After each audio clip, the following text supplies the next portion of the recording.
Hi, I'm Jenny of Sincerely Jen Patterns. Welcome back to my channel. Today we're going to be making the Emma backpack. This backpack was designed to be a diaper bag, but could also be used as not a diaper bag. The exterior materials that we are using on this is a recycled nylon from Mormino. The vinyl is from the leopard ground from the Emporium.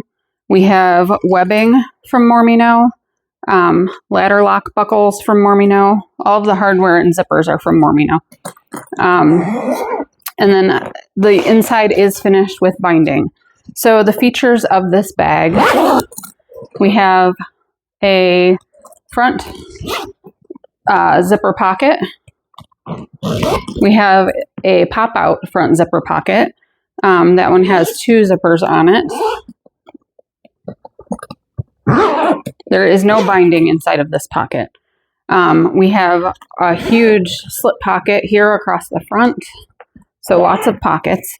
We have two elastic pockets on the side, and these fit a water bottle very nicely. On the back, we have two padded straps that are kind of, I don't know if ergonomics the word, but that's what I'm going to call it. They each have a little D-ring on it, so you can clip keys or something to hold a pacifier. On the inside, we have an interior zipper pocket, which has a zipper overlay.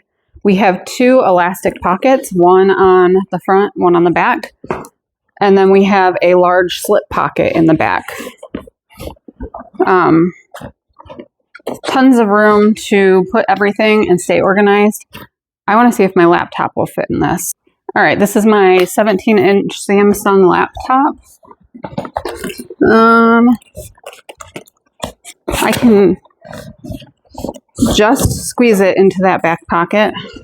It's a tight fit. I guess you would want it to probably be snug, but the corners do fit around it nicely.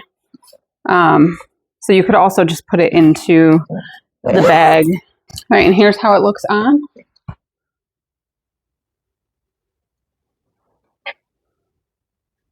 I chose the materials that I did to keep the bag more lightweight and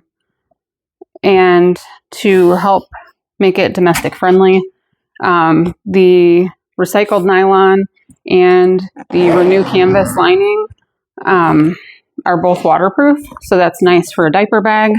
All right, a couple recommendations. If you are making this bag on a sewing machine that does not handle layers well, or a domestic sewing machine, you will want to keep all of the interfacing out of the seam allowances.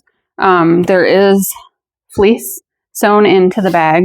I do have a video showing how I do the quilting, but you will not want that fleece to be in the seams because it gets pretty thick at the end when we bind it, and also here at the bottom where this pocket is can get a little bit thick. So you definitely want to keep all of that interfacing out of the seam allowance. Thanks for watching. Let me know what you think. Make sure you give the video a thumbs up and follow my channel if you don't already.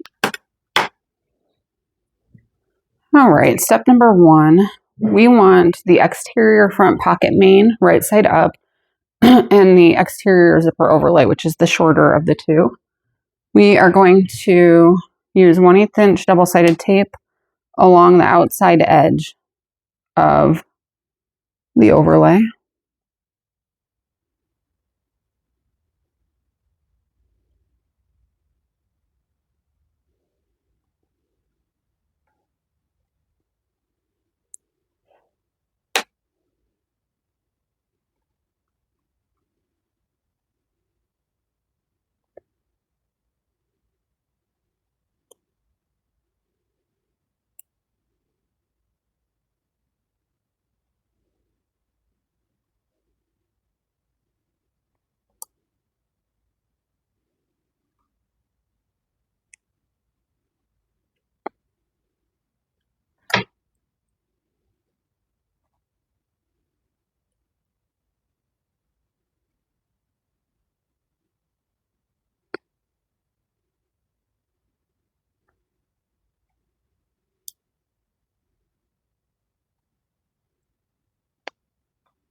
All right, now we want to, you should already have your center marked from quilting, but if you don't, mark the center along the top of the exterior front pocket main, and we want to measure 2 inches down from the top and centered. And then we're going to take the zipper overlay, make sure it is centered as well.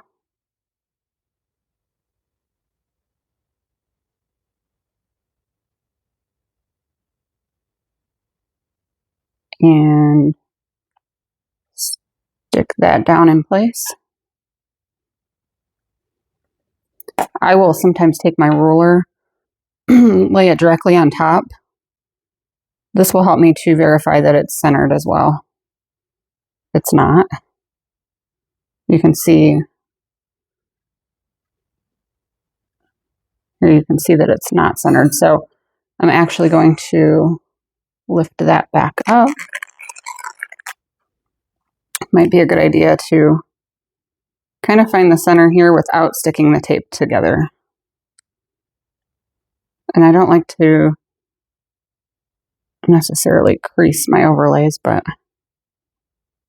just a little bit will be okay. That'll help me get it more accurately placed.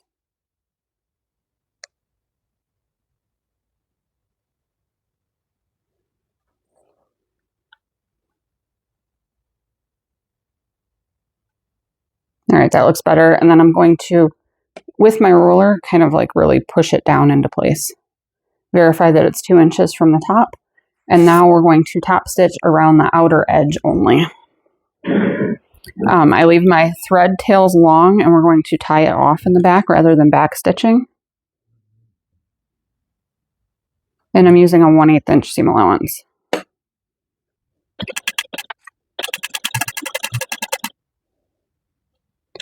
I like to take the corners nice and slow, and I'll do like 1 stitch at a time. I'll hand crank as needed, but I kind of lift up my presser foot each stitch to make sure that my corners look good.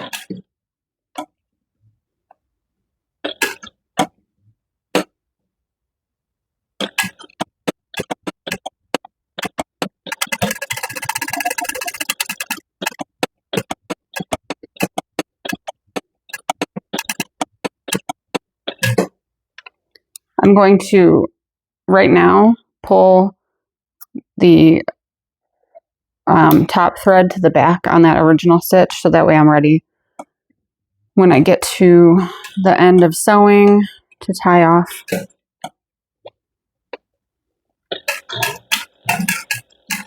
All right, and then when we come back to that, we want to finish sewing in the same hole that we started.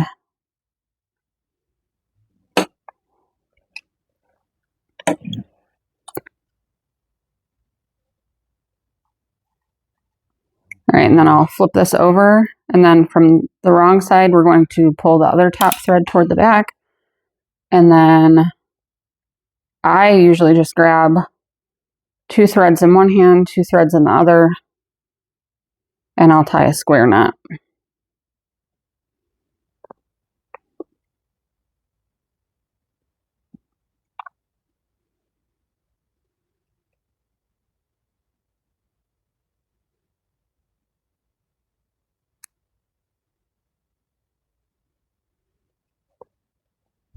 All right, and then once I have the square knot, I trim my threads short, and I will use a lighter to singe the ends of the thread carefully. This fleece is probably flammable. All right, now we're going to cut the fabric out from behind the zipper panel. So from the front side, I just fold it, and I'll make a cut in the middle of the overlay. Now I'm pulling the fleece and the exterior fabric up away from the back of the overlay, and we're just going to cut about 1/4 of an inch inside of the lines, being careful not to cut the overlay.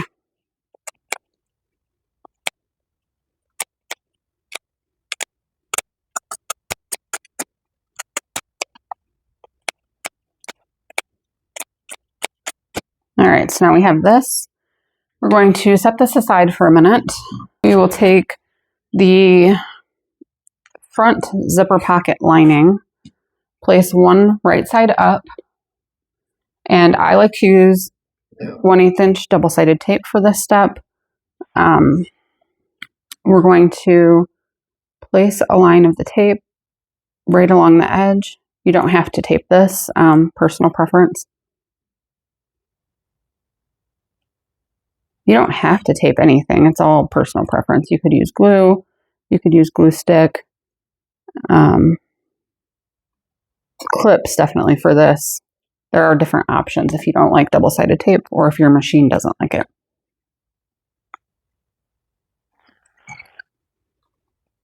All right.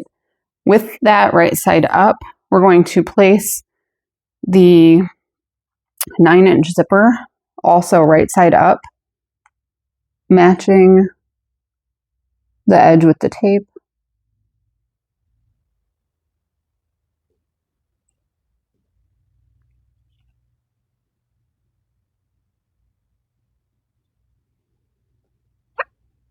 All right, once that's in place, we are going to sew it together using a 1/4 inch seam allowance.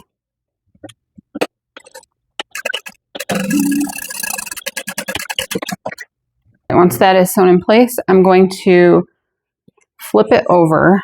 I'm going to use another line of double-sided tape directly along the edge.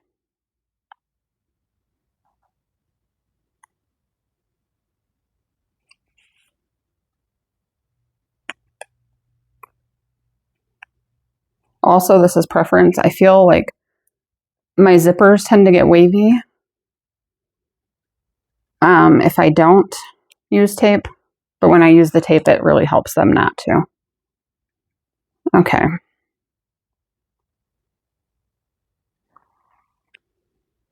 So now we're flipping the zipper away. So the zipper is right side up, and now the exterior, what is this? The front zipper pocket lining is wrong side up.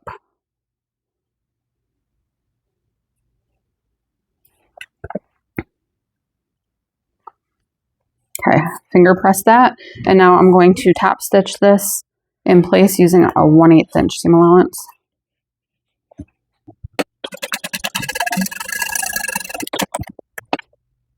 All right, now we'll repeat with the other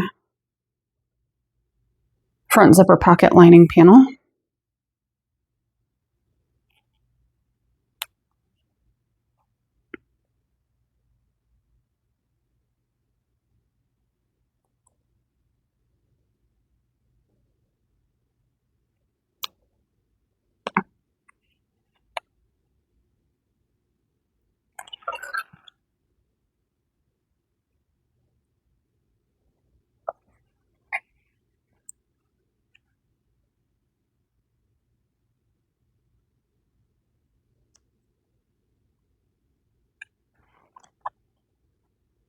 All right, the zipper is once again right side up.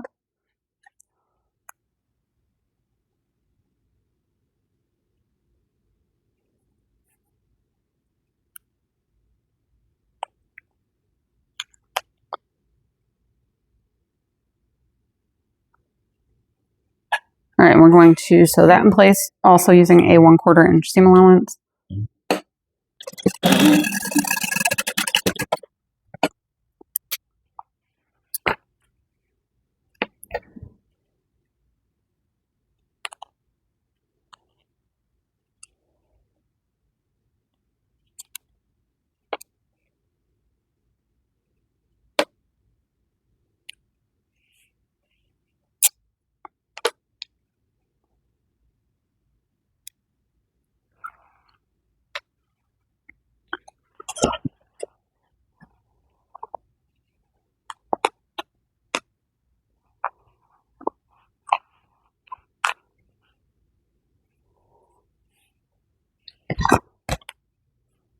All right, and then we'll top stitch that side using a 1/8 inch seam allowance.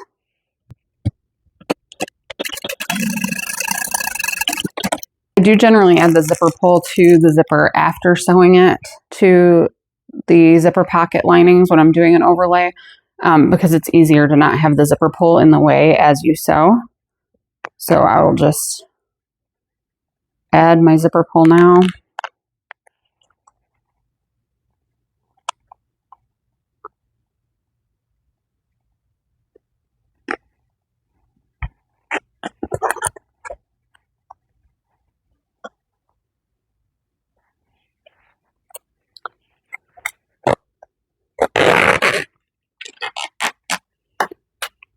Okay, now with the exterior front pocket panel wrong side up, we want to use a line of double-sided tape around the inner box on the overlay.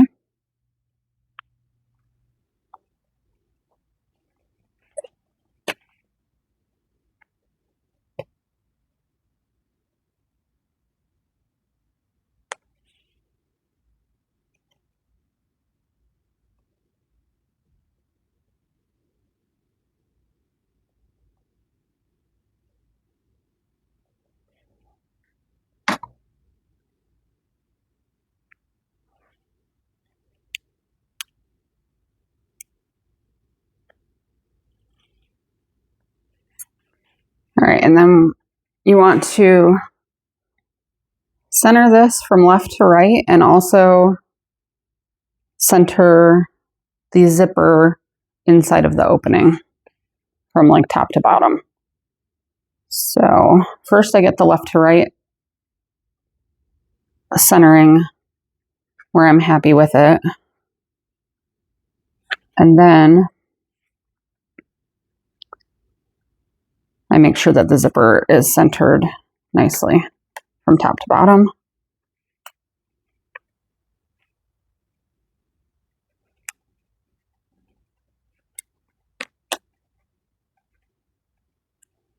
Once you are satisfied with placement, we will top stitch around that box. I like to start toward the upper right corner. And again, I'm going to leave the threads long and pull them to the back, and we're going to use a 1/8 inch seam allowance all the way around this box.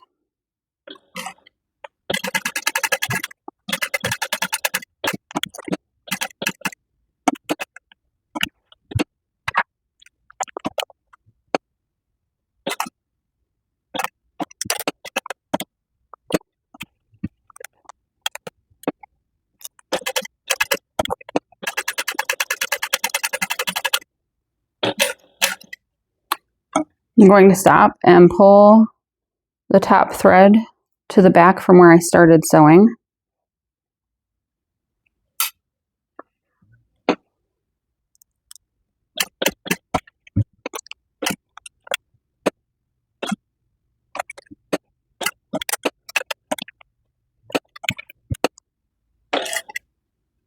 And then we'll stop sewing in the same hole where we started.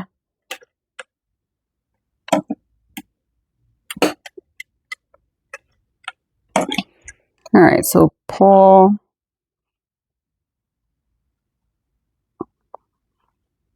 I think this thread to the back. Okay. This is easier usually for me to tie them off if they're all about the same length. And we're just going to hold 2 threads in each hand and tie a square knot again.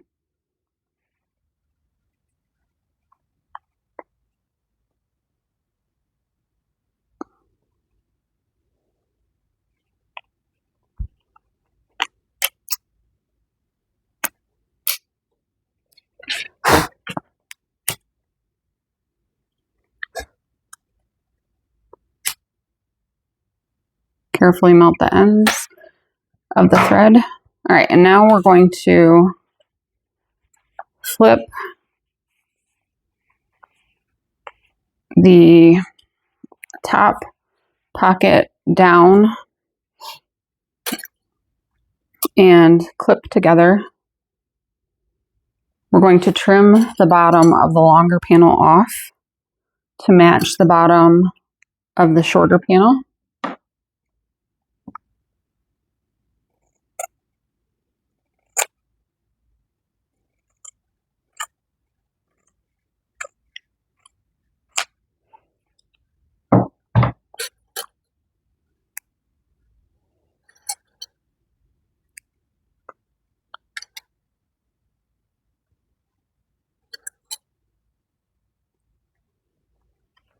All right, and then from the right side, we'll fold the exterior panel out of the way and sew around all three sides of the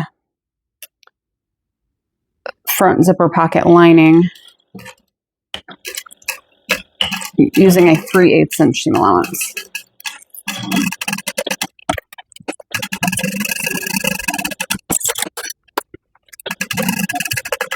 And we'll back stitch at the start and stop.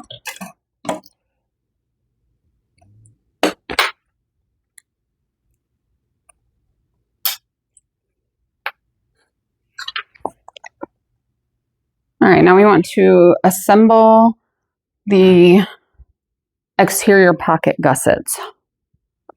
Pocket gusset A is 1 1/4 inch wide, and pocket gusset B is 1 3/4 inches wide. So you want to make sure that you keep that in mind while we do these steps. So first we want pocket gusset A right side up, and we're going to place the zipper right side down on top, and we're going to match up along one long edge.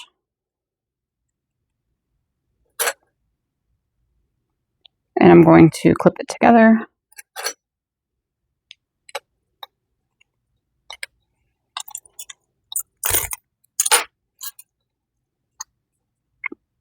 And again, this may be easier for you to sew this together and then install the zipper pulls after.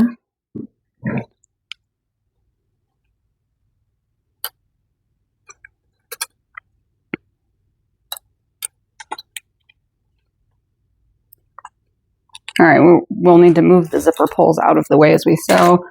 I'm going to switch over to my zipper foot for this.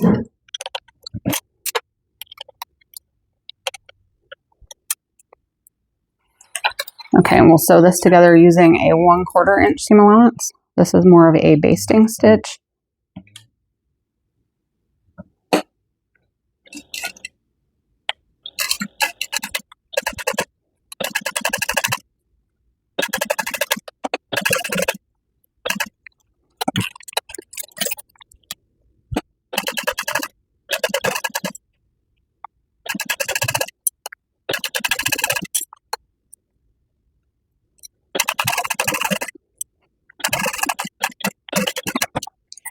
All right, we're going to take the lining pocket gusset A and place it right sides together with the back of the zipper. So exterior pocket gusset A and lining pocket gusset A are right sides together with the zipper sandwiched in between. We're going to clip this in place. And I like to clip both ends first and then clip in between.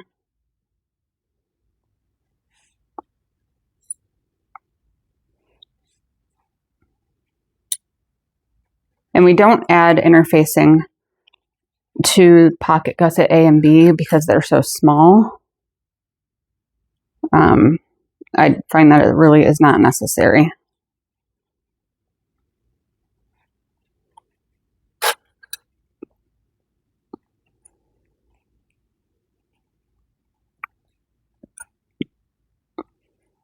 All right, and then we'll sew this together using a 3/8 inch seam allowance.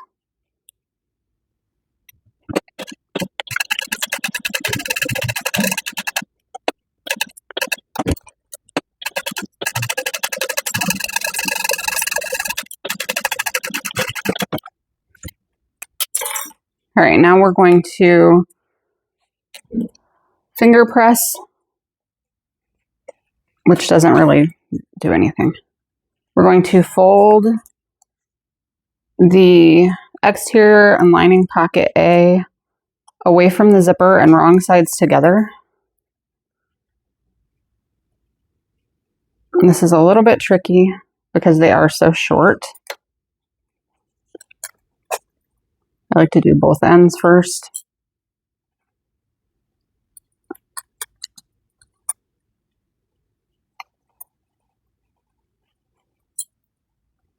And then I clip it all together as I go. It's a little more tricky when you're using something that you can't iron.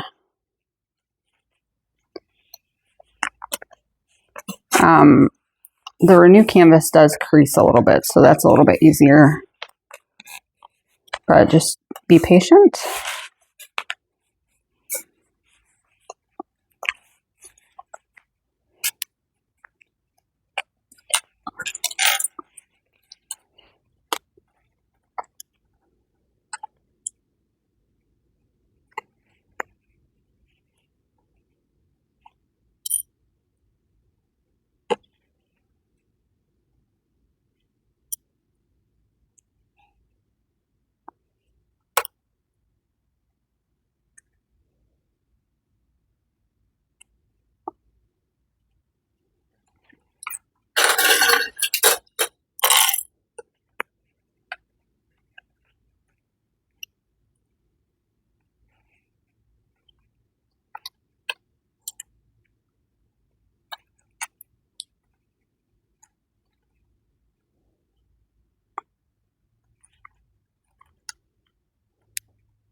All right, once we have that all clipped, it's a little extra work. I like to switch back out to my other presser foot to top stitch this.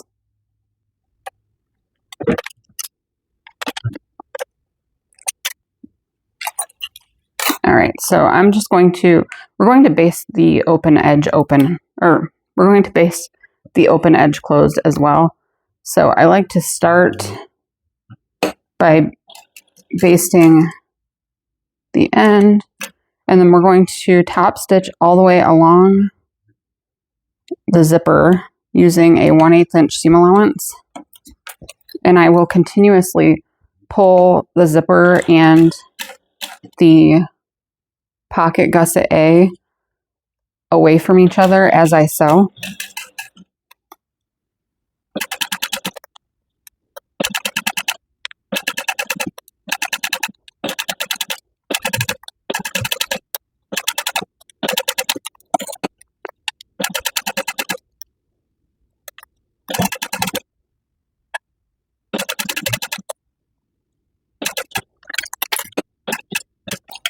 And then we'll baste it at 1/8 of an inch along the open end.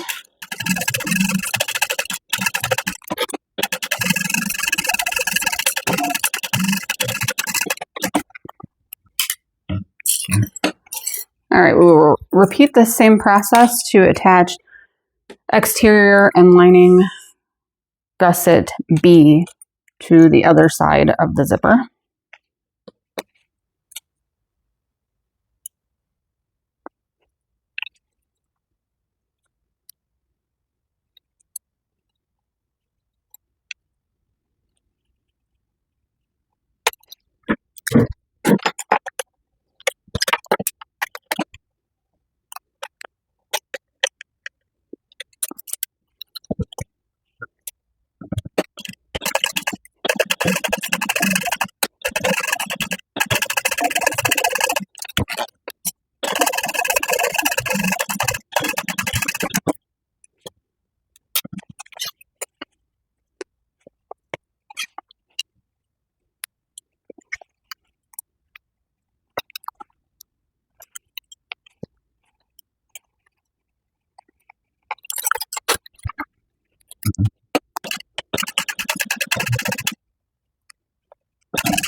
When you finish sewing pocket gusset A and B to the zipper, the finished gusset width should be 2 7/8 of an inch.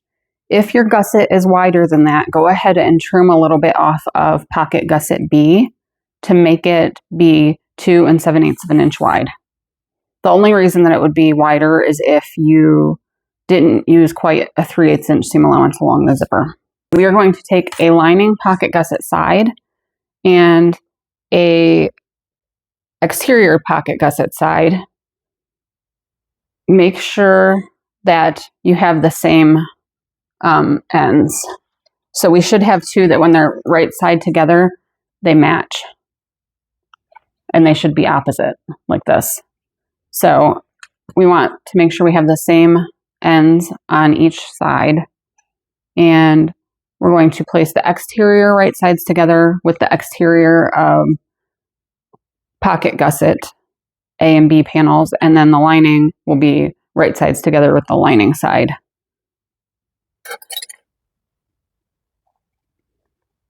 And we'll clip one at one end and the other at the other end.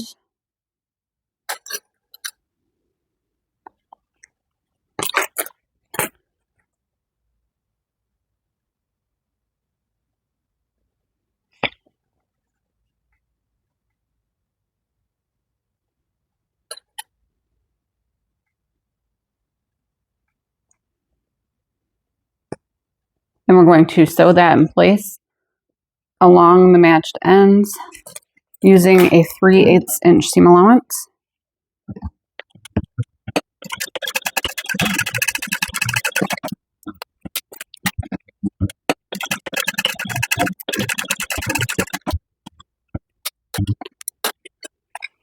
All right, now we're going to fold the lining pocket gusset side and exterior pocket gusset side away from the zipper and wrong sides together.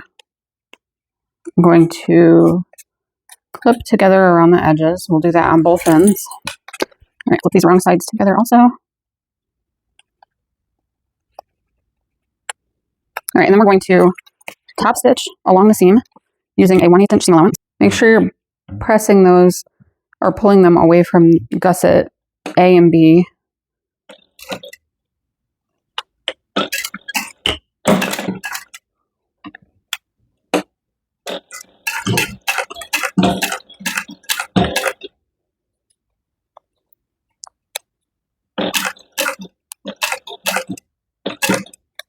And then we're going to baste the pocket gusset sides together using a 1/8 inch seam allowance around the open edges.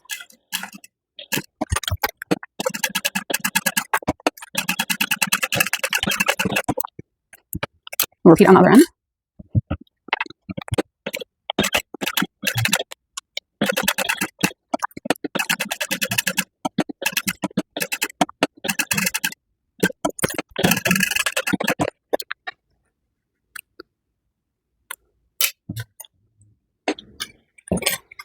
All right, we want to fold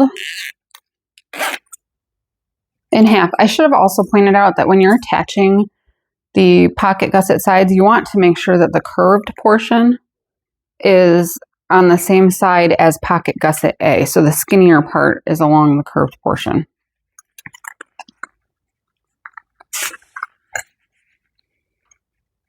All right, so to mark the centers, I'm just going to fold in half and I'm going to place a tiny little snip at the center on each side.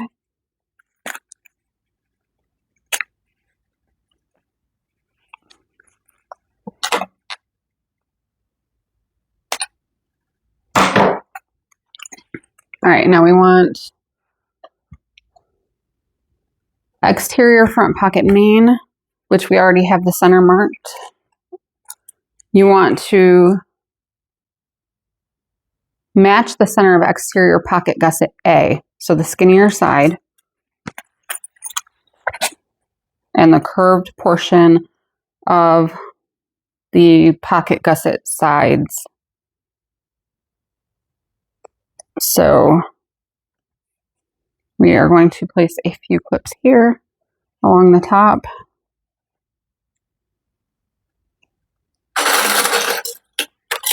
And then at the bottom corners, we want to, it's going to curve around the pocket gusset side. So you're matching up the bottom of pocket gusset side to the bottom corner.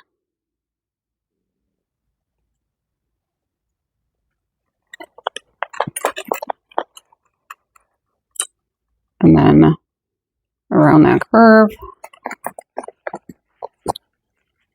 And then we'll ease around the entire curved portion. And this can be easier to sew in two separate sections, kind of.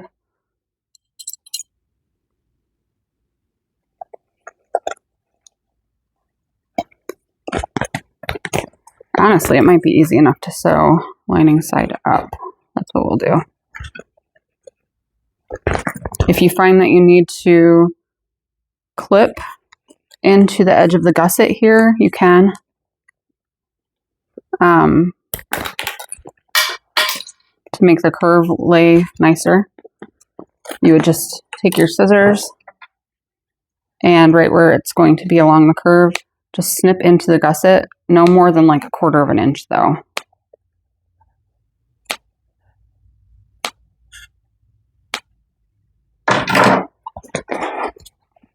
And that will help it to lay nicer along the curve.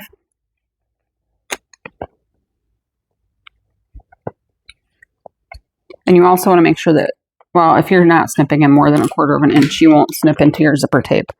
But you do not want to snip into the zipper tape at all.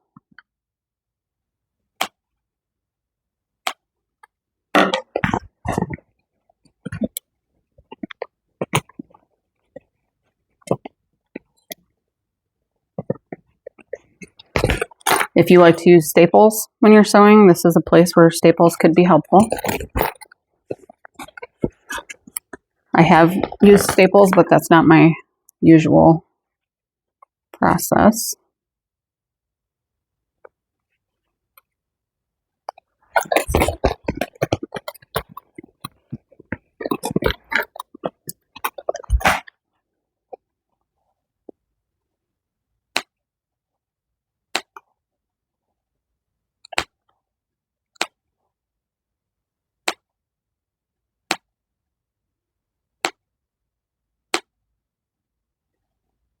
And it's okay that you're snipping through these basting stitches. They're just there to help you keep everything together.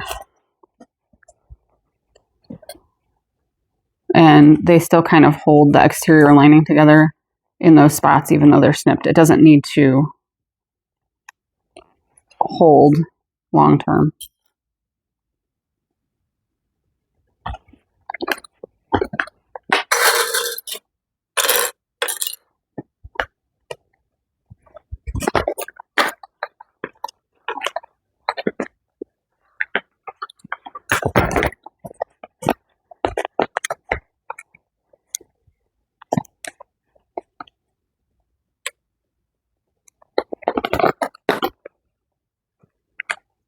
Difficult for me to make sure I keep this in the camera view.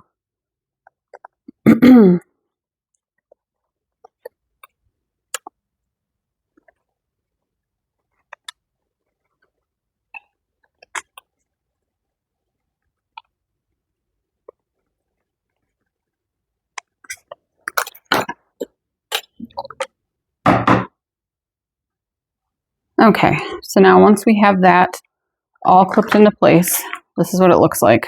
It's clipped along the curve. We are going to sew that together using a 3/8 inch seam allowance. So I'm starting at one of the bottom curves. It's easier to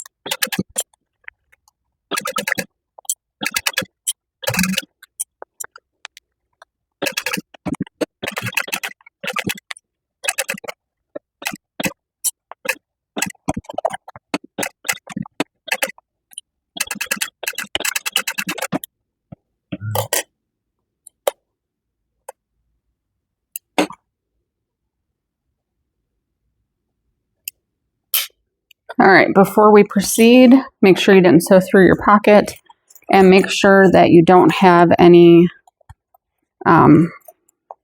puckers on your exterior that aren't going to kind of come out when you turn the bag. So I just am going to push the seam out and take a look at it. Make sure I'm satisfied with how it all looks. All right, and as long as you are okay with how it looks, go ahead and flip it back in. This part can be easier if you unzip the zipper. It will help it. No, I'm not going to trim it. I'm not going to do that. Okay. We want to take the lining from pocket main now. So this piece should be the same size as that. We're going to fold it in half to find the centers.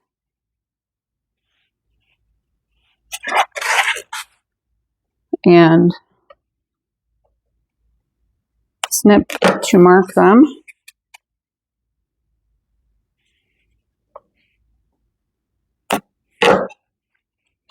All right, now we're placing this right side together with the exterior, and we want to squish the whole gusset down in between the two. So first I'm going to match up the center. This part can seem a little bit awkward, so just be patient.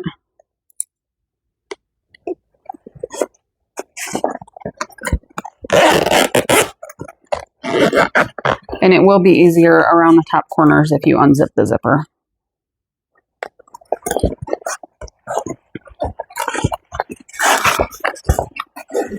The bottom corners are going to be attached the same way.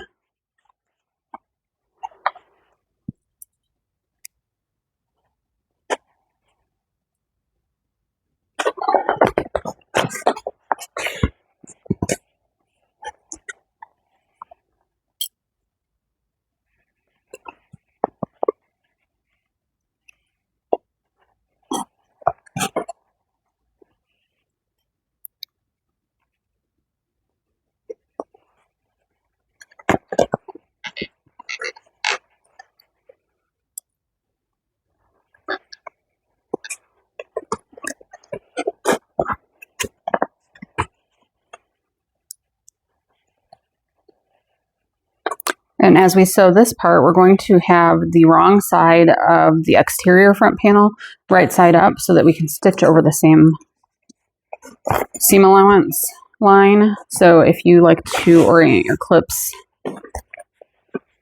properly, like I do, you'll want them the bottom side of the clips on the lining side here.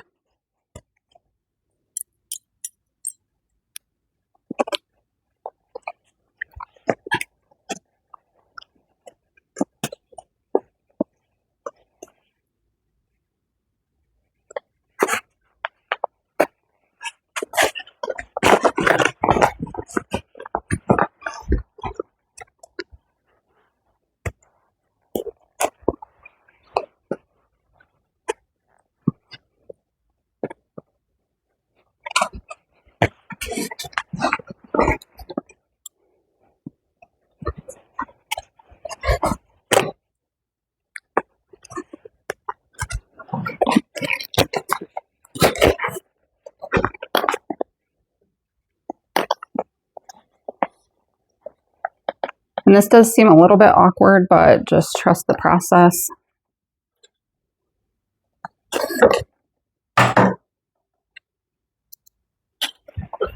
All right. So kind of move the bunchiness out of the way. We're going to start sewing directly over the last seam. So 3/8 inch seam allowance. And just take your time and make sure that you're not sewing over any puckers. We should not on the exterior if we stay on the same seam allowance. If we end up with any puckers, they should be on the lining, and that's not that big of a deal.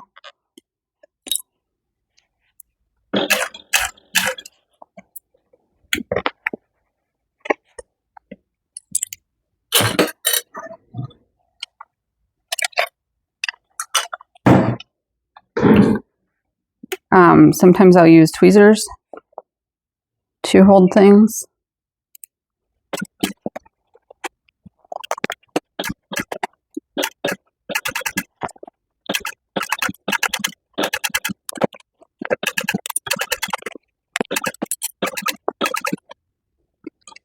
The zipper can feel a little bit bunchy. So you'll want to make sure that you're not sewing over like any of the wrong parts of the zipper.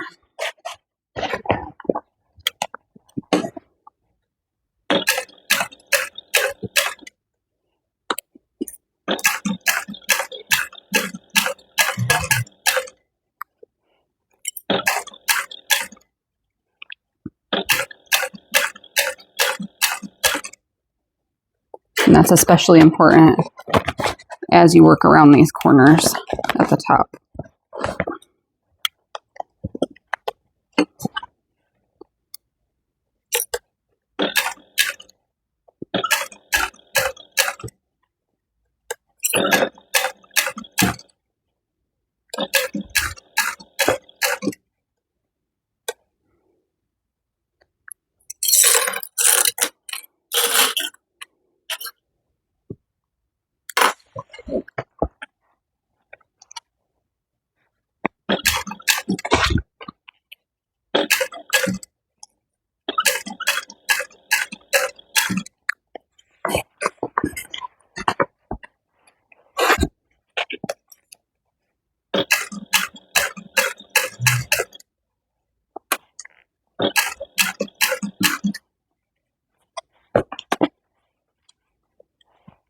And then as you approach the other bottom corner, you'll just want to take your time again and adjust frequently to make sure that you're not sewing over any puckers or folds.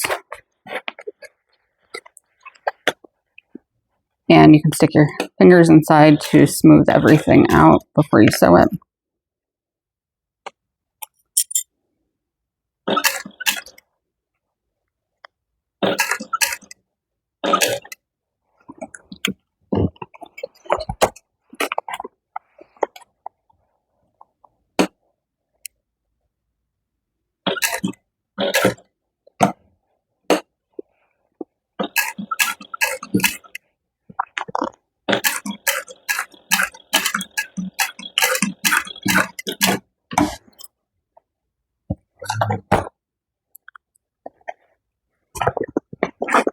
Okay, it doesn't look horrible. I did get one pucker in my lining here. So what you can do is snip the threads just right around that pucker, kind of smooth it out. So I'm really only pulling out a couple of threads. Smooth that section out. And then we're just going to go back in, staying on the right side. And we'll just sew back over it.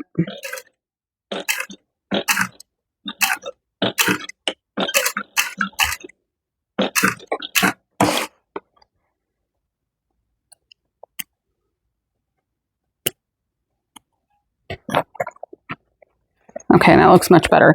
So you'll want to, we're going to trim the seam allowance here, but before you do that, pop out the corners to make sure that they still look okay. It's much easier to fix it before you trim the seam allowance. And look inside to check along the top and make sure that everything looks okay there. All right, and we're going to trim the seam allowance down to about 1/8 of an inch. Be very careful not to trim through the stitches.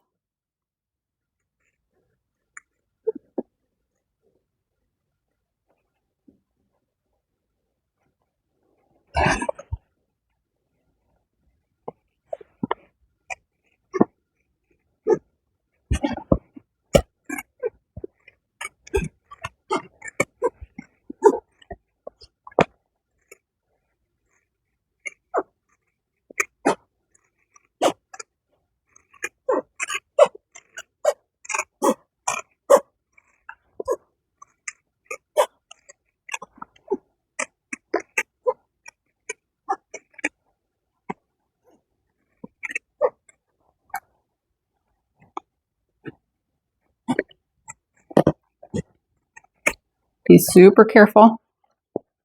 The bottom corners.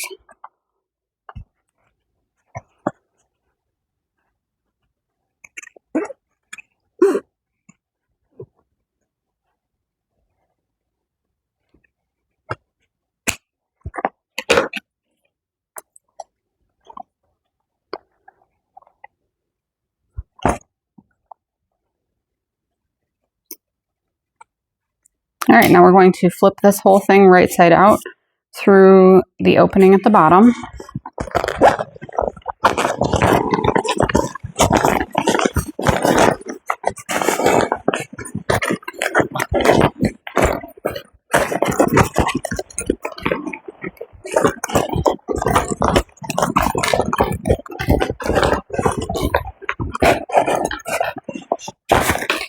Okay. Zip the zipper closed, and I'm going to smooth out all of the seams from the lining side and from the exterior side. So you may see, if you did not stitch directly along the seam, you might be able to see some of the seam inside from where the exterior was attached on the lining side, like this. That's not a big deal. And that's why we sew on the exterior first, because we don't want to see that on the outside. But I don't care if it's on the lining. Okay. This is so cute. All right, so we're going to flip this kind of inside out, I guess, so that the gusset is going upward. We're going to clip the bottom portion of this closed. So we have the centers marked, so we'll match that up first.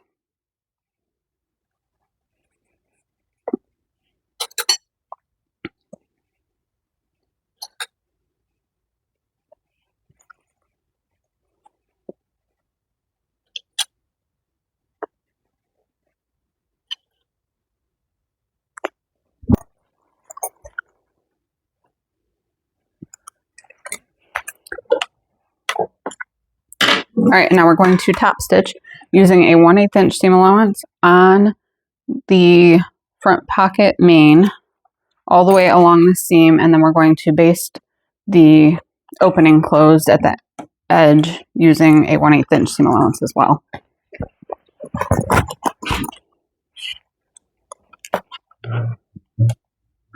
And as I do this, I just continuously pull the gusset away from the main panels.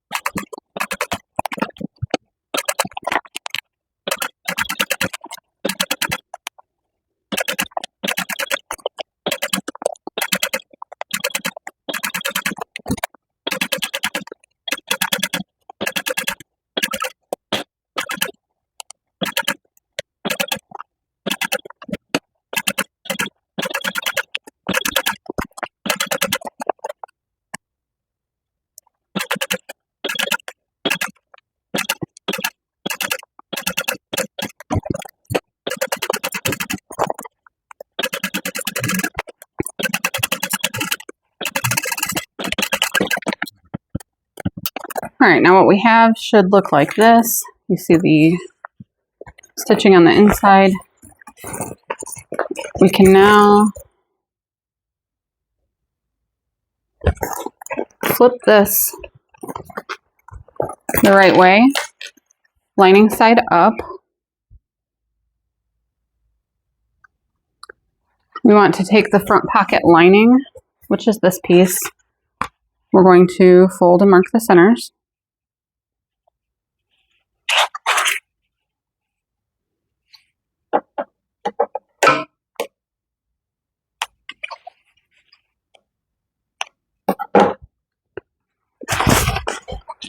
And then we are going to match it with the other side of the gusset. So gusset B.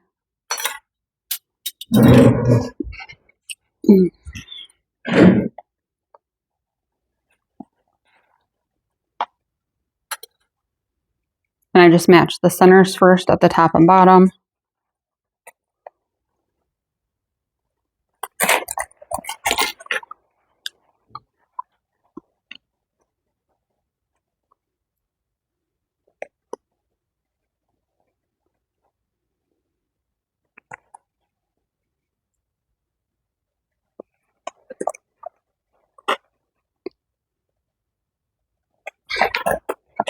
All right, and then I like to start from the top and ease around the curves.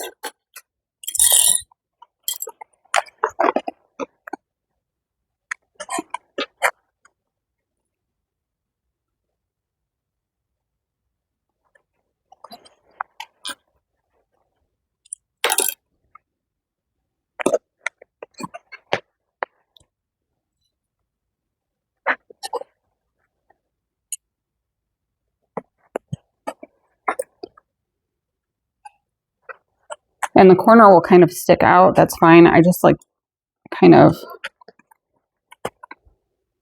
clip it into place down there, kind of like that. Hopefully you can see that. And that corner will end up getting trimmed off at the end anyway.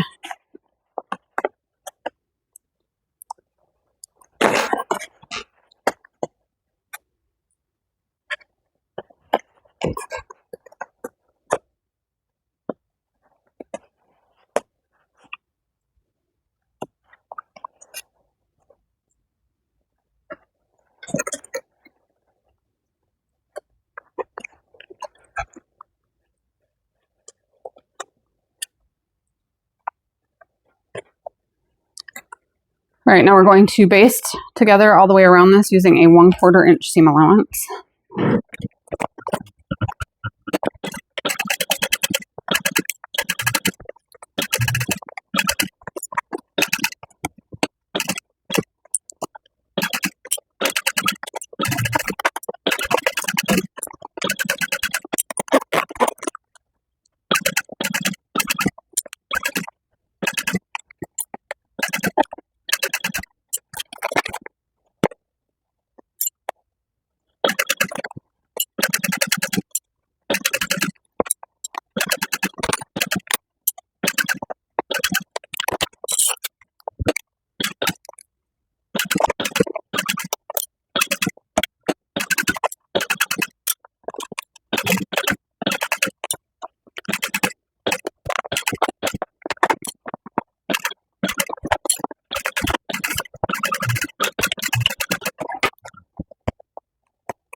Okay, now we want to take the exterior front, which is this weird looking piece. We've got our center marked, and we want to match the center up to the center on pocket gusset B. Clip in place. I'm just going to place a couple clips here.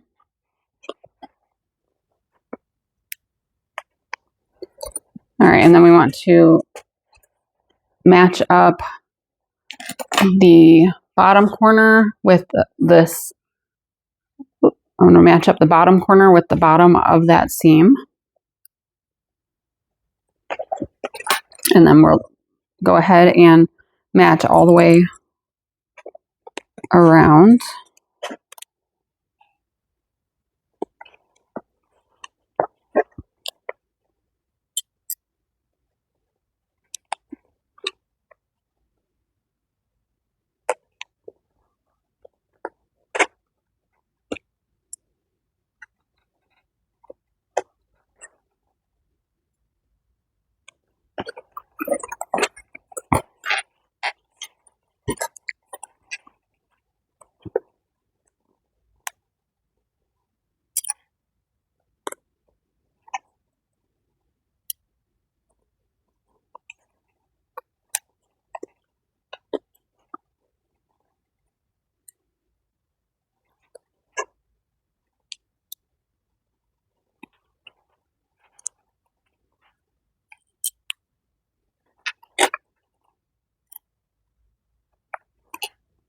I'm going to fill this in place using a 3/8 inch lens. I have a zipper unzipped, so I can my hand inside the bag and see it right away. You could use a zipper foot just so the sections out easier for you.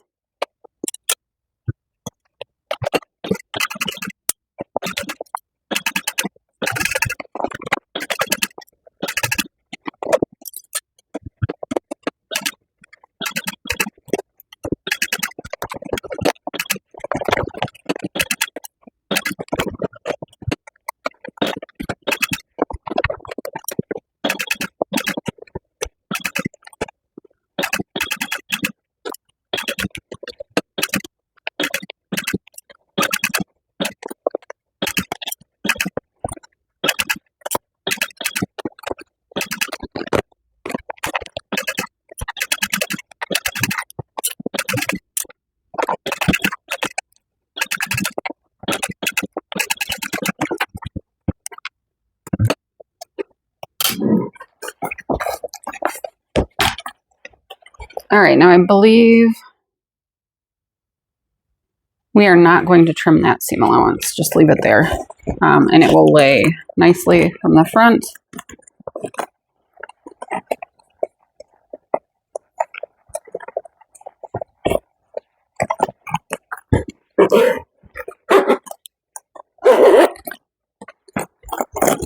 All right, and here's what we have so far.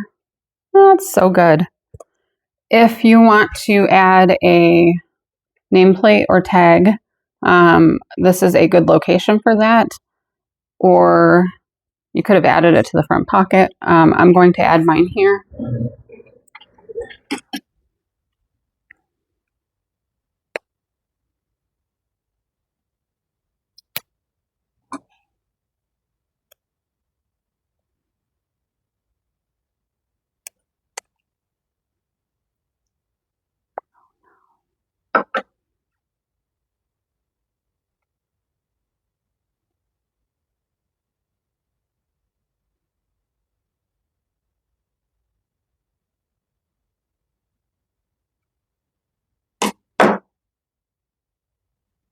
All right, my tags are from the Heartwood and Hide, and this is a cork tag.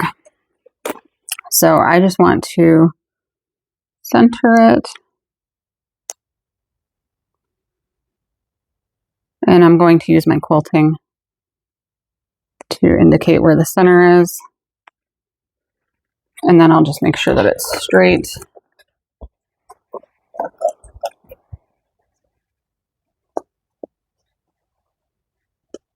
Yeah, I like that. And this is another area where I don't backstitch. I like to tie my threads off on the wrong side.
Pull that top thread to the wrong side.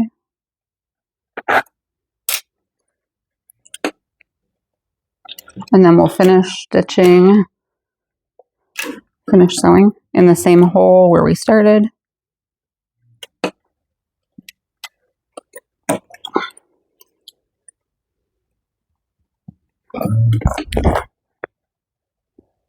And then we'll pull that other thread to the back.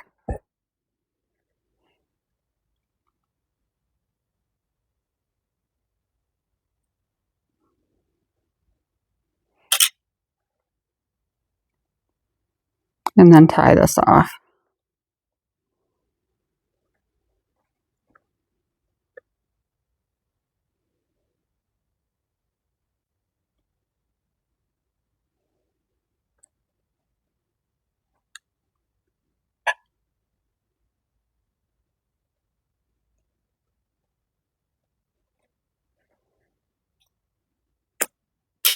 Okay, so we're going to set this aside.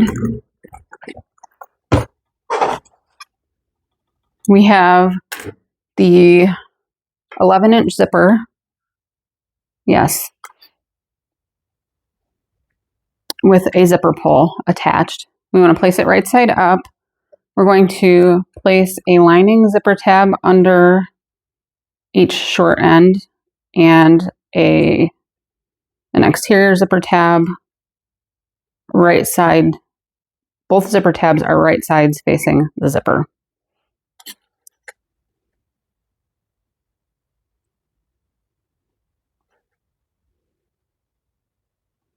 We'll do that on each end.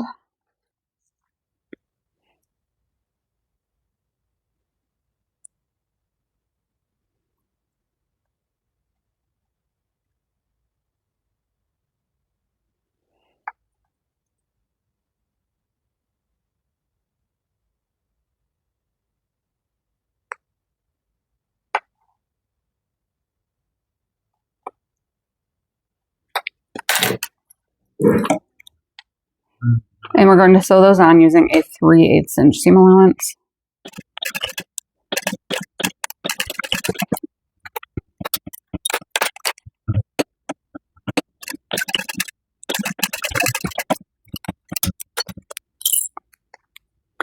Okay, we're going to fold both tabs away from the zipper and wrong sides together. And then we're going to top stitch through the zipper tabs using a 1/8 inch seam allowance.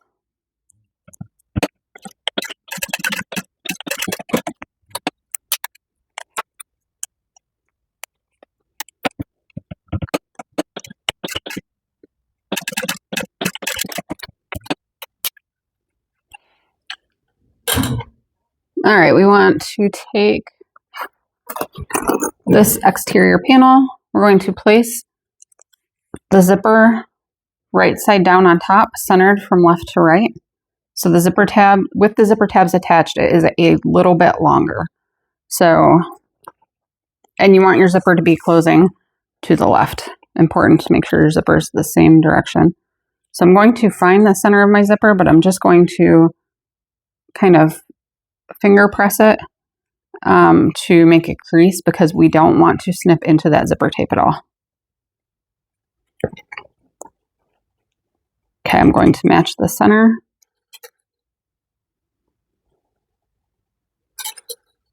And I am going to want my zipper foot for these steps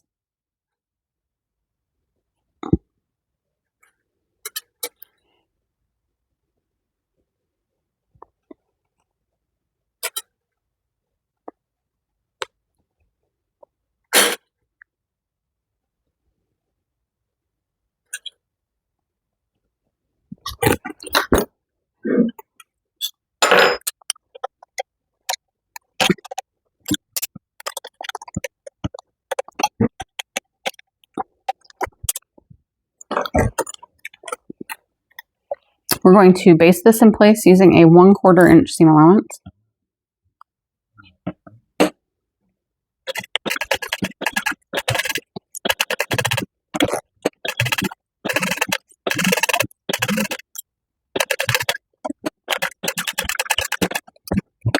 All right, now we want to take an exterior zipper pocket and place it right side down on the exterior front, matching the 11-inch edge to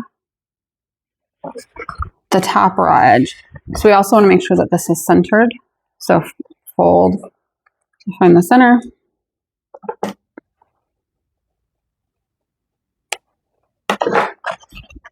And then match it right sides together with the zipper to the center.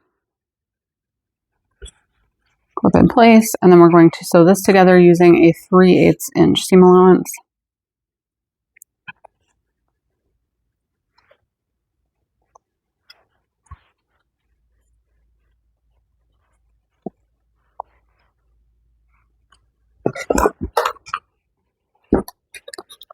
And you'll want to move the zipper out of the way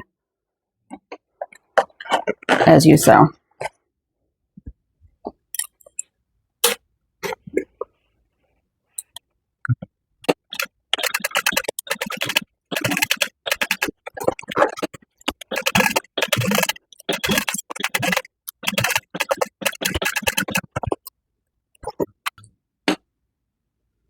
Okay, we want to flip this exterior zipper pocket panel away from the zipper.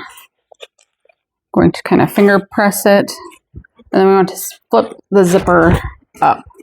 So we want the pocket panel wrong sides together with the wrong side of the front panel, and the zipper is facing up.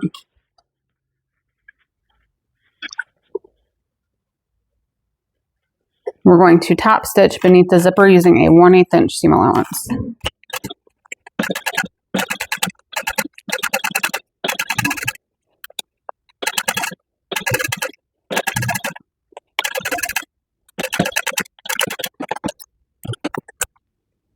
Okay, we're going to flip the exterior front over and match up the sides of the exterior zipper pocket panel and clip together. So we have our other exterior zipper pocket panel. Oh, wait.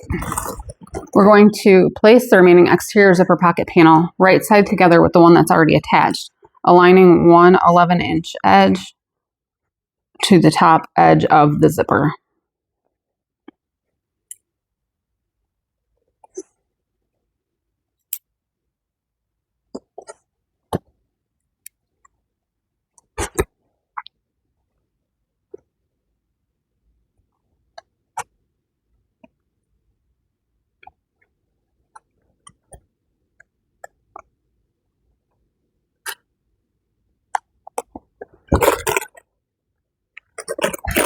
I'm going to baste this in place using a 1/4 inch seam allowance.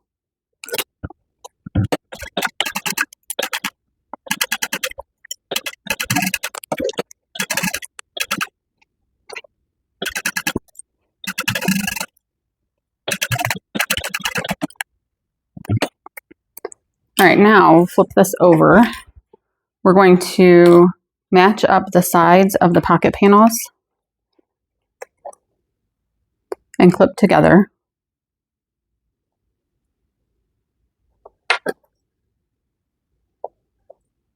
Once the sides are all clipped together, we will trim the excess off the bottom edge.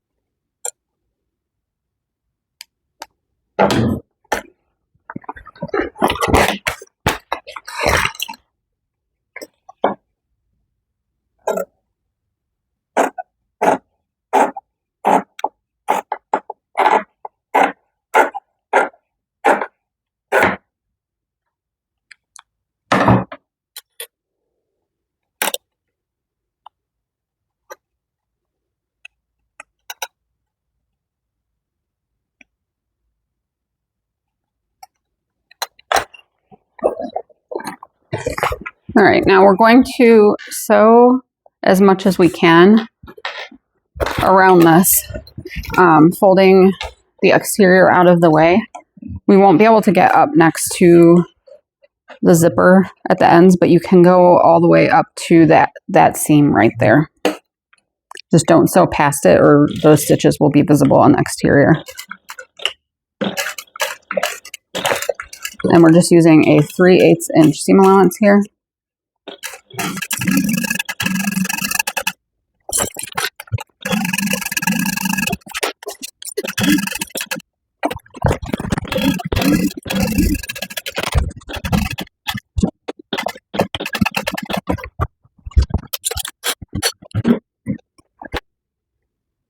All right, so as you can see, we have small gaps here.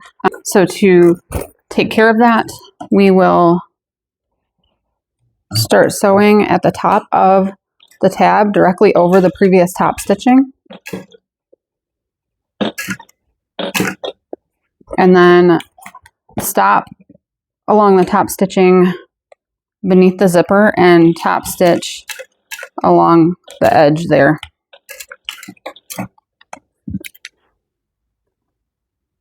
And that closes the gap.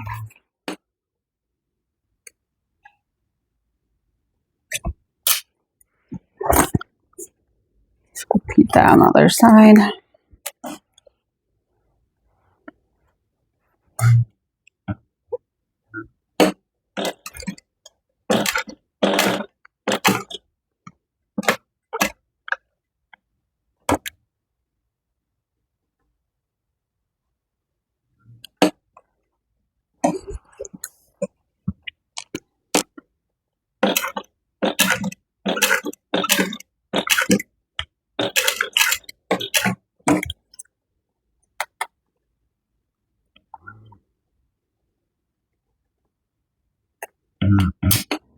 Okay, so there's what we have.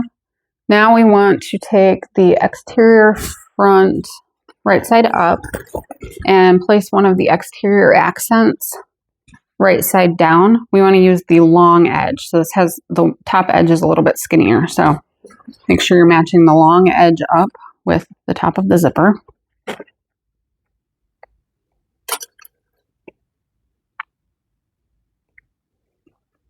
Oh, wait. We want to trim the ends of the zipper to be even with the side of the exterior front. So you're only trimming off about 1/8 of an inch. And then also we have the center marked. Not really. We want to find the center of the exterior accent, and we're going to mark that.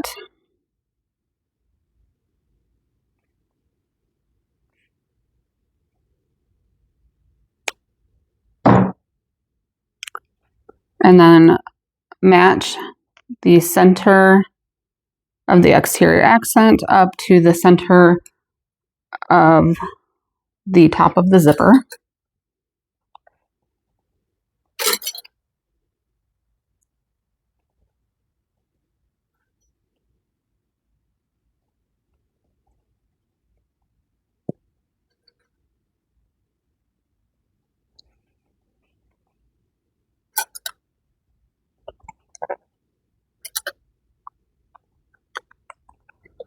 If your vinyl is exceptionally thick, you may want to reduce your seam allowance here just slightly. So use like a scant 3/8, but this should be a 3/8 inch seam allowance.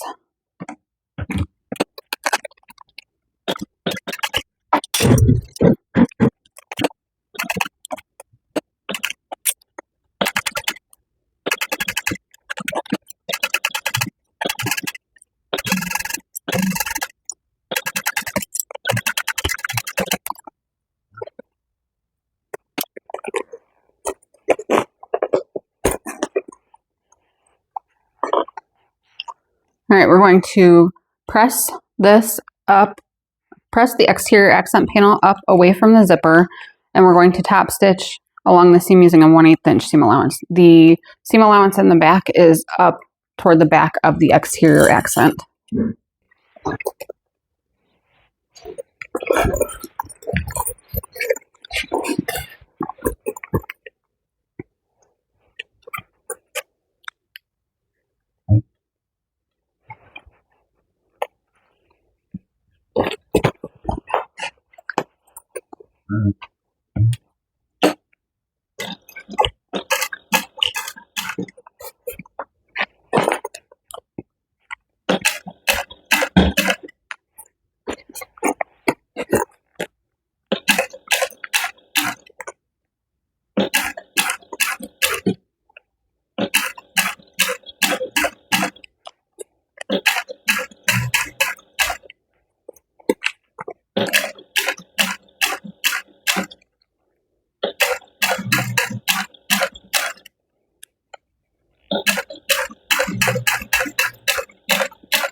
Next up, we'll be making the handles.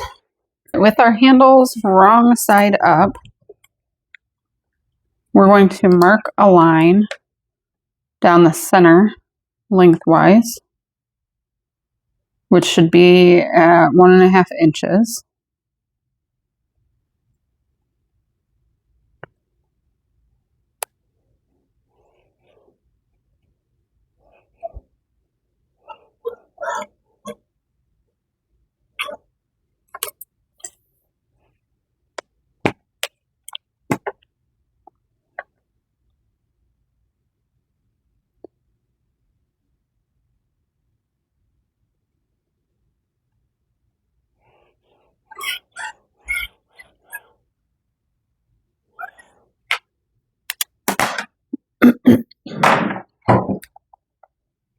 All right, now I'm going to use my 1/2 inch wide double-sided tape directly down the center over the line that I marked.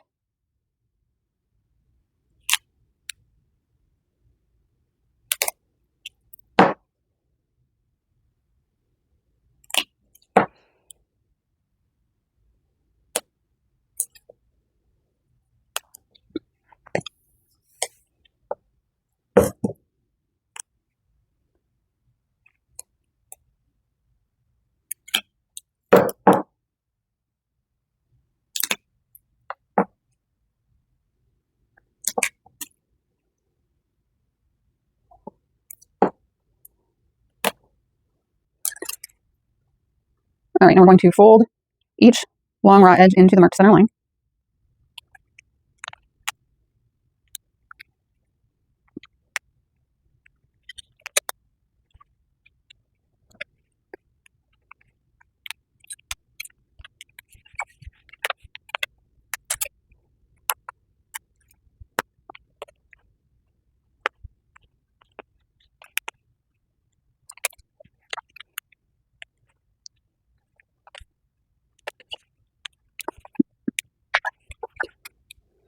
All right, now we're going to top stitch down each long folded edge using a 1/8 inch seam allowance.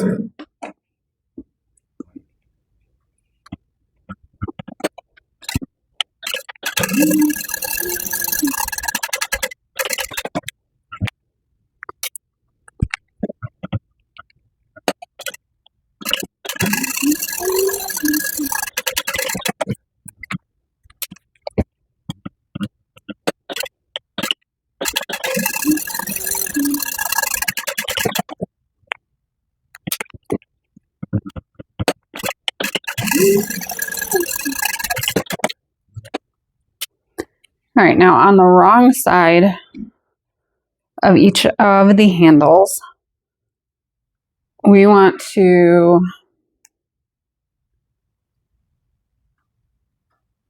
place a strip of 1/2 inch wide double-sided tape.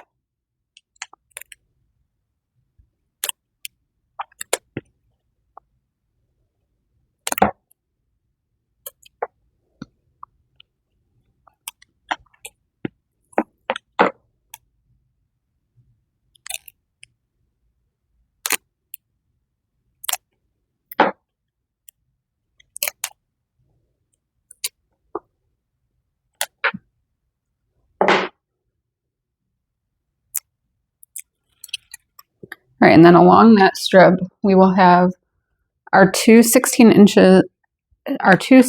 pieces of webbing. I'm using the same webbing for this that I'm using for my like the backpack strap part. But if you wanted to, you could use like a cheaper webbing that maybe isn't as pretty, because you're not going to see it. I mean, I guess if you like push the handles down, you will. For the most part, you won't see it.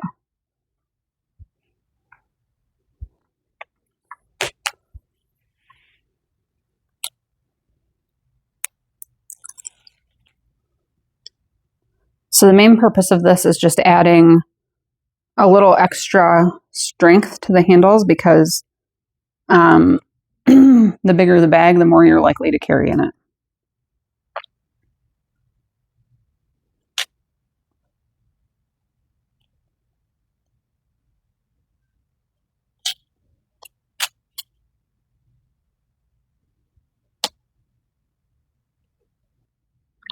All right, now we're going to top stitch each side of the webbing using a 1/8 inch seam allowance, which will be 3/8 of an inch from the edge of the handle. Yes, so I'm going to sew from this side because this is what's going to be visible on the exterior.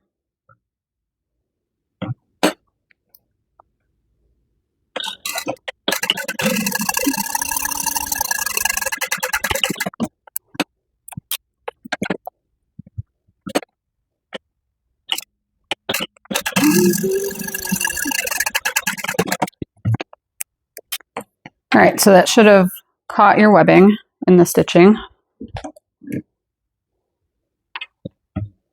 Repeat on the other handle.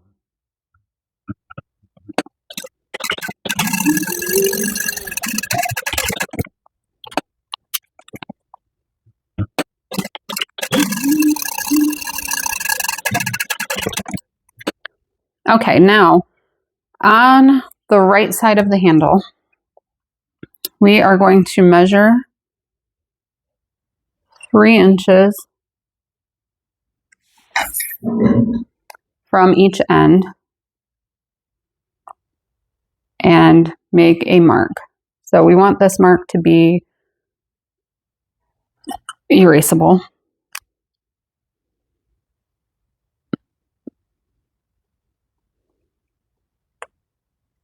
That's not marking at all.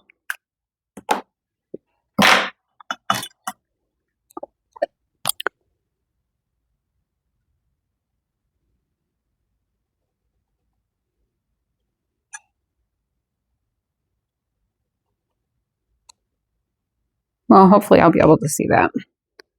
Kind of dented.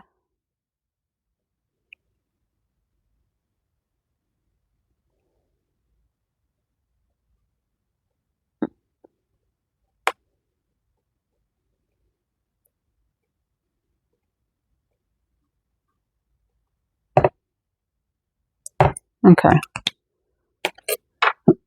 So once you mark 3 inches from each end, we are going to fold the handles in half. And I'm going to fold the whole entire thing in half. But then we'll only sew from the one mark to the other mark.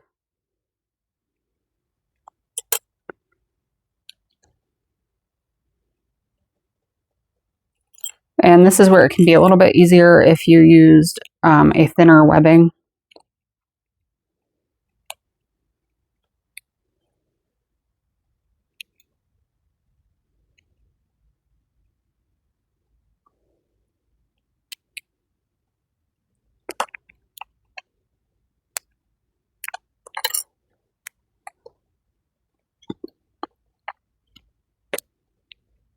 And just take your time folding this in half. I like to make sure that the webbing is folding in half in the center and not like creasing up weird, which I think you'll see what I mean by that when you're doing it, if that doesn't make sense.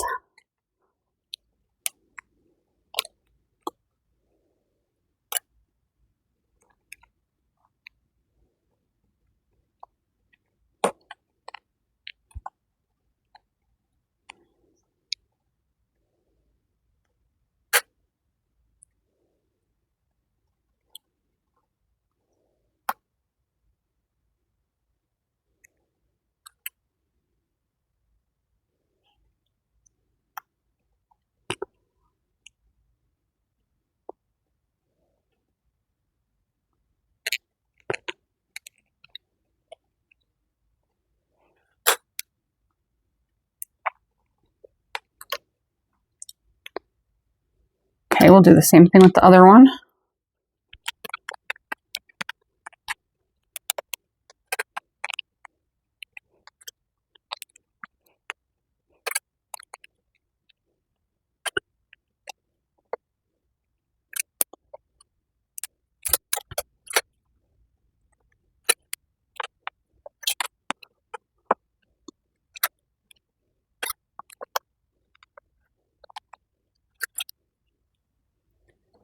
All right, so now we want to locate those 3-inch marks. Here's one. So I'll put the clip right at that. And let's see. The other is right under this clip. Should be. Yes. So we'll put that clip right there. So we are going to sew directly over the 1/8 inch seam allowance that's already on the handles from one mark to the other. And we want to make sure that we backstitch really well at the start and stop here.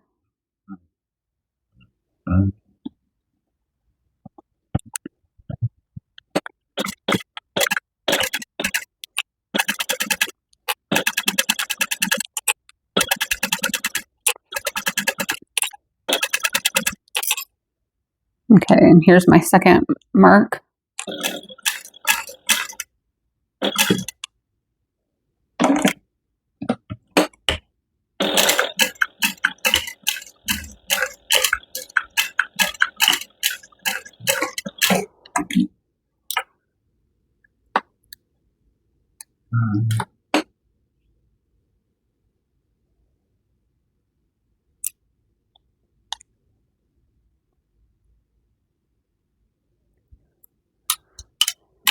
Okay, so we have one handle completed. And see, you will barely see any of that webbing from the back, and part of this is going to be sewn into the seam. So you'll see only the tiny bit at the ends. We'll repeat this on the other handle. Let's see, there's one of my 3-inch marks right there. And the other, I think, is right there. Nope, it's right here. No, it's not. Who knows where it's at? It's right there.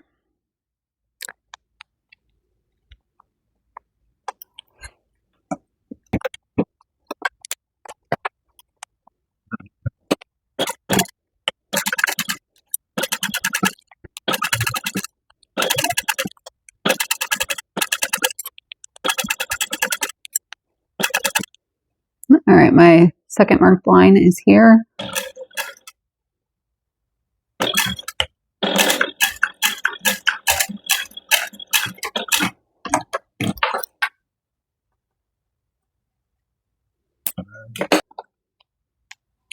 All right, now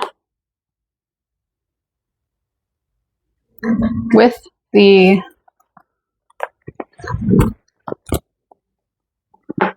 exterior front right side up, we have our center marked right there. We want to measure 2 1/4 inches to the left of the mark and 2 1/4 inches to the right of the mark.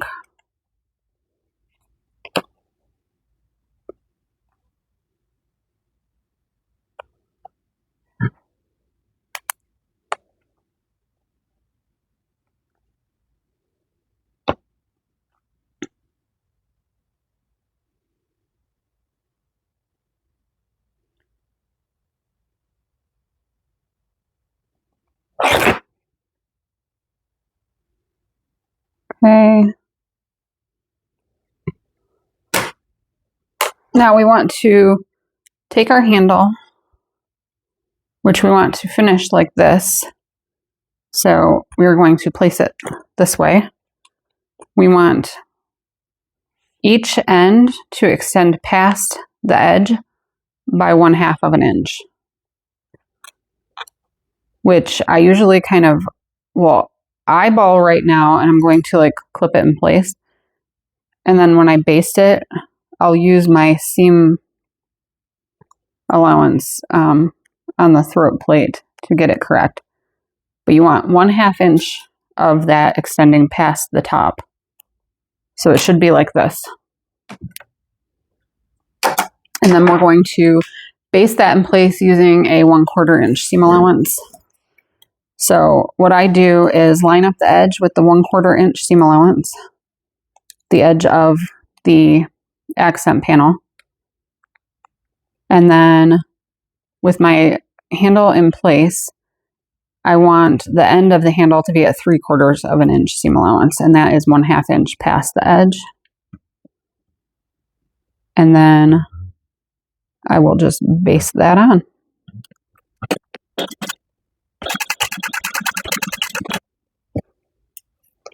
And we do leave the extra of the strap there for strength, security, I guess. We don't want the handle to pull out of the seam later. So again, I'm matching the top edge of the accent panel up with the 1/4 inch seam allowance, and then matching the end of the handle up with the, or the side of the handle up with the mark, the end of the handle up with the 3/4 inch seam allowance.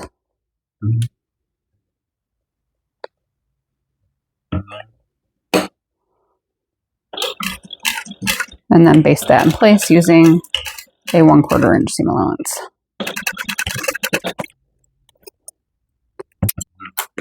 All right, now we want to take an exterior top,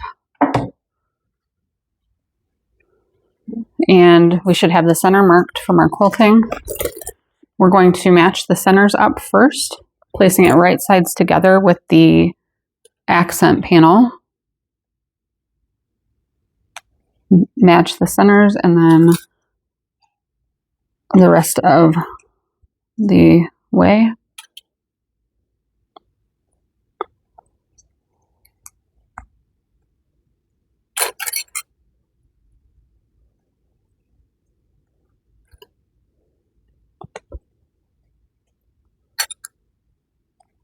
All right, and then we're going to sew this together using a 3/8 inch seam allowance.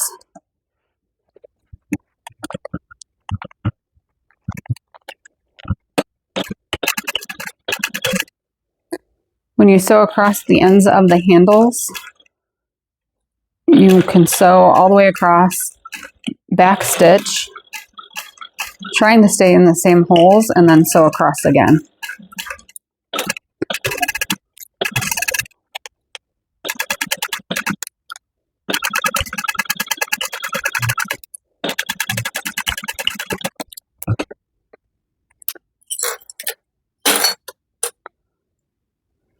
All right, here we're going to flip the exterior top up away from the exterior accent panel. The seam allowance will be facing down toward the exterior accent panel, and we're going to top stitch using a 1/8 inch seam allowance through the exterior accent panel beneath the seam that we just sewed.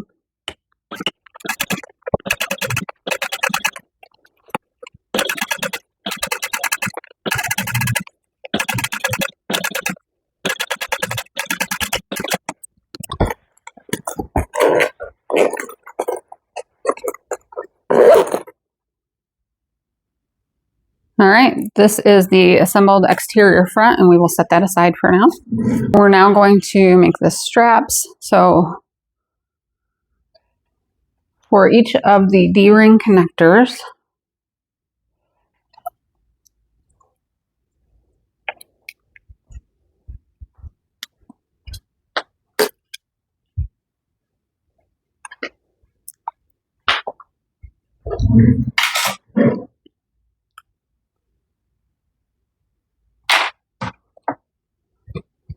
we want to draw a line down the center of the wrong side.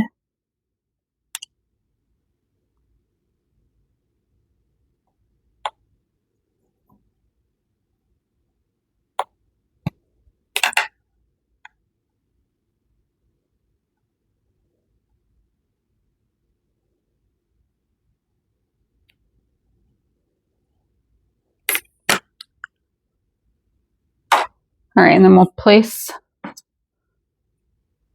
optional to use double-sided tape here, but I'm going to use a strip of 1/2 inch double-sided tape.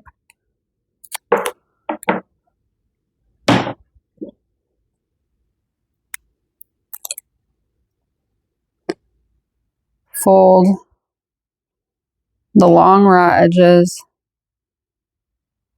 to the back to meet at the marked line.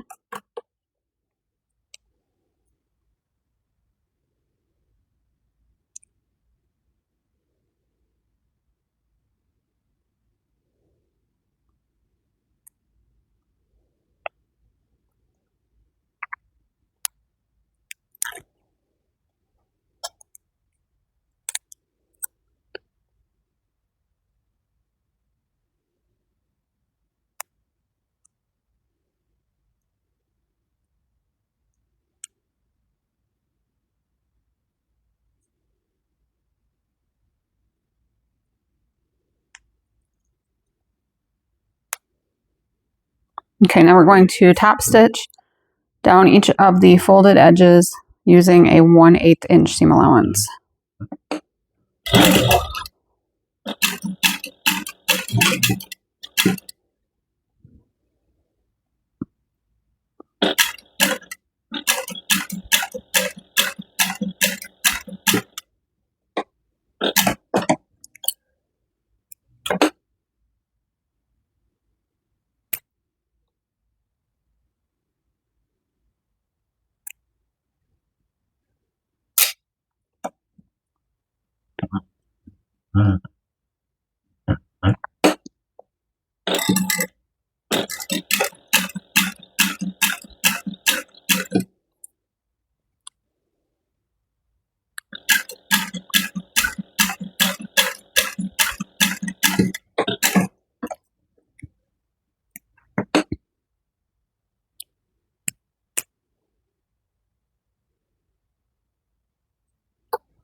Now we're going to take each of our 1/2 inch D-rings and baste the ends of the connectors closed using a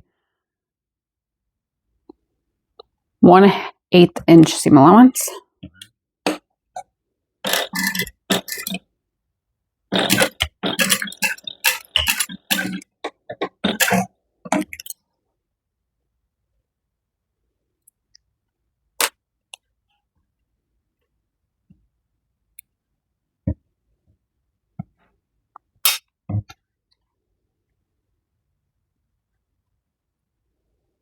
You could also use 1/2 inch wide webbing for this if you have some.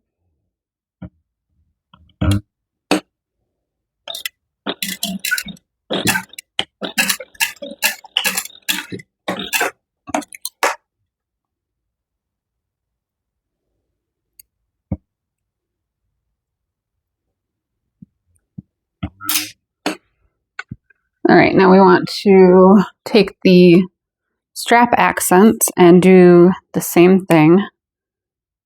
Essentially, we're going to draw a line down the center of the wrong side, which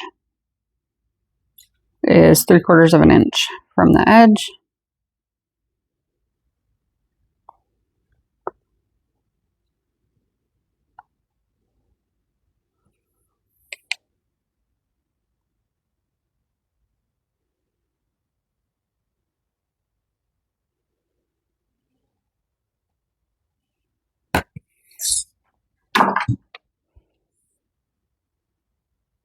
We're going to fold the long raw edges in, but we are not top stitching this yet.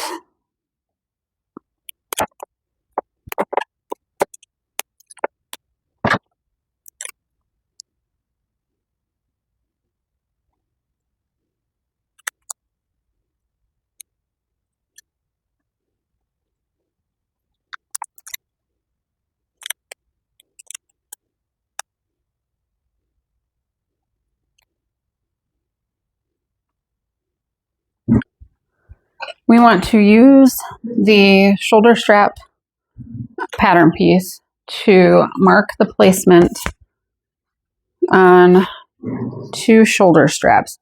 We want them to be 2 mirrored shoulder strap pieces. So one that curves this way and one that curves this way. So it should be like that. And what I did, I cut around the bottom portion of this, and then I just cut slits. So we are going to lay this on top of the right side of one of the shoulder straps. And I'm going to hold it in place.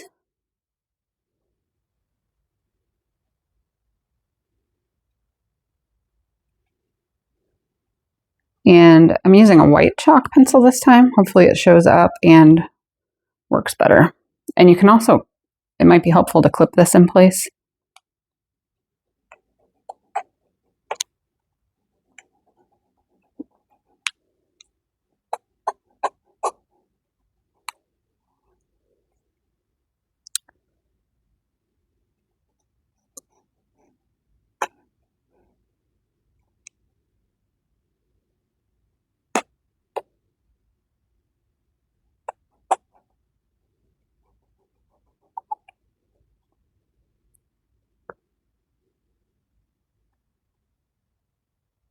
All right, then we just need to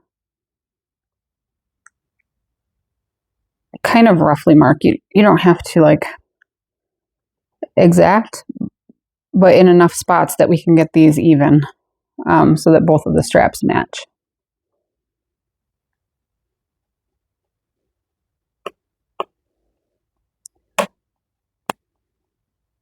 So I'm just sticking the end of the chalk through where I marked the lines. All right, so if you can see that, I'm not sure, but I can see it. So, and we'll repeat that on the other one, flipping this over. And I think I will use just a few clips to hold it in place.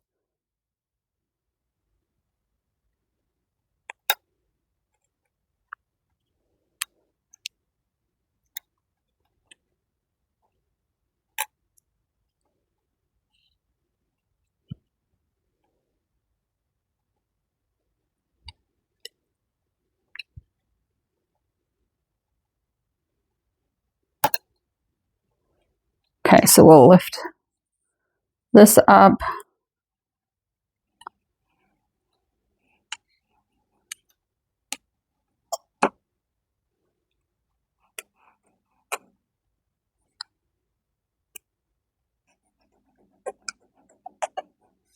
Thankfully, I ordered another one of these pencils last night. I couldn't find refills.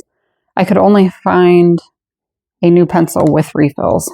If anybody knows where to get just refill 9mm chalk, let me know.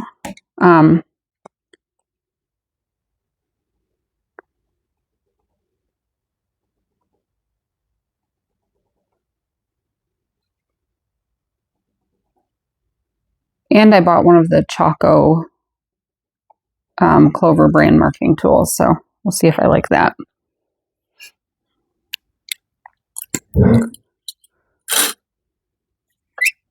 Okay, so we want 2 pieces of webbing that are cut 9 inches long. We're going to place a small piece of double-sided tape at the top of each of these, only at the one skinny end. So I'm just taking like a 1/4 inch long piece, sticking this here.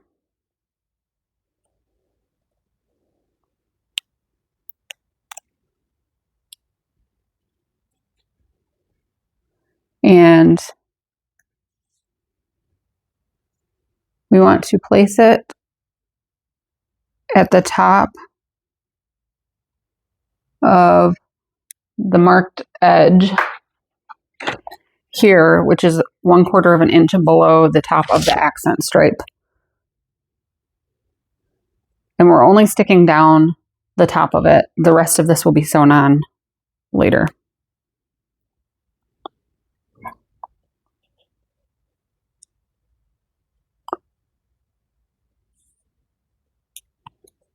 Okay, so just like that. The D-ring connectors will be centered over the top of the webbing.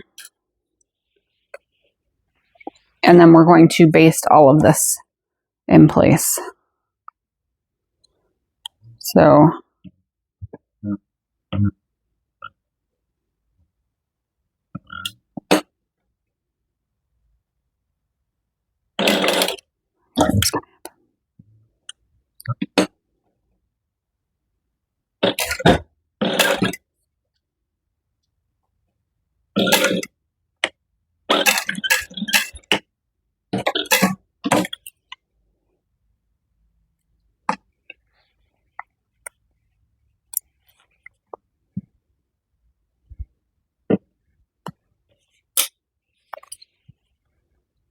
repeat on this one.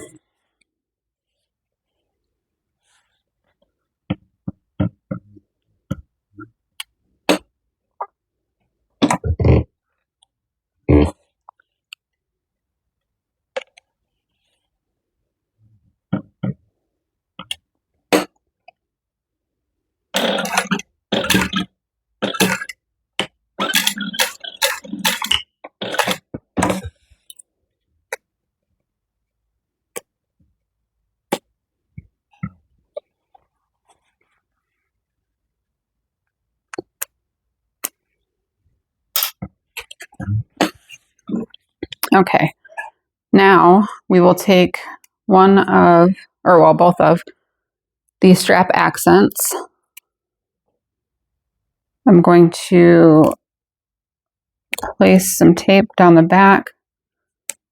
This is optional. You don't have to tape everything like I do.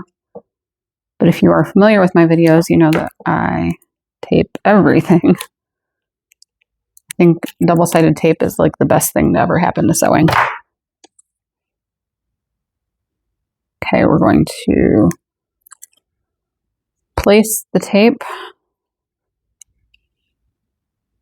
along the marked area, covering the ends of the webbing and the D-ring connector. Just like that.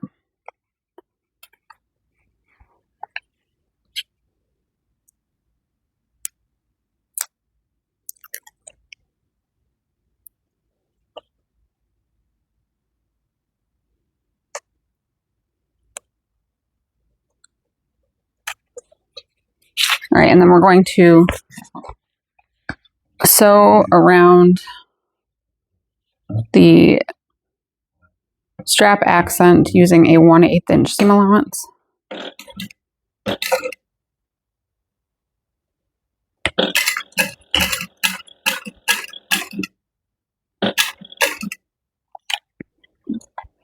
You may want to use a hump jumper as you get up to the D-ring connector.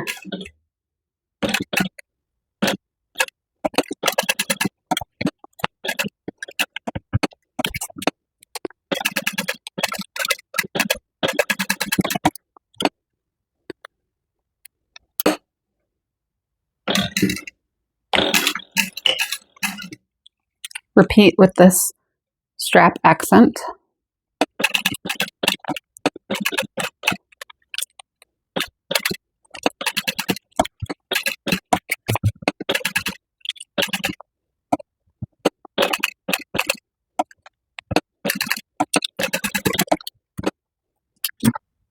Okay, now we want to fold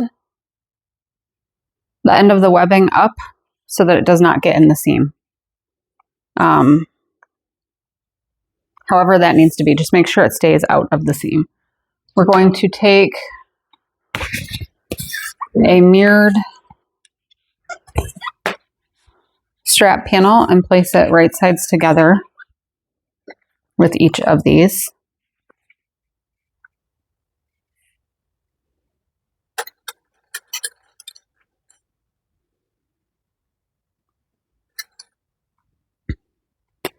I'm going to only place a few clips on it at first because we're also going to clip our webbing or our foam here.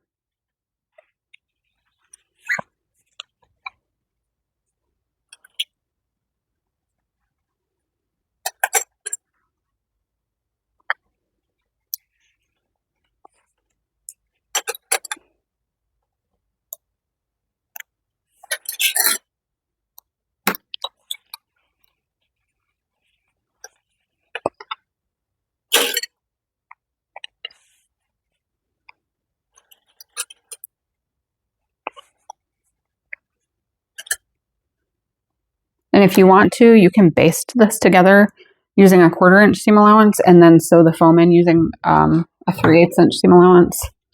I am going to place the foam on, it truly doesn't matter which side.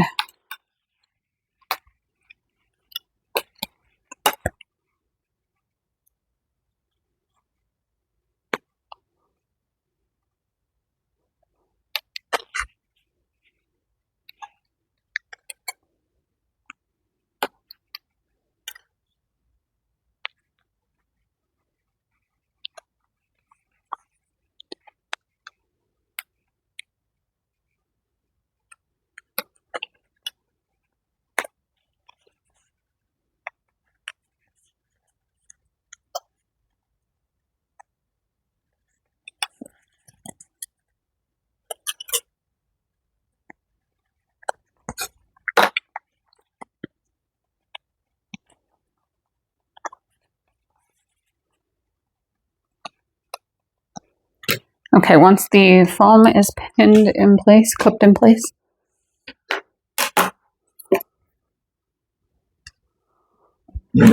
we are going to start sewing at the top. And you want to make sure that you back stitch well, and we are using a 3/8 inch seam allowance here.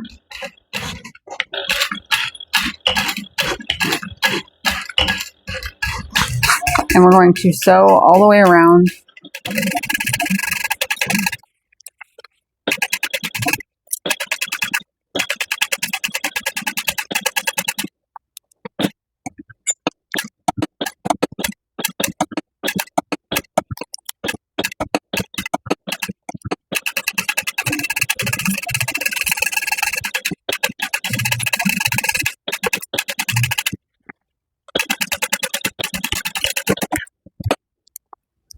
Okay, before we trim the seam allowance here, we're going to flip this over, and I'm going to cut the foam out as close as I can to the stitching.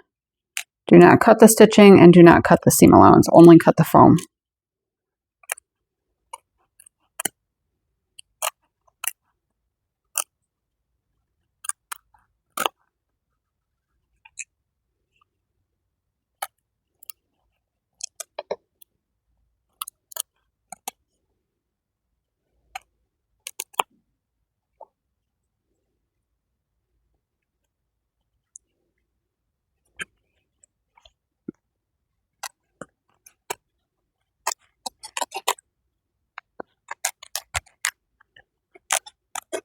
It's a little bit of extra work, but it's worth it in the end.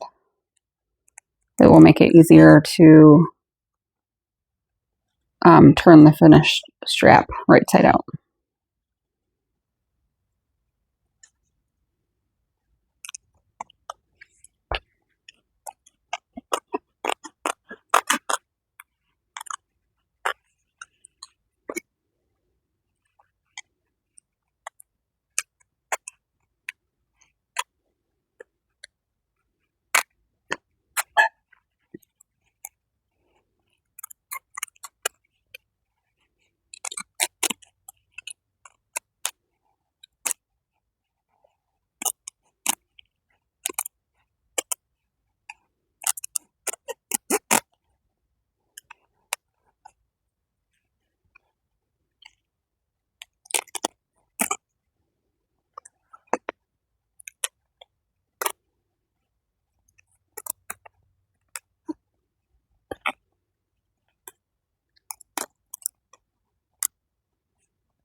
All right, now we're going to cut the seam allowance down to about 1/4 inch, or like in half.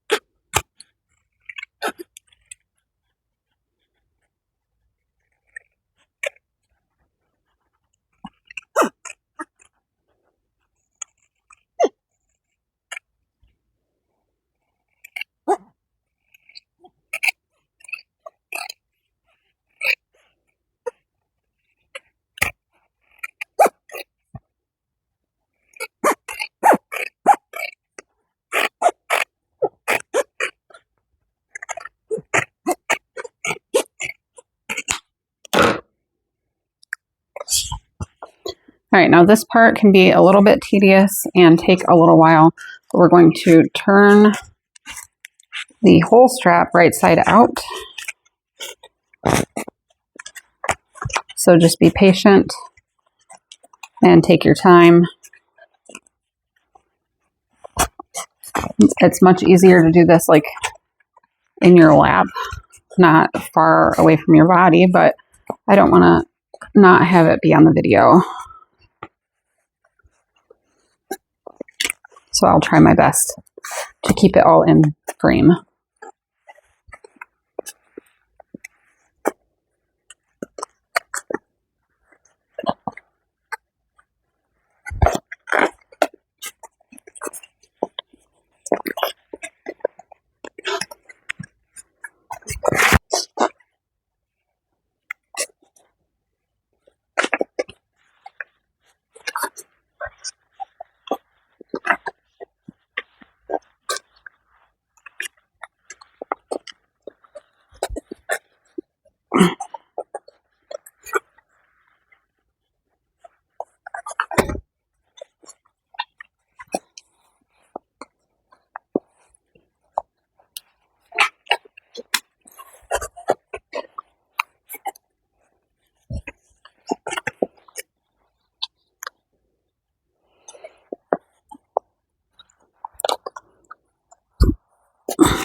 Once you can grab the end of the webbing, that can make it a little bit easier to turn some of this, maybe.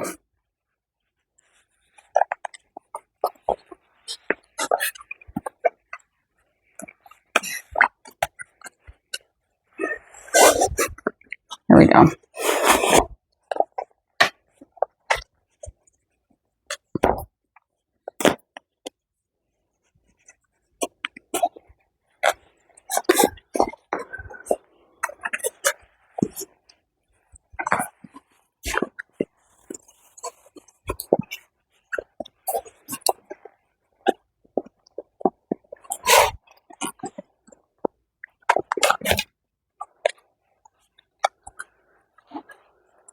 Almost.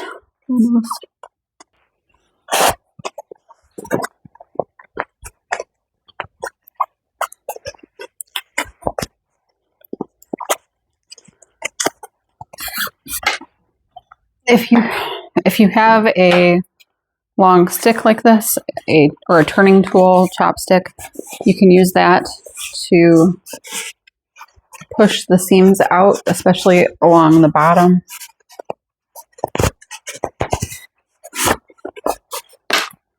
All right, once I get it turned all the way out, I like to kind of roll the seams between my fingers, make sure that they're turned out really nicely.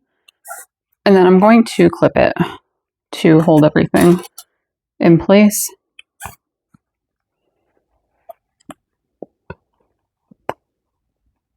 And I feel like this whole part just takes some patience, but it's worth it because these are very nice looking straps, I think.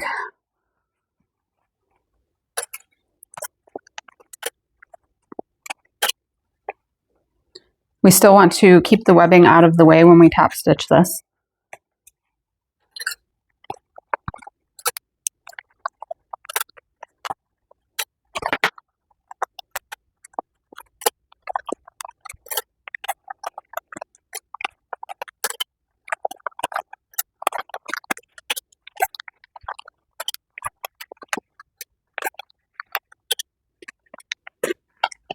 All right, now we're going to top stitch all the way around this using a 1/8 inch seam allowance.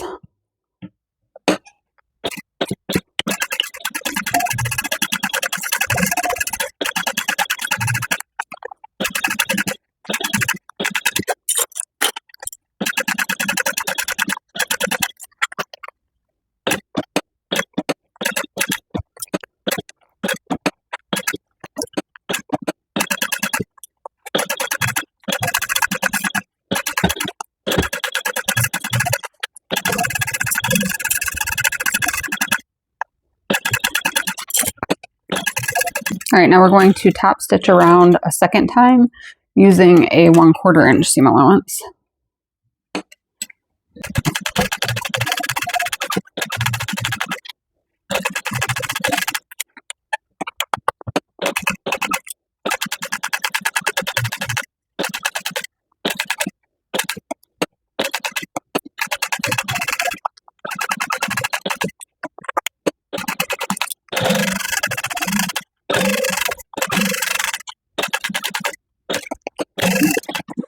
Once that's finished, we're going to repeat the entire process with the other strap, which I will speed through.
All right, so now we want to, on both of these, measure on the wrong side of the webbing 5 inches from the end.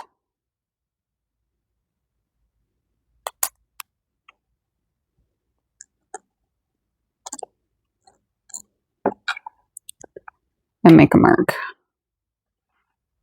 on the wrong side of the webbing.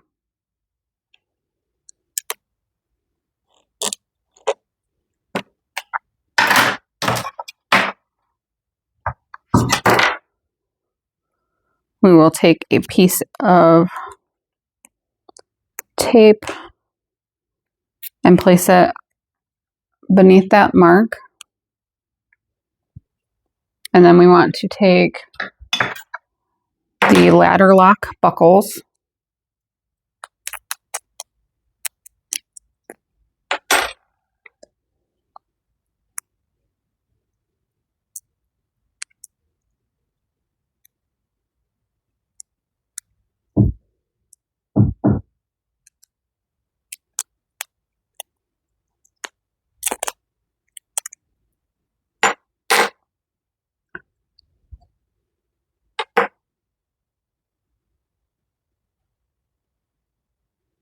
and the right way up is this way.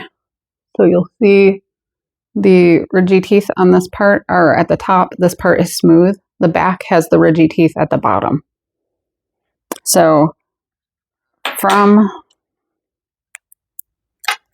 the right side of the strap, we want to slide the strap into this top section over that bar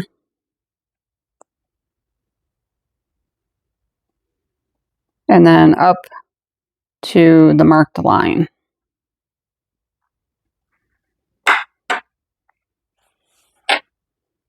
We'll repeat that with the other side.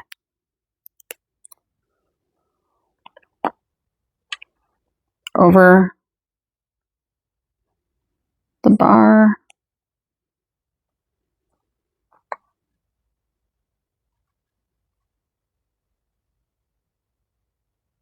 Matching up with the marked line. All right, and now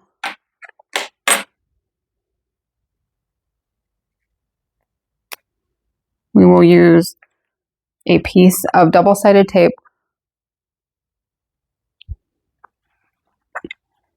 along the back of this.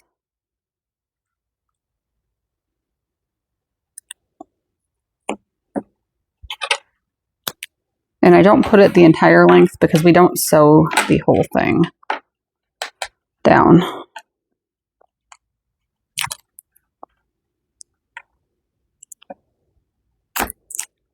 Okay.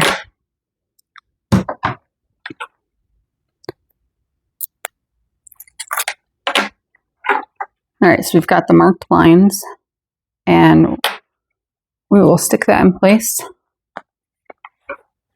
within the marked lines.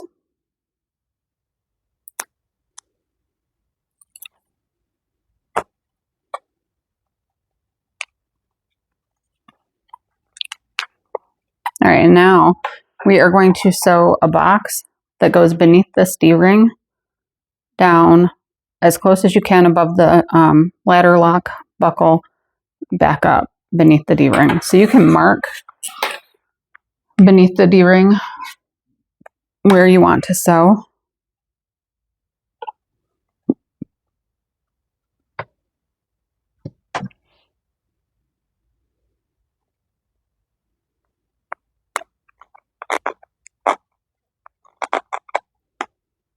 Just like that. And then while we sew it, we'll flip the D-ring up out of the way.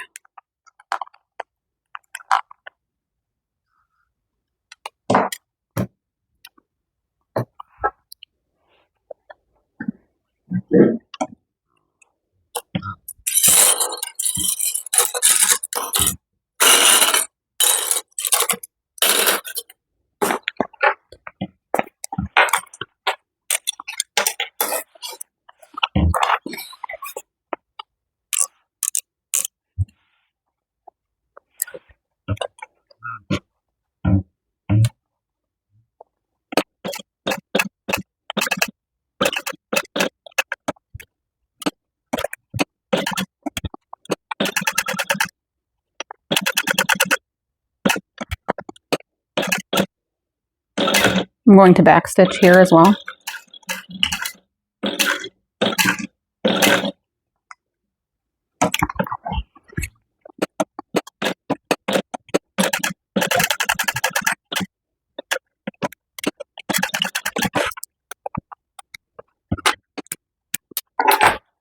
All right, that looks so good. Repeat that on this handle, on the strap.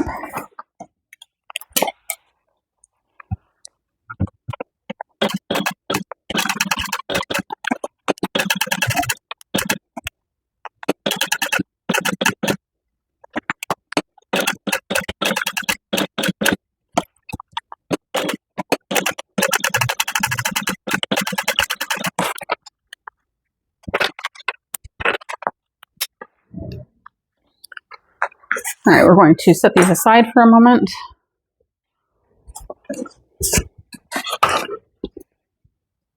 We want to place the exterior main panel right side up, place the remaining exterior accent right side down, matching the long edge of the accent to the top edge of the main panel.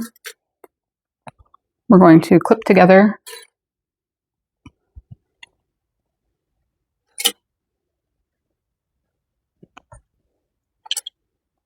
and then we'll sew together using a 3/8 inch seam allowance.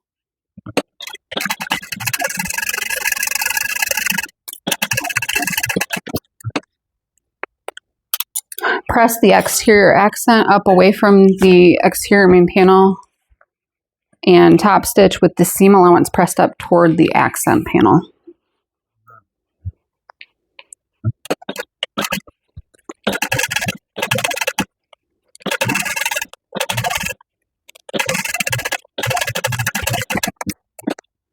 Right now we want to find our center along the top, which I marked when I cut it out. We're going to measure 1.5 inches to either side of the center.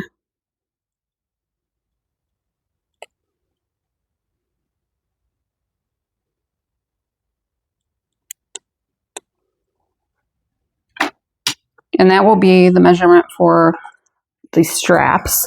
So you want to make sure that they are oriented in the correct position. You want them to go out, not in toward the center. And we want each of them to be 1/2 inch, extending 1/2 inch past the top edge of the accent panel. So I'm going to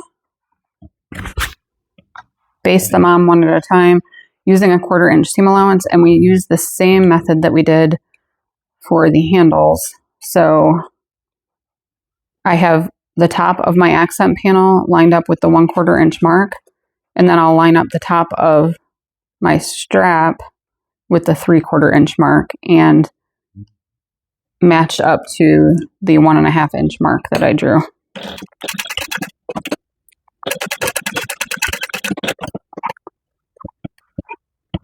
Now we'll repeat that to base the other strap in place.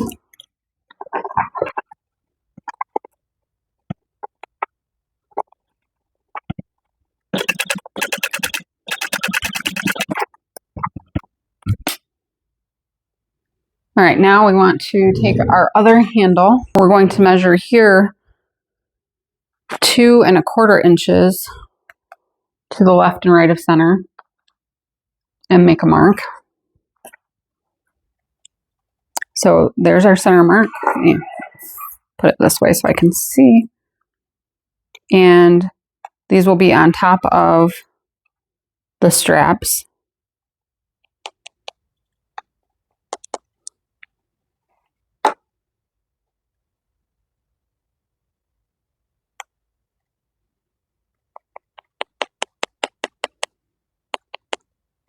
And this part's a little bit easier because we want the end of the handle to align with the end of the strap that's already basted in place.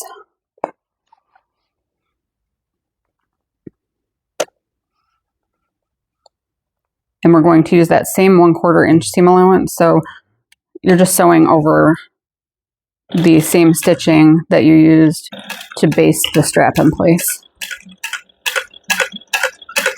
which is 1/4 inch from the top of the accent panel.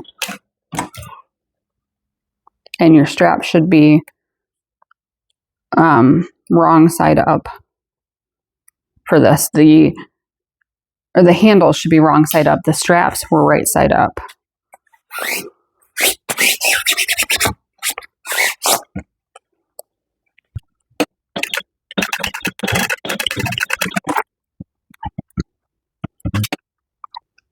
All right, now we want to take our other exterior top, match the center to the top of the accent panel.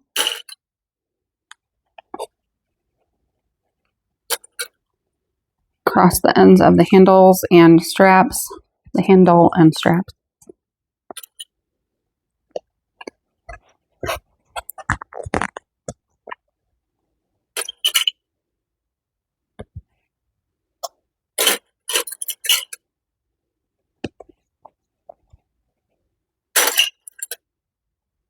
And then we want to sew this all together using a 3/8 inch seam allowance.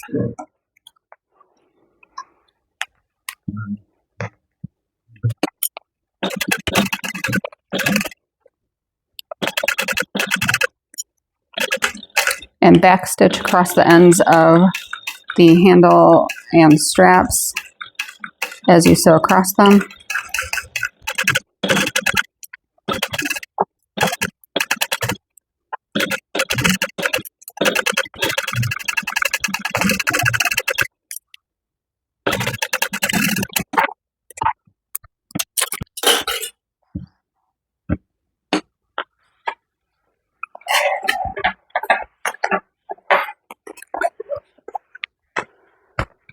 All right, now we want to flip this up, flip the straps and handle up away from the accent panel. And we're going to top stitch beneath the seam using a 1/8 inch seam allowance. And the seam allowance is under the accent panel.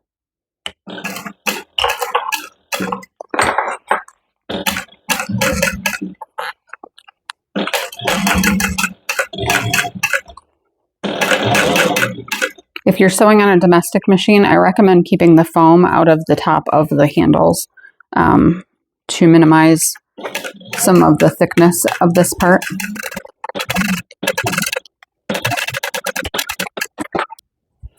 All right, so we are on step number 37. I found a erasable marking pen that works. It's the silver marking pen from Mormino, and then I also have my chalk pencil. So we need to mark beneath each of the straps. We're going to mark a rectangle, and it's going from the top seam allowance. You can't see that. From the top seam allowance down to the bottom.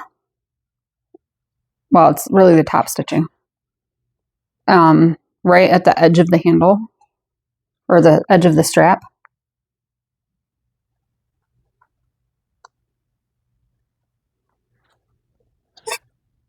Hopefully you can see that. And then in the middle of it, we're just going to draw an X. So from one corner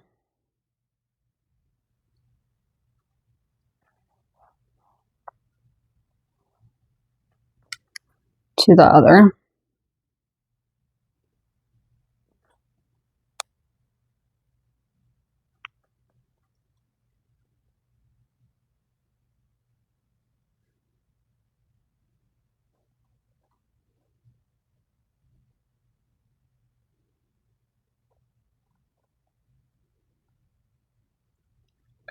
So just like that. And we do have to mark both of them out, but I'm going to mark one and then sew it and then mark the other. So now we're going to follow the directions shown on step 37 for the order to sew. So we're going to start here and sew over the bottom line of stitching first.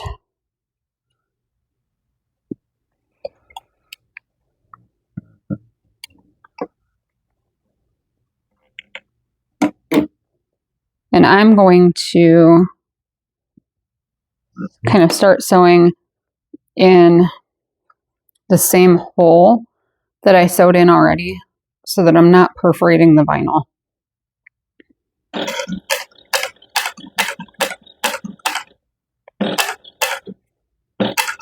And I'm just going to sew all the way over to the other marked line.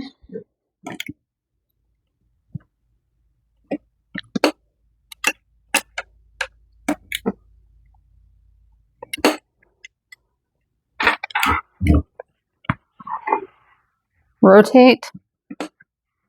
Line 2 is stitching up to the top row of top stitching. Step 3.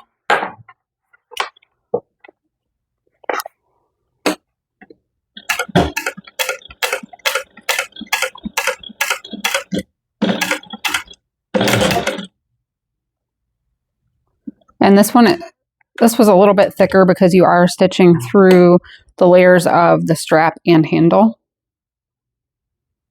4 is straight down.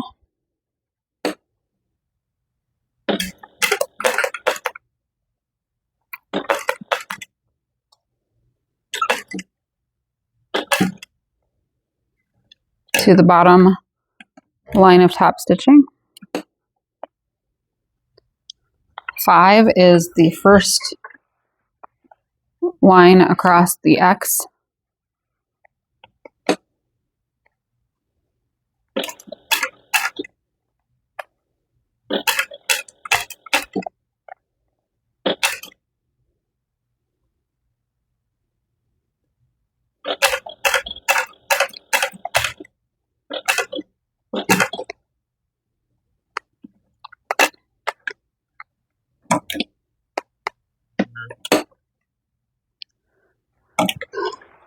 Six is back across the top edge. And again, I'm going to try to stitch in the same holes so that I'm not perforating my vinyl.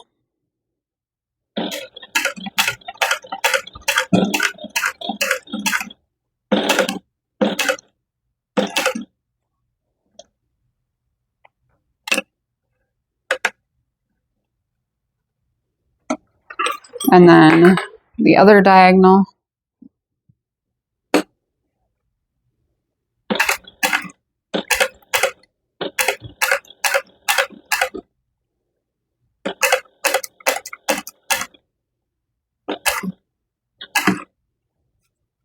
And then once we get to the bottom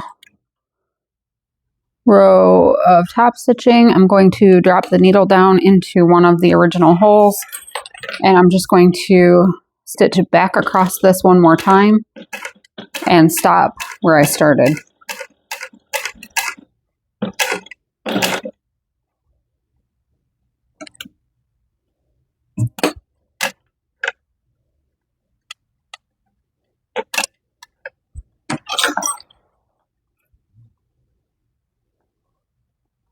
If I leave those threads long, I can see if I can pull them through to the back and tie off, which looks like it won't be a problem.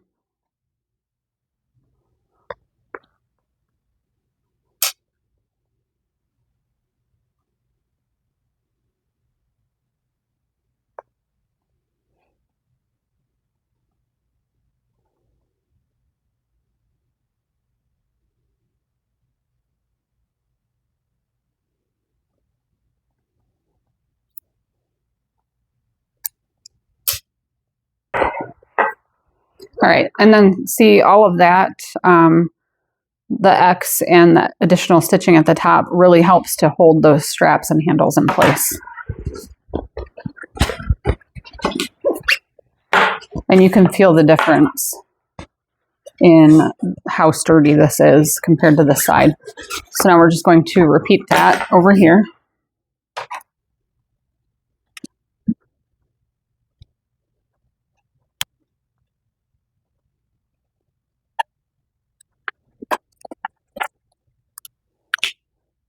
All right, we're going to follow that same stitch pattern.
All right, so once that part is done, we are on to step number 38.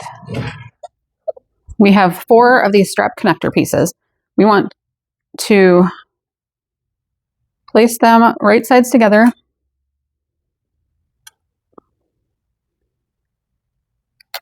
and clip together along 2 of the edges. And it helps me to keep the pieces oriented how I do in the pattern to make it make sense. Because this part's, I feel like it's easy to get confused. All right, so 2 pieces like this, we want to sew together along one side only using a 3/8 inch seam allowance.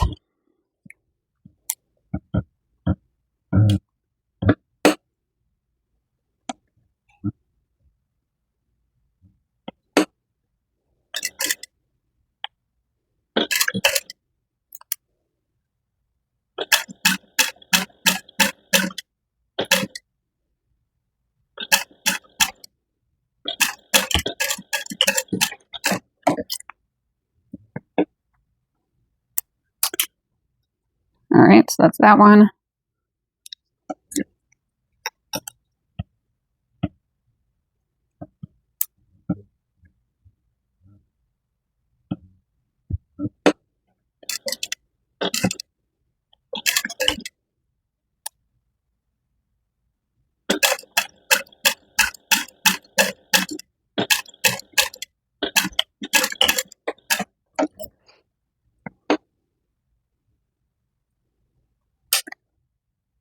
All right, now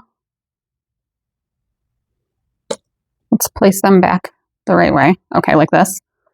We want to take two 24-inch lengths of webbing, and we want the long edge coming out of the bottom and the top edge to be going 1 inch past the edge. Okay.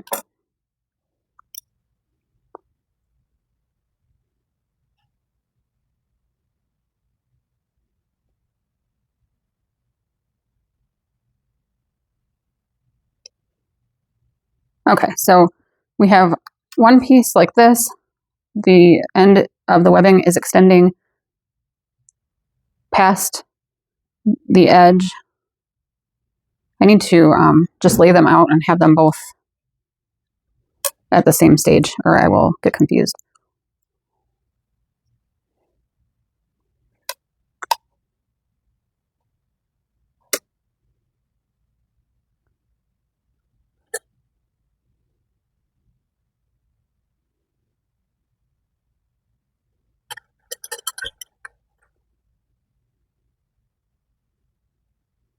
Okay.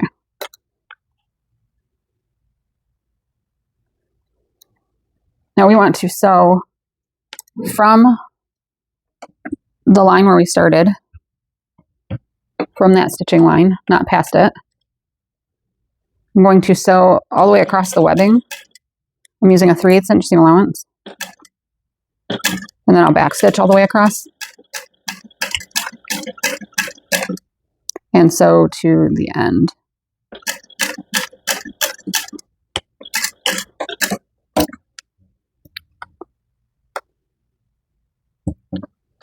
We'll repeat that for the other connector. All right, 3/8 inch seam allowance.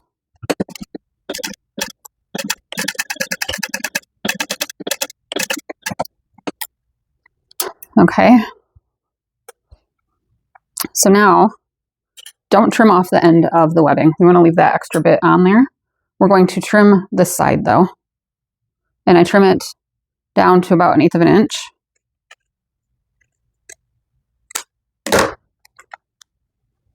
And this one as well.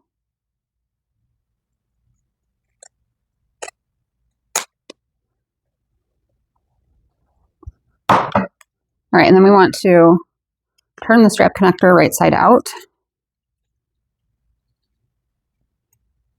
You can push that corner out with something.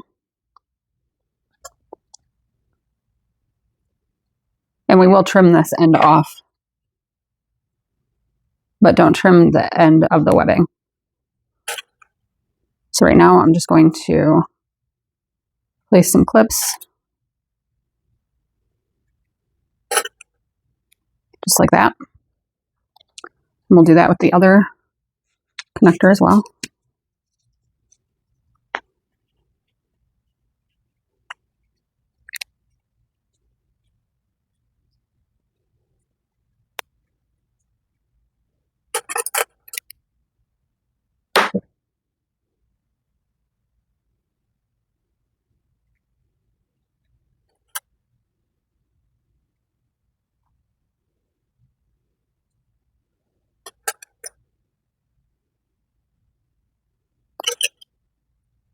All right, I'm going to sew with my webbing right side up, since my webbing does have a right side, and then that will be my top edge. But we're just going to sew all the way around these, first using 1/8 of an inch seam allowance and then using a 1/4 inch seam allowance. And while this extra stitching is decorative, it's also there to secure the end of the webbing inside the connector. Also, when we cut the webbing, we heat seal it. So make sure that if your webbing is seatbelt webbing and it's nylon or vinyl or nylon or polyester, make sure that you heat seal it by melting the ends so that it does not unravel. Because if you don't do that, it will just pull out of the connectors over time.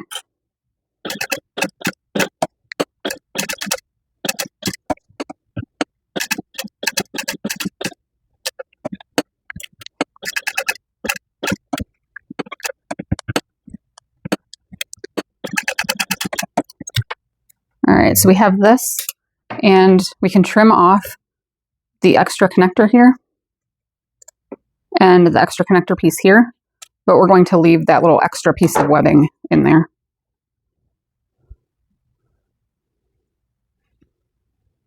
Even the little connector's cute.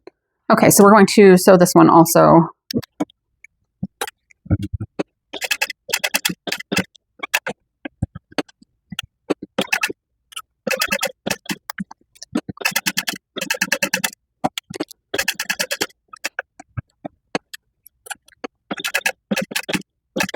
So I was actually just thinking about this. We do need to trim that end of the webbing off to make sure that it's not sticking, like we won't be able to add our binding if the little corner of webbing is extending past it. So I'm going to cut that and then reheat seal it. So you may want to trim that to be even before you sew it closed so that you can heat seal the end of the webbing. We want to measure 2 inches up from the bottom. And I'm going to use this ruler because I want to measure 2 inches up from the straight part along the bottom. So where you're making your mark on the side should be just above the curve. And then you'll place a connector at that mark facing in like this.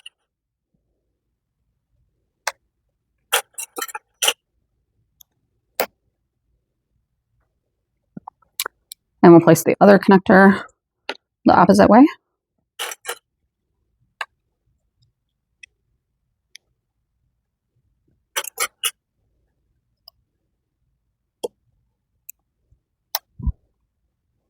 Okay, and we're not going to finish these straps just yet.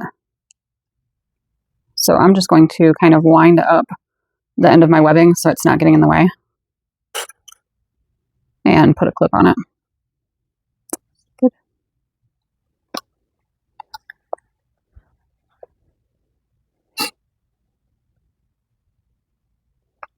Oh, and I'm lying. We are going to finish it. Okay, well, either way, let me get these out of the way for a moment since I already started. All right, so we're just going to baste this in place using a 1/4 inch seam allowance.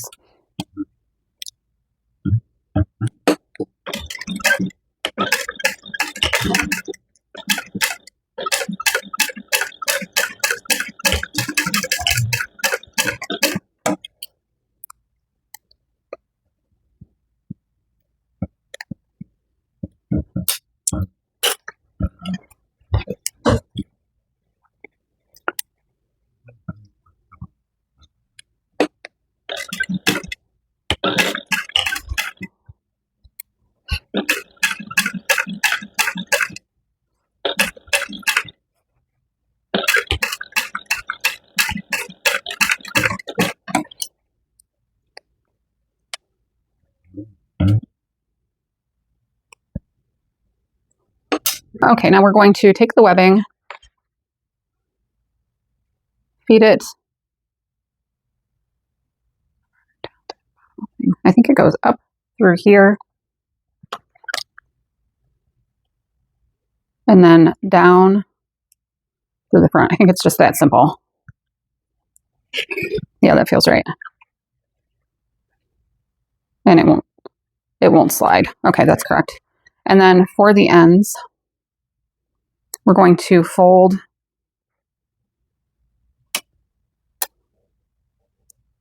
let's see, fold 1 inch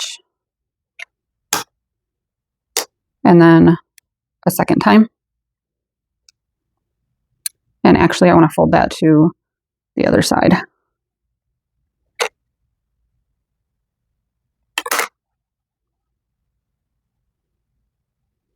Okay, so we've folded it twice, so now that raw end is in the center. And we're just going to sew around this little box.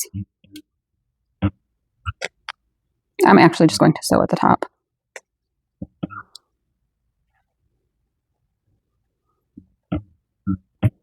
Of the fold. I'll sew all the way across and then back stitch all the way across and then back across one more time. And that is for two reasons. One, so that the end of the webbing does not come unraveled over time, even though we heat sealed it. And also so that the ends of this won't easily slide out of the strap adjuster. Ladder lock buckle. Over and then down. And these are really nice because they're metal, where I feel like a lot of backpacks have plastic buckles. So 1 inch and then fold it a second time.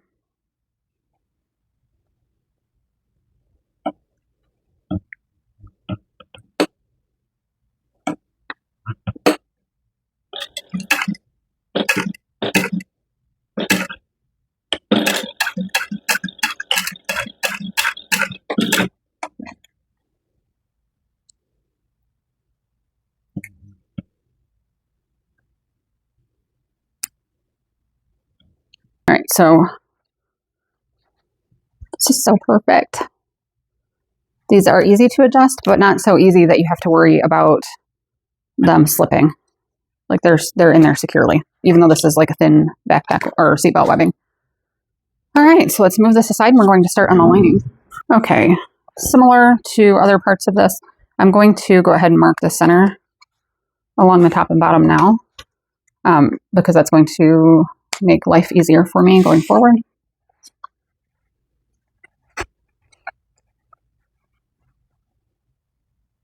And this is a lining main panel.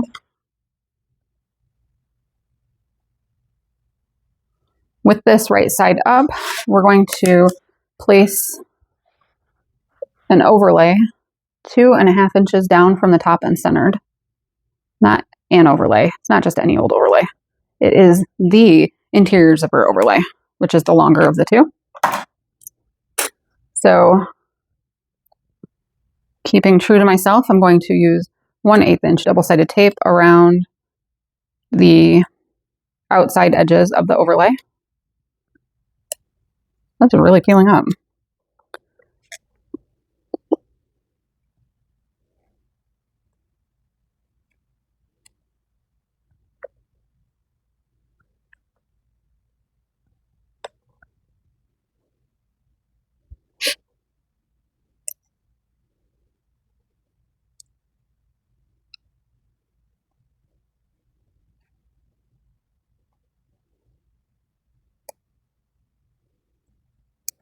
Okay.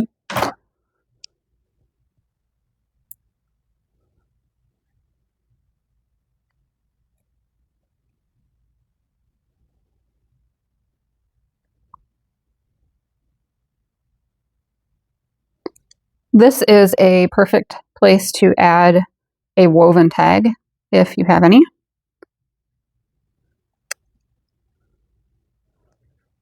And then we want to place the overlay 2.5 inches down from the top and centered from left to right.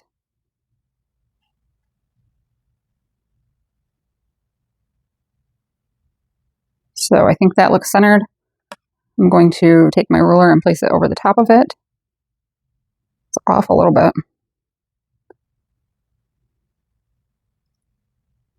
I should probably scoot it over.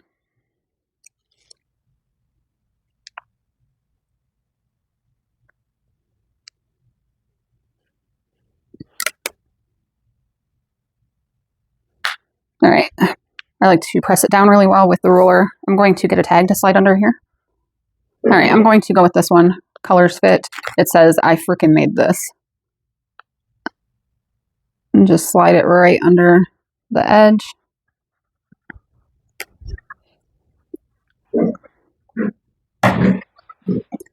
Okay, and now I like to start along the top. Honestly, it doesn't matter. And do not backstitch because we will pull our threads to the back and tie them off.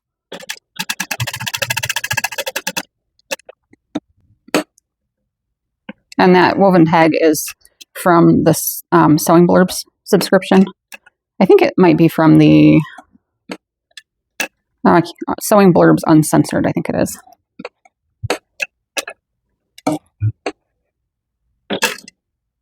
That one's a little more G-rated.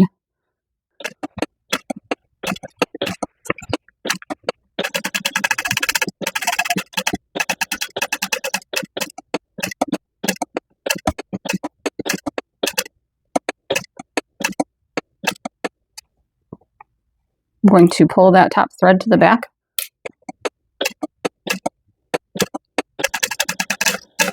And then when I get back to the beginning, I want to stop sewing in the same hole that I started in. So I just lift the presser foot up to adjust this and bring my needle down right in that same hole. And then leave the thread tails long.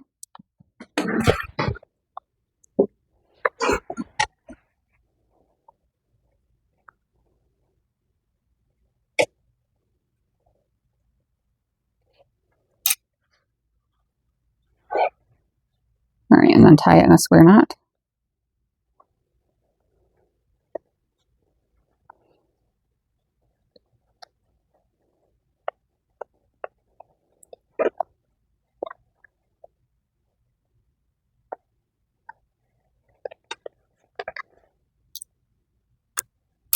And now we're going to cut away the lining from behind the overlay very carefully. Do not cut the overlay.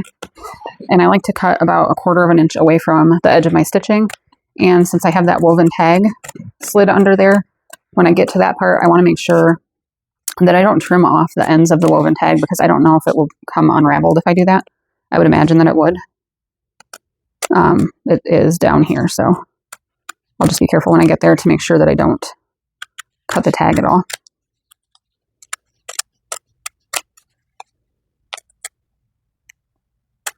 There it is.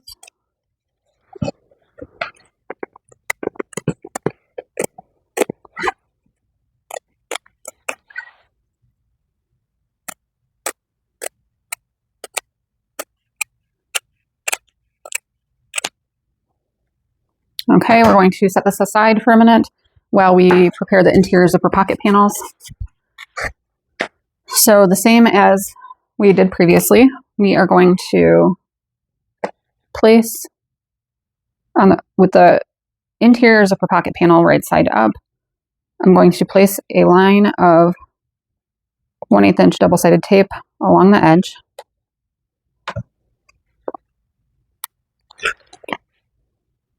Then I'm going to place my zipper along the same edge, also right side up, and stick it down into the tape. You don't have to use tape for this step, but I find that my zippers are much less wavy if I tape everything. Okay, we're going to sew this together using a 1/4 inch seam allowance.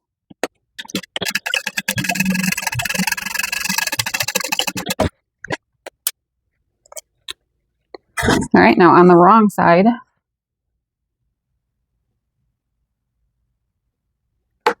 I want to put a row of double-sided tape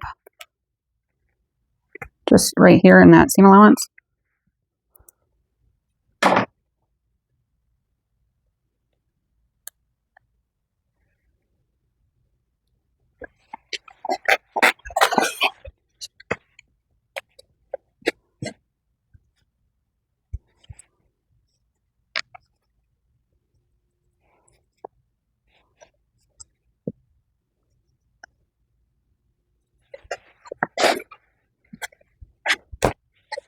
All right, and then we're going to top stitch that using a 1/8 inch seam allowance.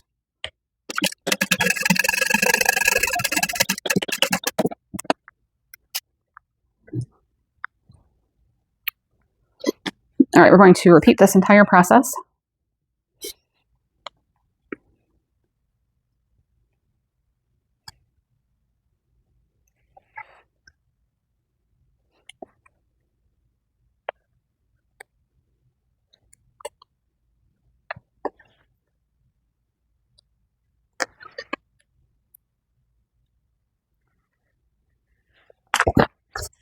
And I'll stick this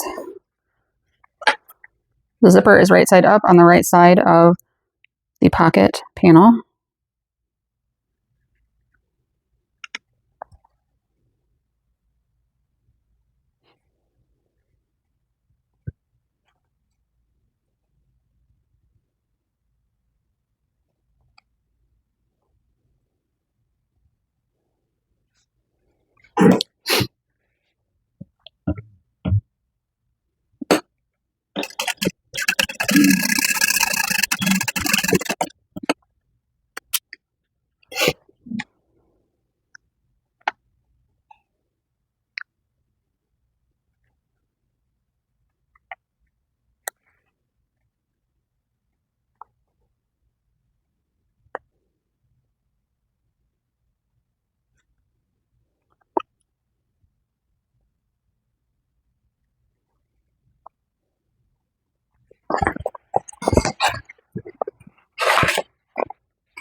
All right, we'll top stitch this.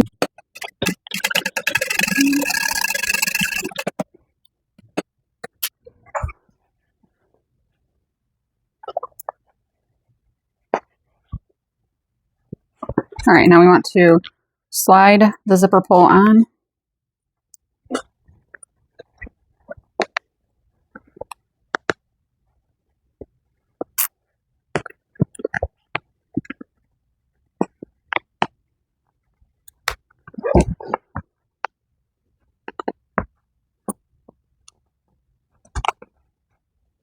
And I just need to make sure that the teeth are lined up correctly, especially since it's already sewn. That looks good. Yep. All right, now we want to place the 1/8 inch tape around the opening in the center of the overlay.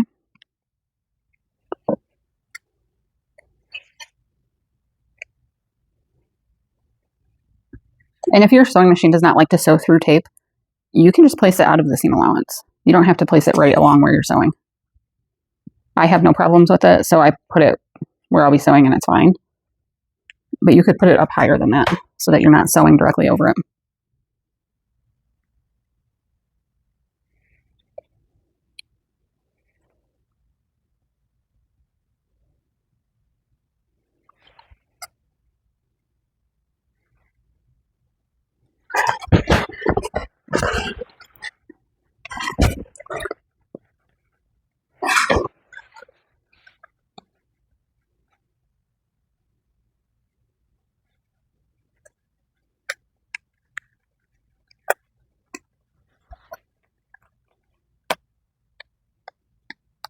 Okay, so I feel to make sure that my zipper is centered from left to right first, and then I focus on it being centered from top to bottom.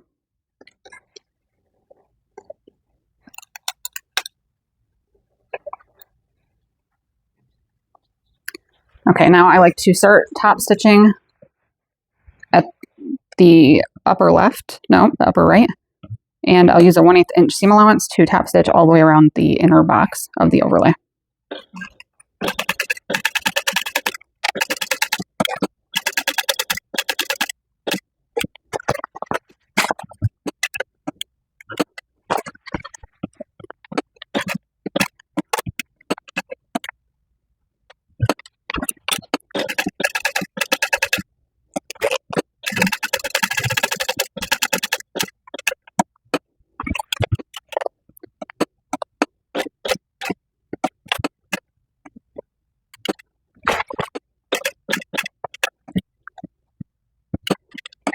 All right, we stopped in the same hole where we started, and we're just going to flip this over and pull all of the threads to the back. I kind of sewed through that one.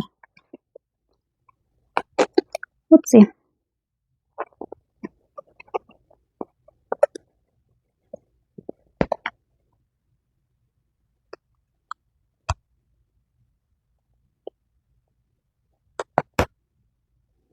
Okay, we've got one. I think I can get 3 of them, and the other one is just going to be really short. So I think I'm going to have to cut it. Yeah.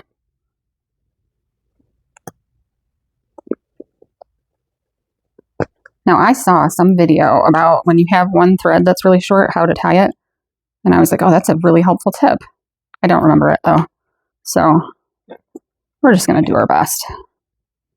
And I'll kind of tie the knot maybe around. I feel like it involved tweezers.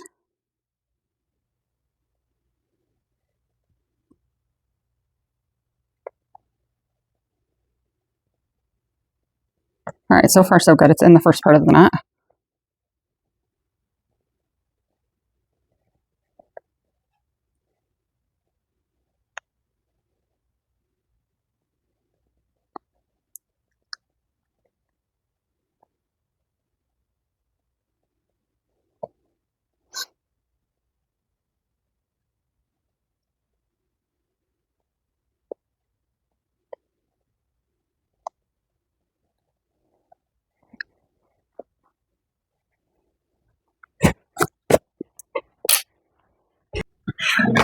All right, so now we're going to fold the top one of the lining panels down over the bottom lining panel. And we will clip together along the sides.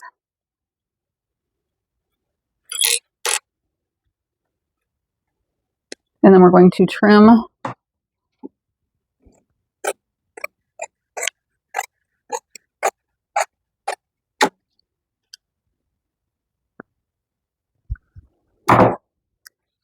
all right, and then we'll clip this together along the bottom as well.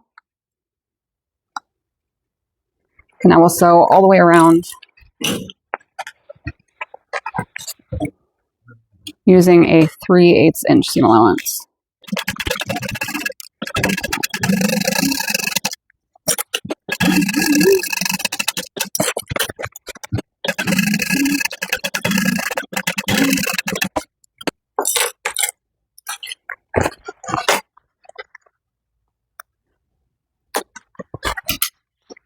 All right, we're going to set this aside for right now.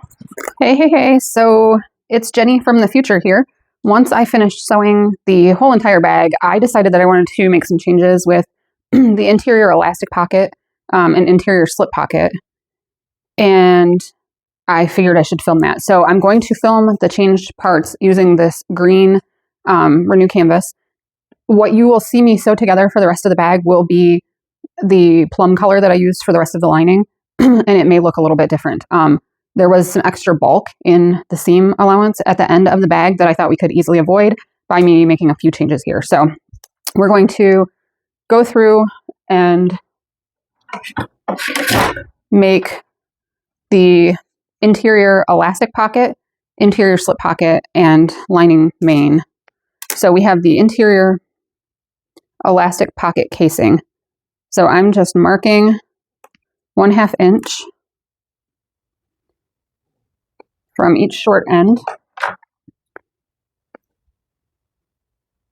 And I am still using pink thread because I still had a full bobbin. So I'm not actually going to use this in anything, just a demonstration. I do realize that it's probably not going to be the most aesthetic combo. Okay, we're going to fold each of the short edges to the wrong side by 1/4 inch. That's why I marked the 1/2 inch line. That makes it easier for me to fold evenly. Okay, now we're going to top stitch down each short end using a 1/8 inch seam allowance.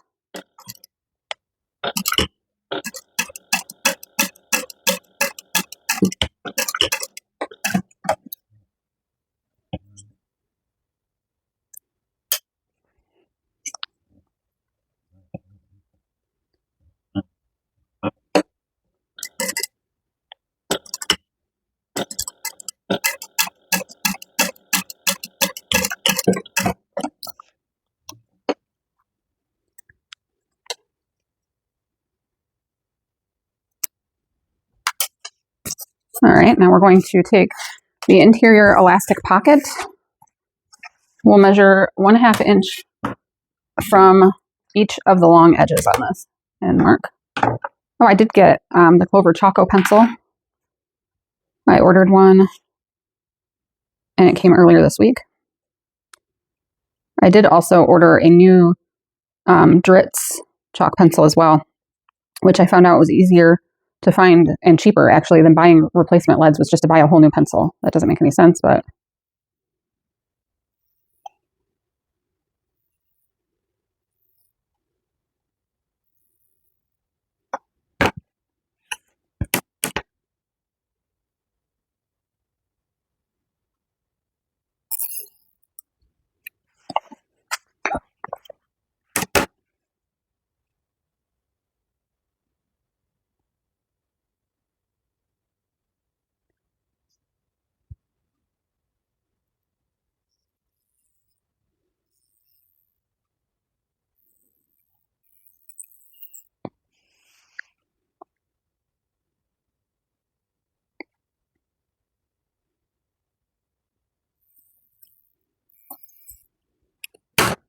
okay. It does make some nice lines that you can see really well.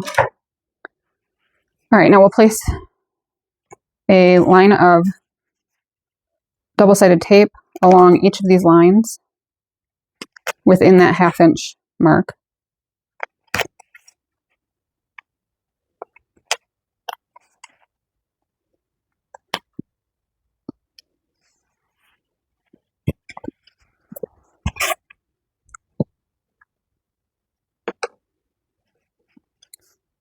There are raw edges on the back of these pieces. So once we fold this 1/4 inch to the back, this raw edge will still be exposed. If you're using materials that will fray, you may want to heat seal, or if it's like quilting cotton, I would suggest using Fray Check, which is by Dritz, and it's like a liquidy glue that you can just put along the seam that prevents it from fraying. So we're going to fold each of the long raw edges toward the wrong side by 1/4 inch. So I'm folding it down to the line I marked.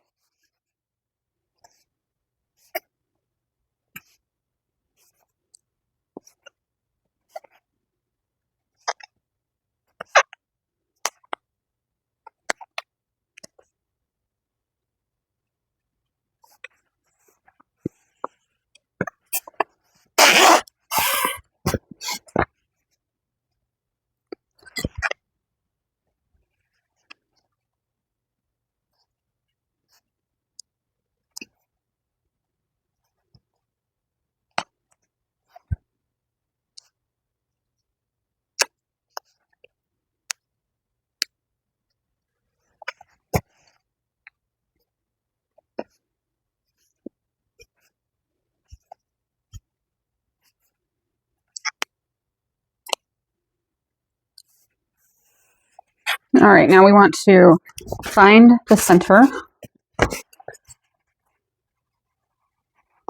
right, so it is right there. And I'm just going to mark that with my chalk. All right, and then we also want to find the center of the interior elastic pocket casing.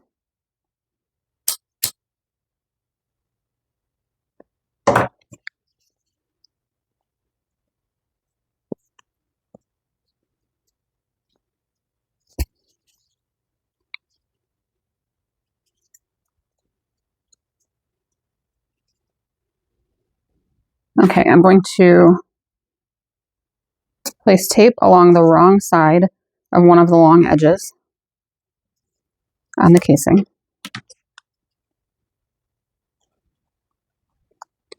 All right, and then I'm going to match up the centers and match the bottom raw edge of the casing up with the raw edge of the folded back portion.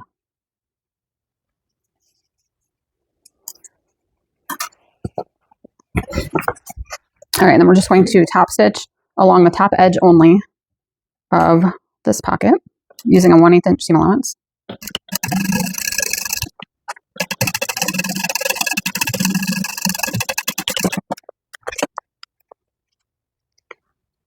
All right, now we are going to mark 1/2 inch down from the raw edge here.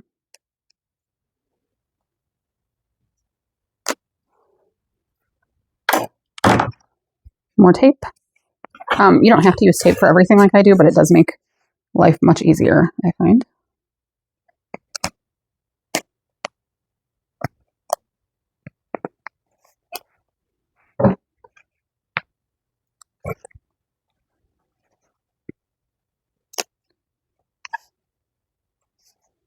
We're just folding 1/4 inch toward the back on that piece.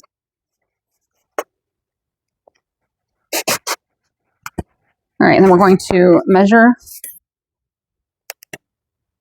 1 3/8 inch down from the top folded edge of the pocket. And we'll make a mark beneath where the casing is.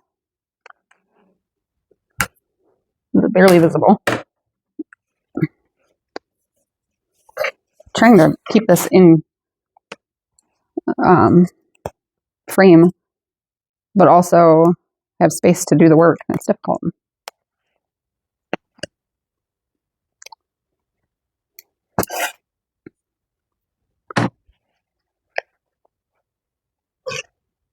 All right, we're going to fold the casing down and match it to the marked line.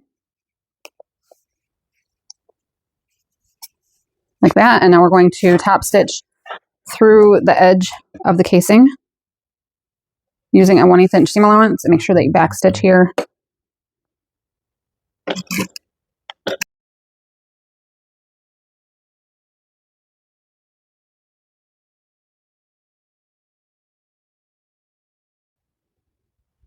All right, now we're going to measure and mark the lines indicated on step number 53. So I'm measuring 3 inches in from the side, and then I'm going to measure from that 2 3/4 inch.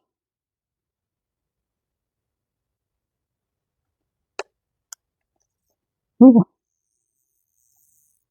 All right, the only thing I find about this Choco pencil, it kind of gets, well, for one, it's a little bit messy, but the little teeth kind of grab into the grain of the fabric, so if you're not careful, it goes offline easy.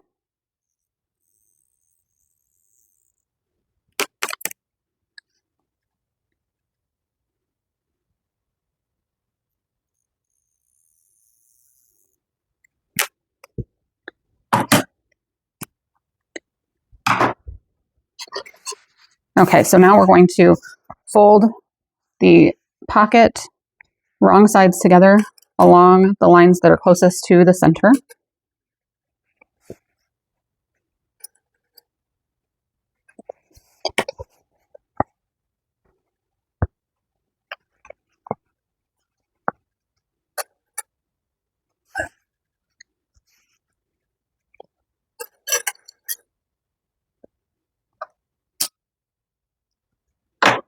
I actually don't hate this neon purple thread with this army green Renew canvas, which is a weird combination, but I feel like it could look worse. All right, we're going to top stitch along each of these folded edges using a 1/8 inch seam allowance.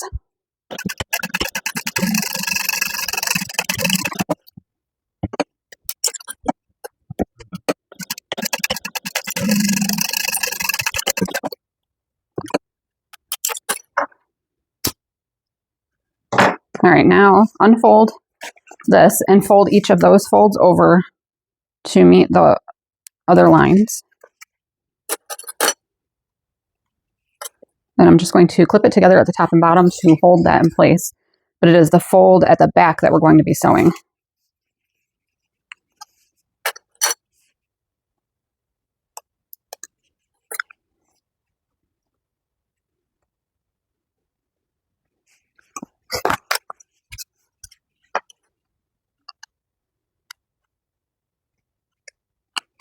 All right, so flip it over and then this fold on the back, place a few clips on it.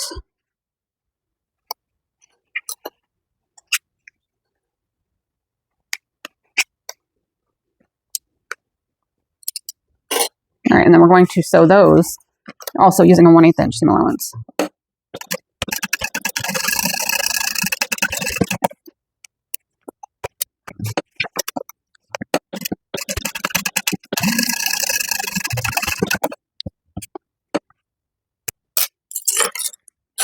All right, once that's sewn together, you'll have this. You're going to, one of these pockets will be sewn onto the lining main panel that has the interior zipper pocket attached.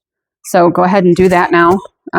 Make sure that you move the interior zipper pocket out of the way as you sew. We're going to attach this one to the other lining main panel.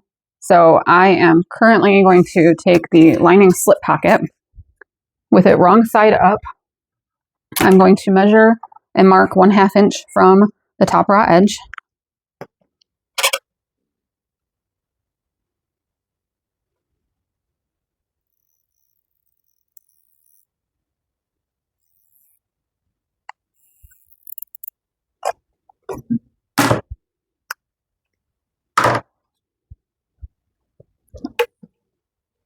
And then we're going to place a strip of tape along the top edge.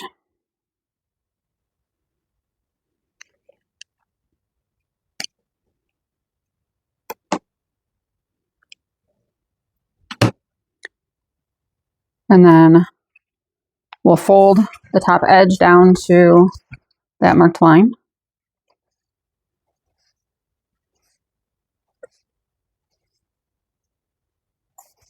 And we're leaving the pocket unlined to eliminate extra bulk in the final seam.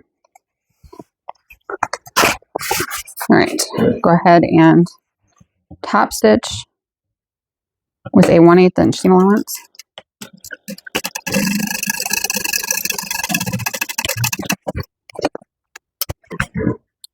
All right, we are going to take our elastic pocket. We should have a 13-inch piece of elastic, but I'm just going to kind of lay it on top and cut it big enough. So I'm going to place a strip of tape along the bottom edge of this pocket, keeping those pieces folded back.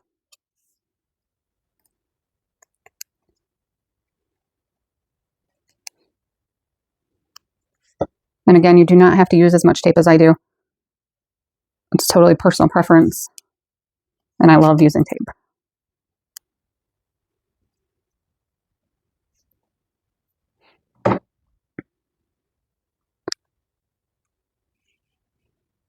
Okay, on the lining slip pocket, we are going to measure 2 inches up from the bottom raw edge.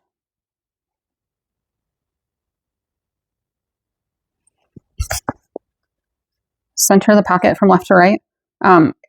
It is most likely just a touch wider than the pocket panel, and that is fine. That's how it should be.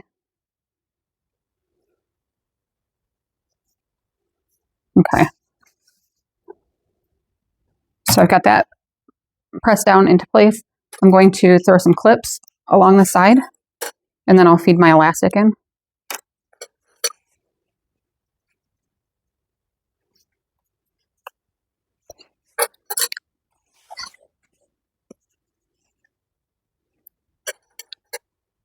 And then after we sew this together, we'll just trim the edges to be even. No big deal. All right, the elastic will just feed through the casing.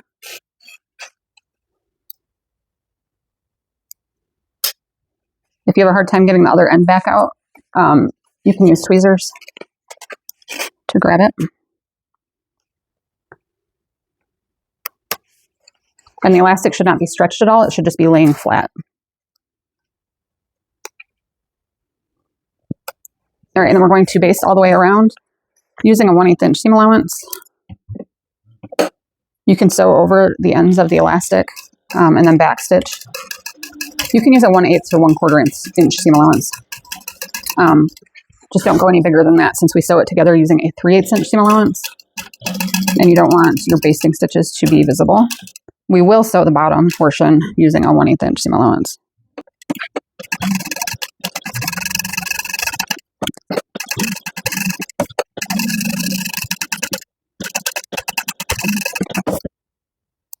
All right, so once we've got that, go ahead, flip it over, see what part extends past the side of the slip pocket and just trim it off.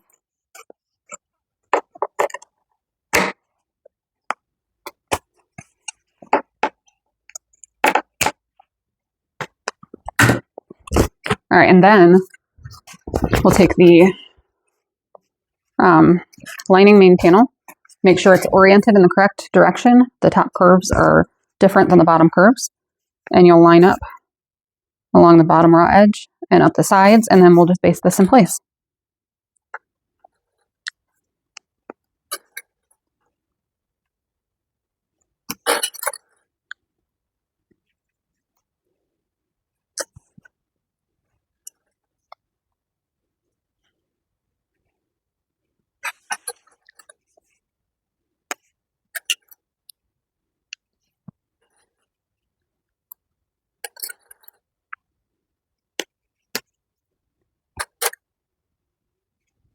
All right, and then we'll baste this using a 1/8 inch seam allowance to 1/4 inch.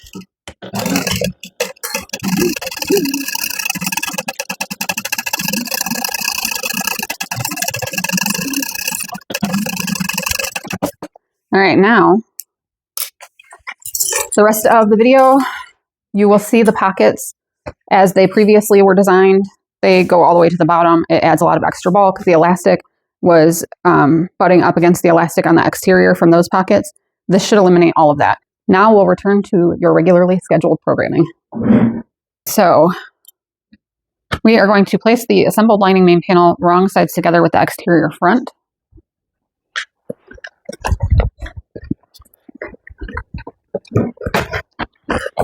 So first we'll match up the centers along the top and bottom.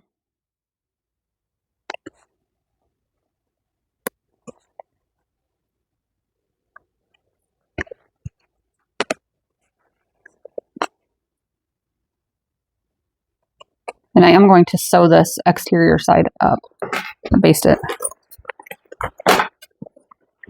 Okay. Again, match the center, the bottom of the pocket, the bottom of the corners can seem a little awkward, but you just kind of have to like squish that part down. If you've made the one with the baby, it's similar to that. I may adjust the pattern piece slightly to eliminate this little square part. Again, remember the pattern is currently being tested as I film this video. Once you have the pattern in your hands, it has been thoroughly tested, and any adjustments that I mentioned during this video have already been made.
Okay. We're just going to baste this together using a 1/4 inch seam allowance. I'm going to start at the bottom corner and kind of sew around the easier part first, so that way it's all together. before I sew over the bottom edge.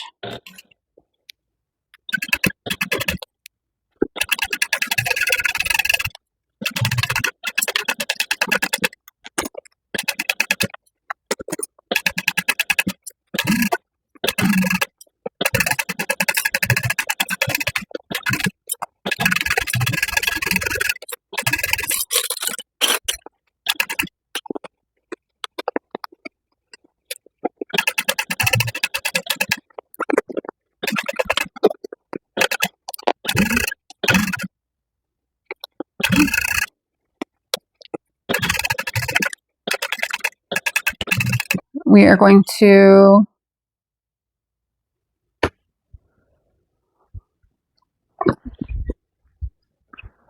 take the exterior back panel, place it wrong sides together with the lining back panel. And again, first I'm going to match up the center marks along the top and bottom.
All right, now we're going to baste this together using a 1/4 inch seam allowance.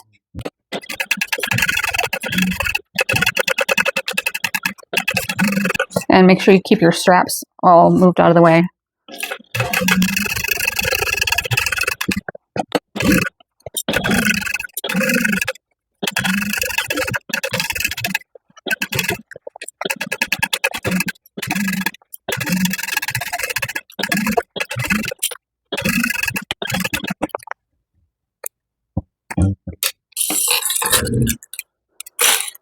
All right, now what we want to do real quick, before you continue, take your main panel pattern piece. We want to mark the center using this pattern piece because the center of the sides is not like in the center if you fold it in half. Not sure if that makes any sense. It's probably easier from this side because the curves are different. The top curve and bottom curve are different. So you can't just fold it in half to find the center.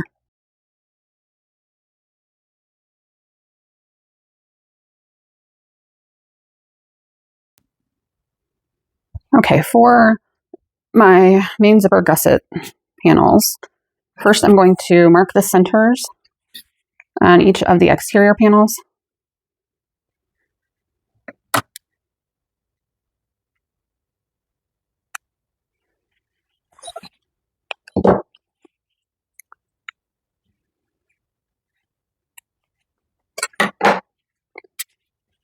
I may or may not actually, I'll need it when I do the final assembly.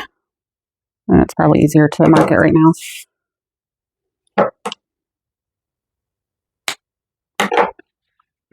All right, the way that we're going to do this, if you are sewing on a domestic sewing machine or your sewing machine can't handle bulk very well, you will want to keep the fleece out of your seam allowance. So you'll want to cut the seam allowance off of the fleece pieces, sew the gusset together, and then slide the fleece in between the exterior and the lining. Right now, we are going to lay the fleece along the wrong side of the exterior gusset. Okay, we're going to place the zipper right sides together with the exterior. This might be easier to clip the zipper to the exterior first, and then we'll clip it to the foam as well. If you attach the fleece, if you baste it to the fleece ahead of time, there's kind of some shrinking because of this being such a long piece that the gusset does not end up coming out the correct length. And we don't want that.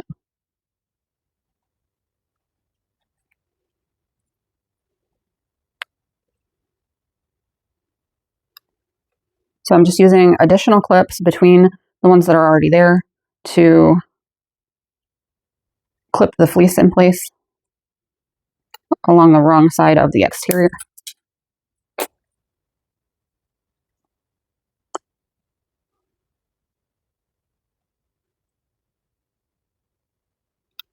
Okay, let's slide this out of the way. All right, we're going to baste this in place using a 1/4 inch seam allowance. You can use your zipper foot for this step, or you can leave your regular foot on right now and switch out to your zipper foot for the 3/8 inch, which is what I'm going to do.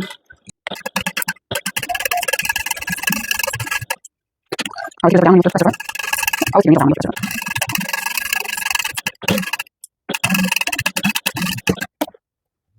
All right, now that we have that basted in place,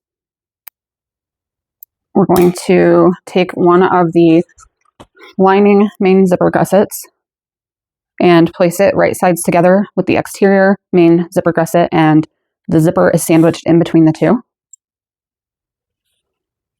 Clip in place along the zipper.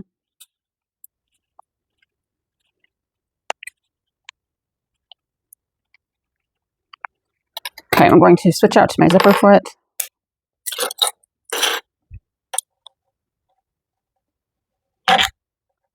And I do not enjoy switching out between feet, but it is good for precision.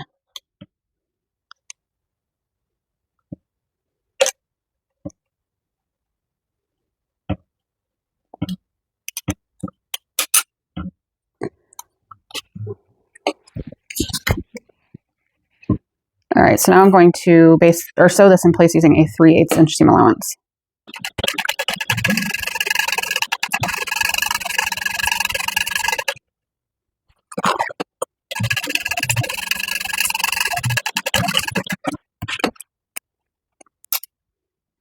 All right, if you were using a domestic machine, you would have the seam allowance cut back out of your fleece, and now when you flip the exterior and lining wrong sides together, this would be the point where you would slide the fleece inside before you top stitch along the zipper.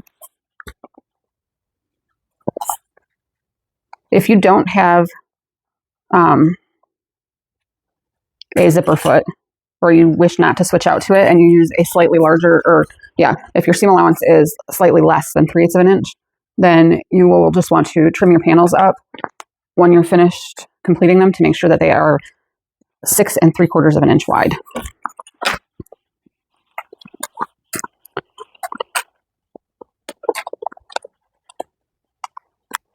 So I'm just folding everything away from the zipper, wrong sides together, and now the fleece is in between the two layers.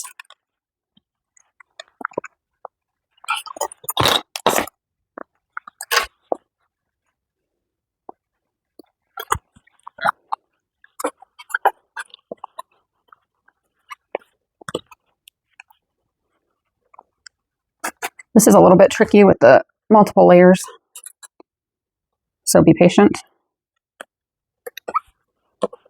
Which is not my best quality.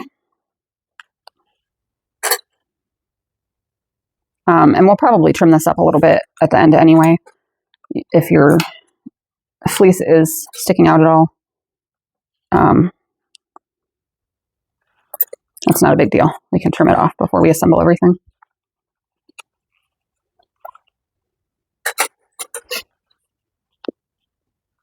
All right, so I'm going to also flip over and put a little more effort into pulling the lining away from the zipper.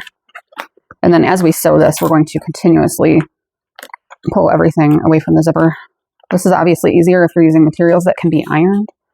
And these can be ironed, but not really that much. So we don't want to melt anything. So as I'm doing here, you just have to work with it.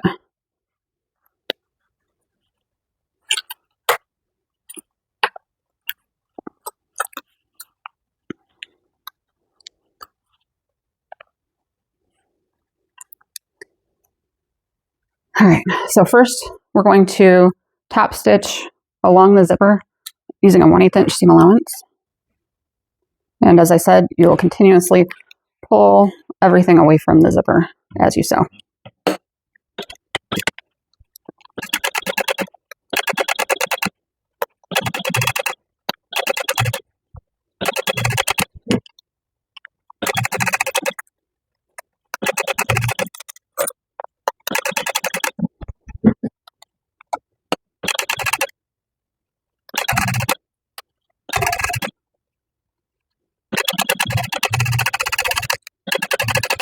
All right, once we get to the end, we're going to continue around the short ends and the long open end to base everything together.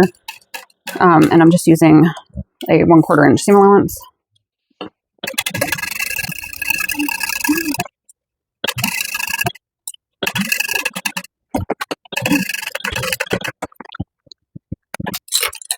All right, we'll wait to trim anything until we have the whole zipper gusset assembled and measure the assembled width of it before we do any trimming. All right, so now we'll repeat this process. I have my exterior right side up, and I'm placing the zipper on top, right side down. And I'm just going to clip this together, and then I'll lay the fleece underneath and clip that in place as well.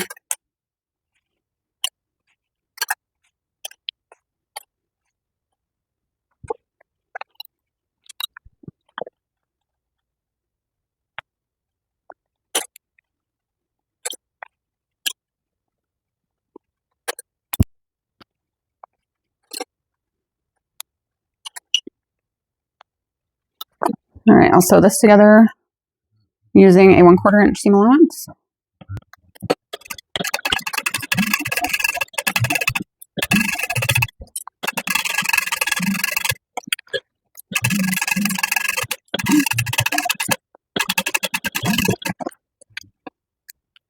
Okay, I'm going to take my other lining, main zipper gusset, and place it right sides together with the one that's already attached to the zipper, and clip in place along the zipper edge.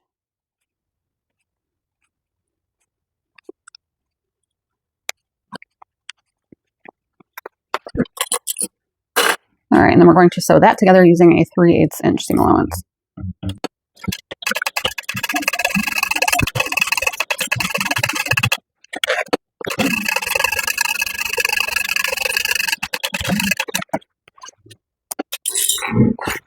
All right, now we're going to fold everything away from the zipper. So this side I'm going to try something different. I'm going to fold the fleece and exterior away from the zipper first and clip it together.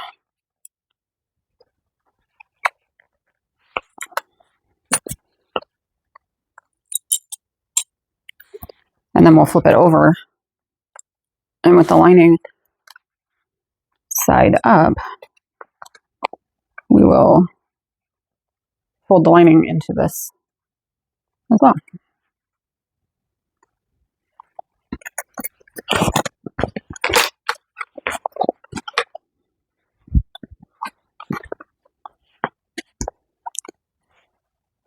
All right, so I'm just going to match the lining up to the edge of the other two.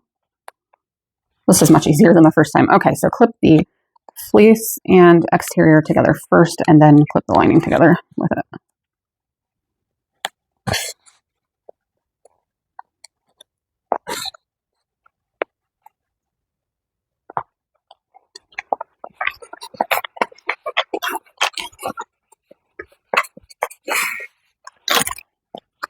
Okay, I switched back to my regular presser foot, and we're going to start by top stitching along the zipper using a 1/8 inch seam allowance.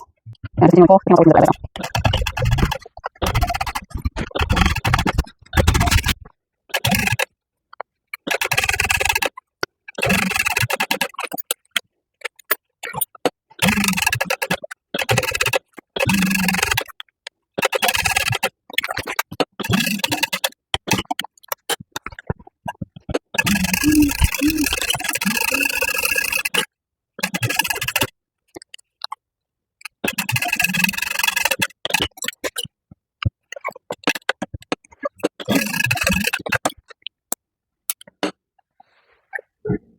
All right, this should now measure 6 3/4 of an inch wide. Fingers crossed. That's actually pretty good. Okay, so we're not going to trim off any of the kind of fleece that's exposed because it's coming out pretty close to correct as is. The length should be the same as we cut it. 25 3/4, it's good. And any of the fleece that's exposed will be in the seam allowance, so it's fine. Okay, we have the exterior side panels and lining side panels. We want to make sure that we have these in the correct orientation.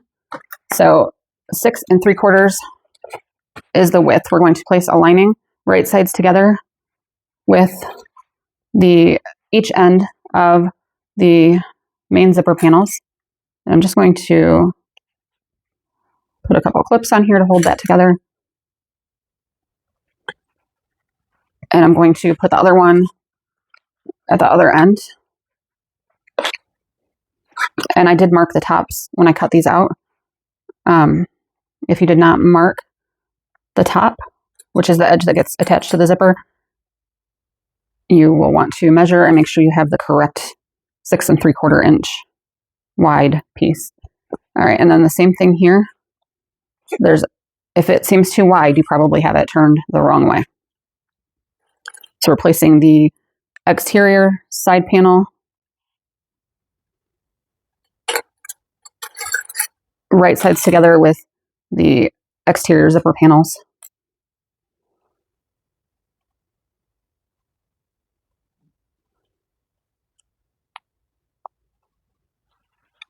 And at this end as well.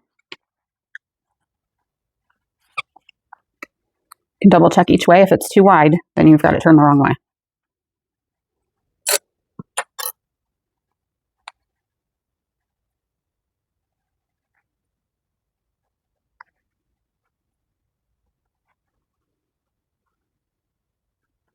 All right, we're going to sew each of those on using a 3/8 inch seam allowance.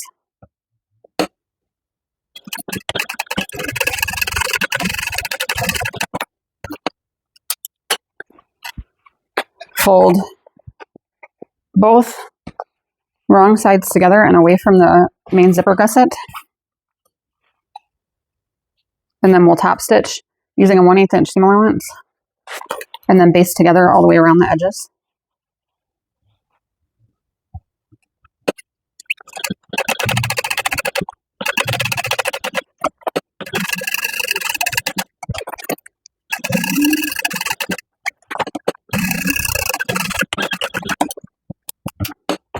Repeat that on the other end.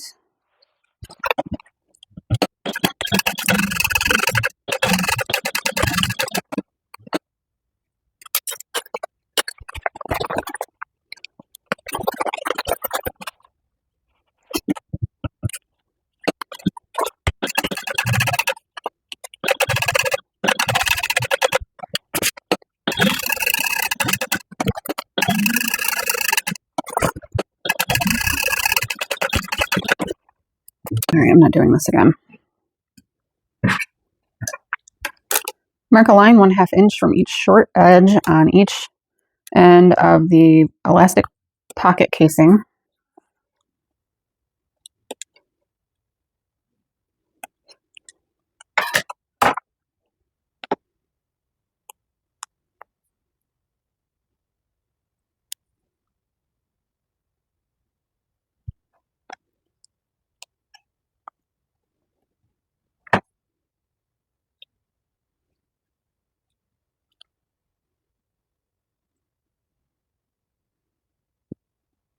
We're folding each end under by 1/4 of an inch.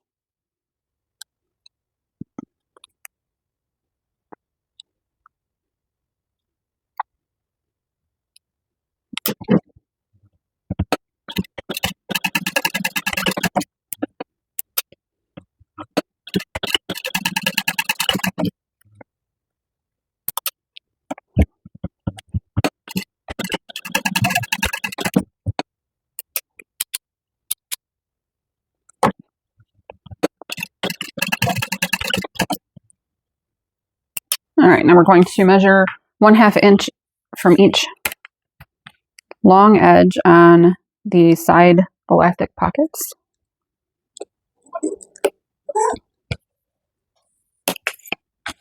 That was 1 inch.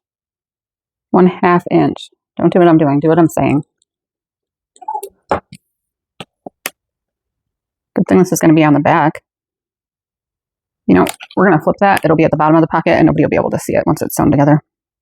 Don't tell anybody.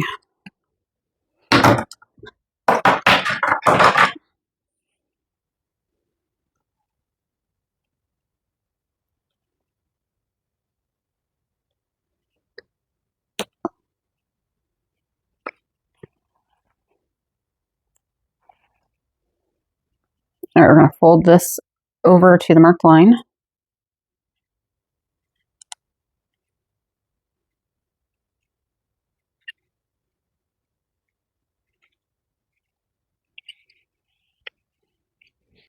With one of the elastic pocket casings, I'm going to place it wrong side down. First, I'm placing a strip of tape.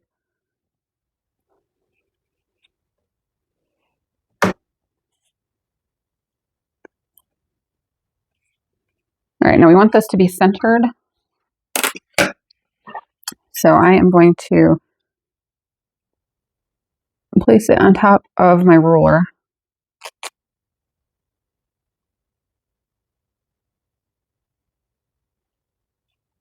All right, and we're lining up the raw edges. And then we're going to top stitch along this edge using a 1/8 inch seam allowance.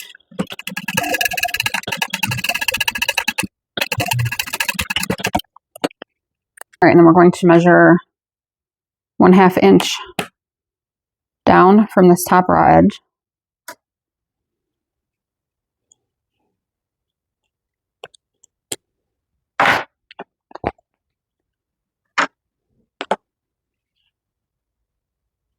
And the pocket is assembled in this way to minimize bulk. I'm using a fabric that does not fray, so it's okay that there are raw edges. If we needed to fold under, it just gets very bulky. So I'm going to fold this edge toward the wrong side by 1/4 inch.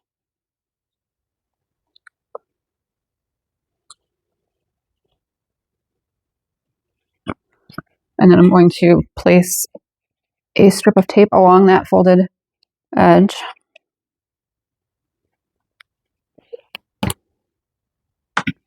I want to measure 1 3/8 of an inch down from the top. And I'm going to mark a line. This one we want to be with chalk or something erasable.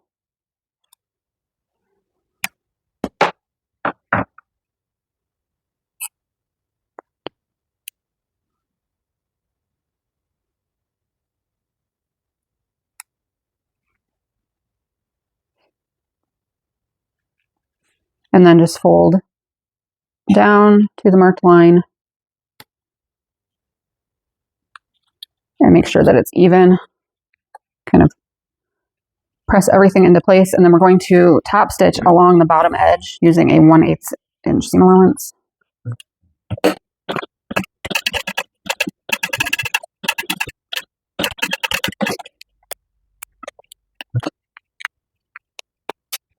All right, so we should have this.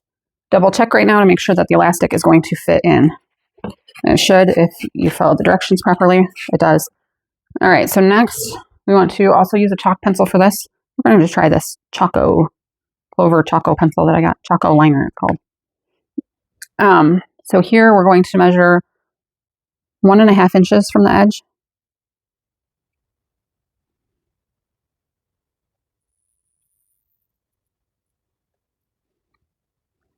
And then 1.5 inches from that.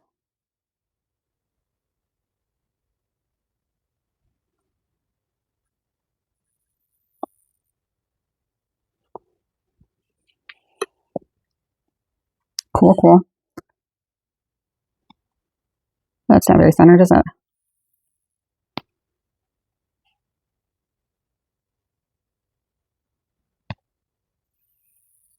I'm going to double check my measurements on the other side.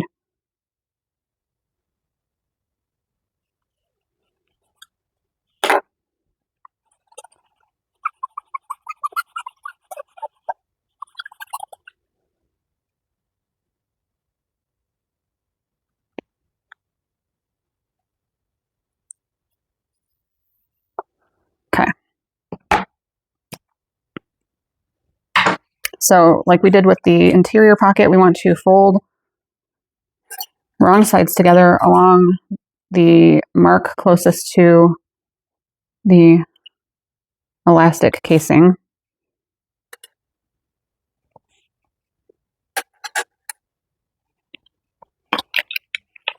We're going to top stitch along that using a 1/8 inch seam allowance.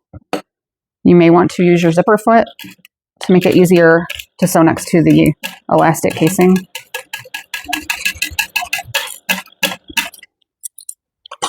I think when I get next to mine, I'm going to use my hump jumper, which should help me. Yes, that makes it much easier. If you have a hump jumper, this is a good time to use it.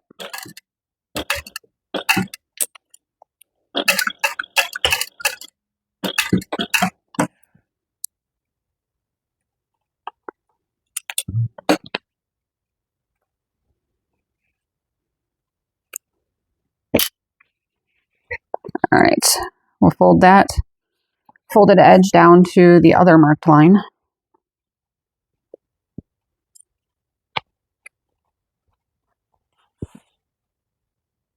Which I mark like this on the front.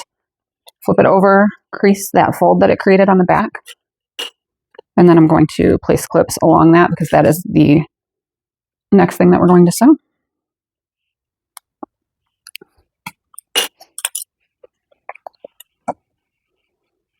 Using a 1/8 inch seam allowance as well.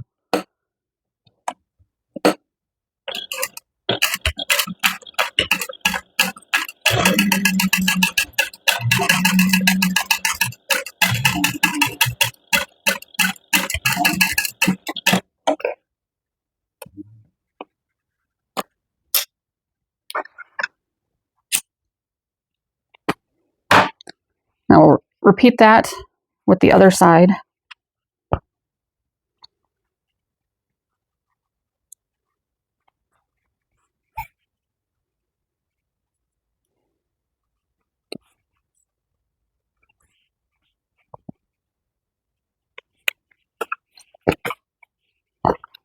Okay, so this time where I'm starting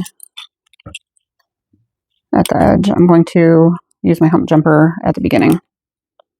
And I'm just putting it under the right side of my presser foot. And make sure you don't sew through the elastic casing at all.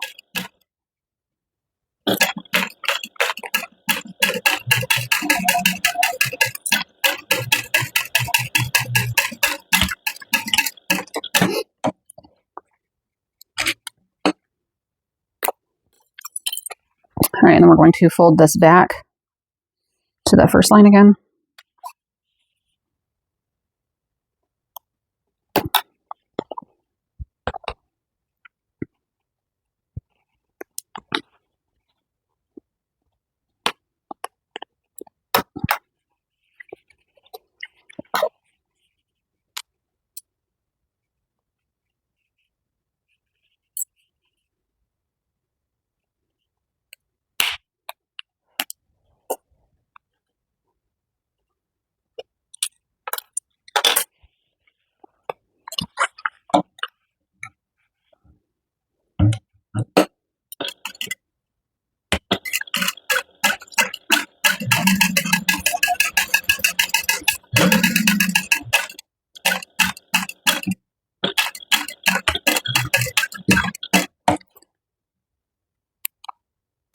Okay. We should have this. We want to take a piece of elastic, cut it to the width of the pocket. Ish. We can trim it later. We're going to slide it through the casing.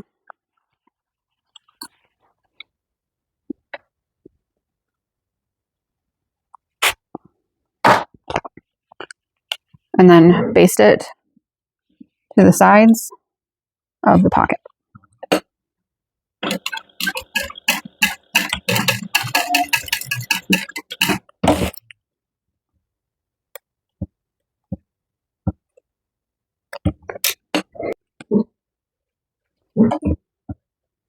Baste the other edge, and then we'll trim the elastic after we attach this pocket to the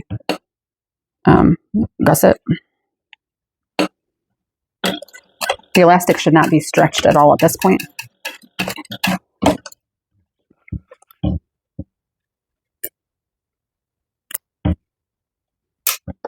It will stretch when you use it. We're going to go ahead and baste this one in place. And if it's a little bit wider, that's okay. Go ahead and center it. And we'll baste it in place and then trim the sides.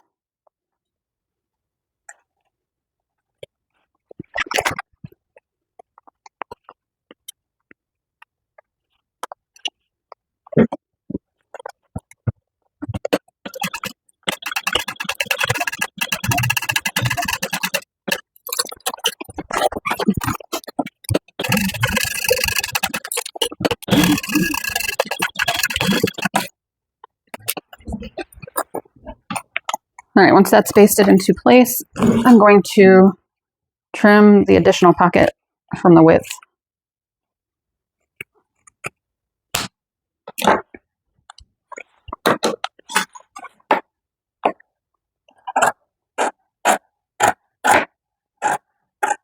And remember, if you're using a domestic sewing machine or a sewing machine that cannot handle a lot of bulk, you want to keep all of the interfacing out of your seam allowance.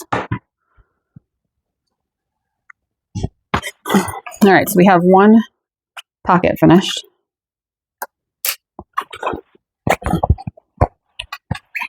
Which I feel like it looks quite nice. Let's see how a water bottle fits. That will actually be perfect.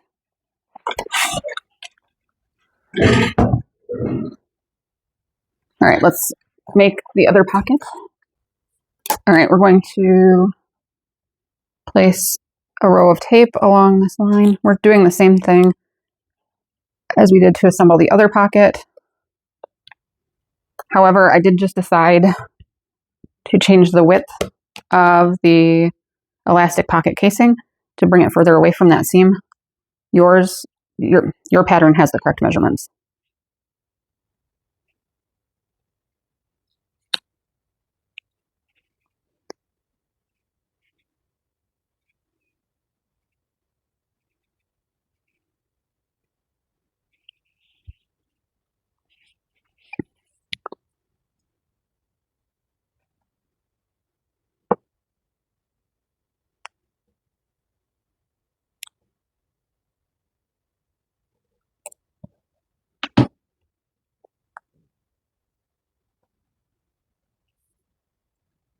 All right, we want to center this.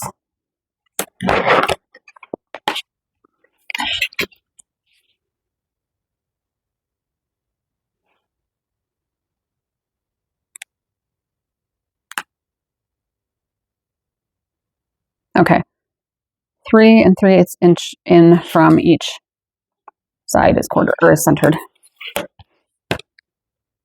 3 3/8, 3 3/8. Okay, so we've got that stuck down, lined up with the bottom of the raw edge of the pocket, and we're going to top stitch in place using a 1/8 inch seam allowance.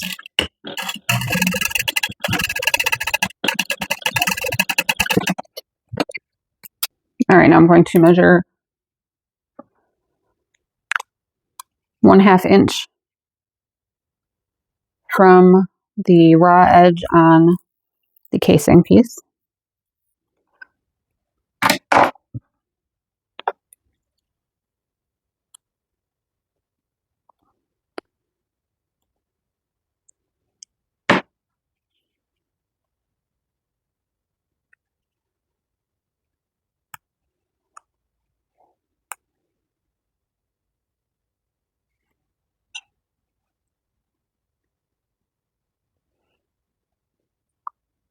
I'm going to fold the raw edge down to the marked line.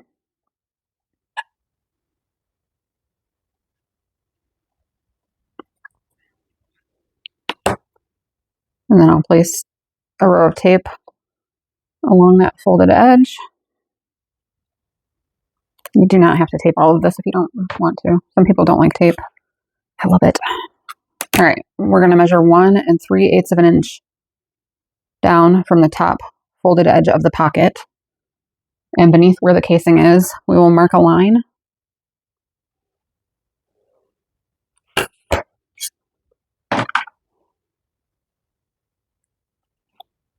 And now I want to fold the casing over to match up with the marked line.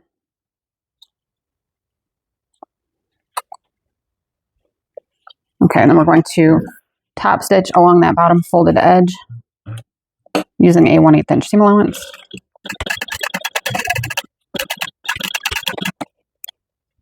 Okay, now from the front side, measure and mark 1.5 inches from each short side and then 1.5 inches from that first mark. So if you're measuring from the edge, it's 1.5 inch and then 3 inches from the edge.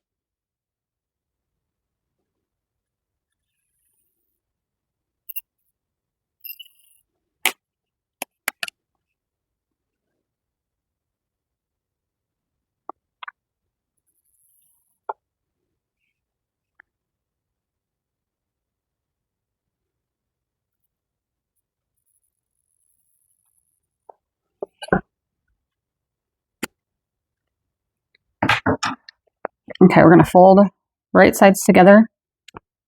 This will be much easier to sew. Fold wrong sides together along the marked line that's closest to the elastic casing piece.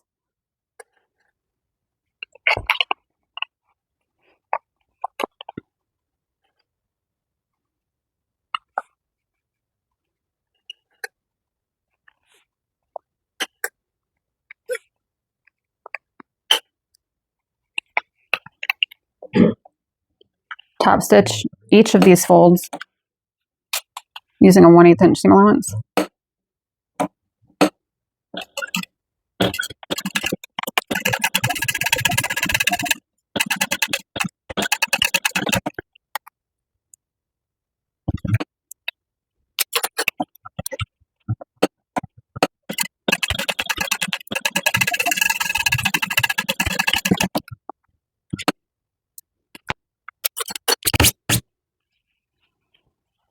All right, fold that folded edge down to the next line.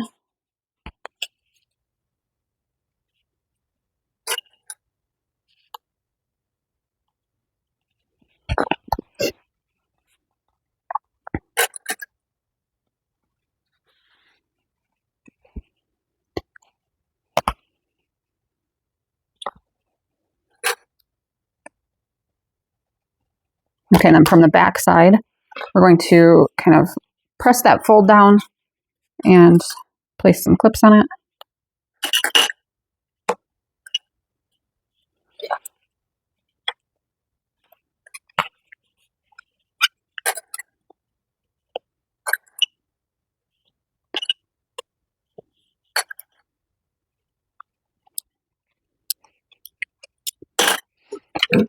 All right, now, I actually like to sew with this side up. We're just going to top stitch along each of those folds using a 1/8 inch seam allowance.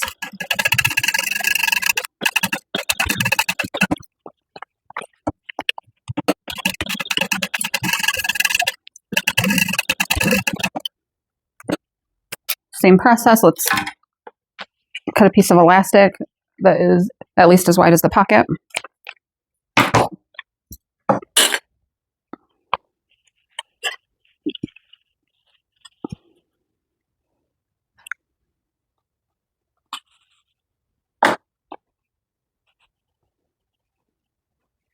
All right, we're going to baste this in place along the edges.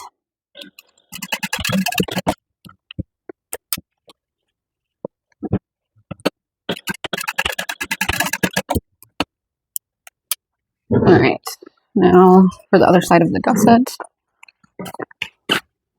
Again, we're going to center this on the bottom and then we'll trim it to match the width. So I'm going to baste it in place with the wrong side of the gusset facing up. So first I'm just clipping along the bottom. Flip it over, make sure it looks straight, and then I'll clip along the sides.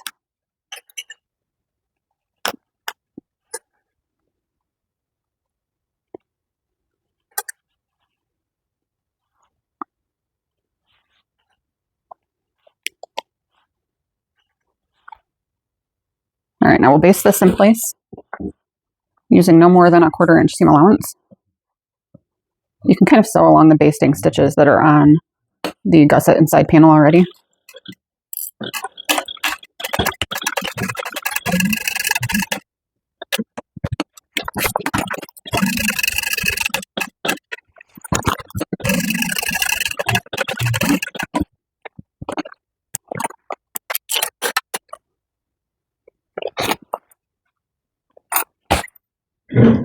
All right, and then we'll trim this to be even with the sides.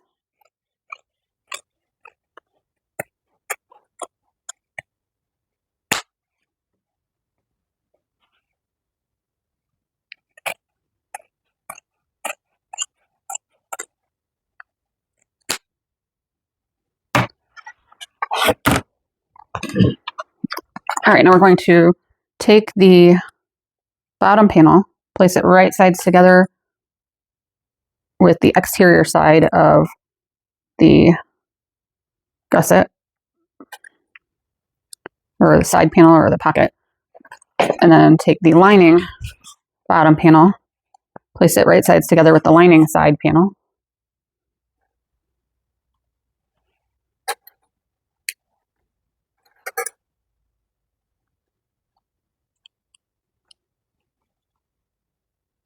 All right, and then we're going to sew that in place.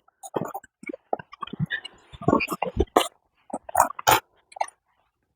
right, sew that together using a 3/8 inch seam allowance.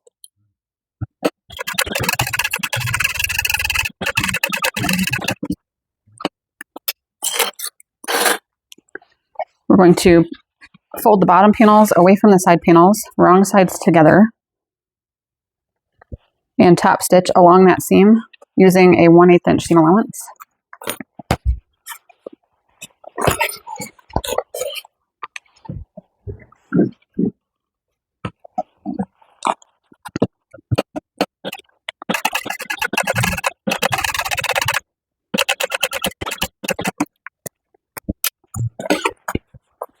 All right, repeat that on the other side.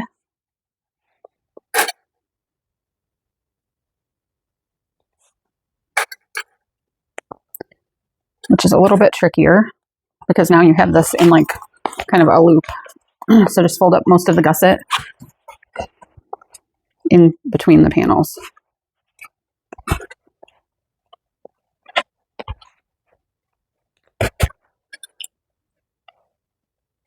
So we currently kind of have this. This is all rolled up in between the two layers.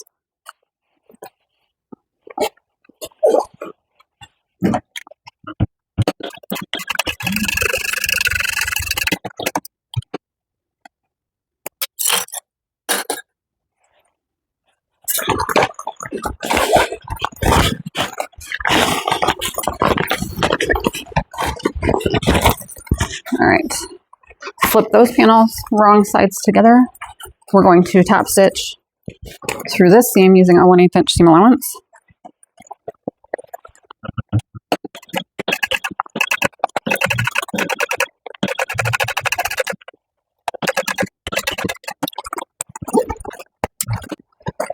All right, and then I'm going to baste the lining and exterior bottom panels together.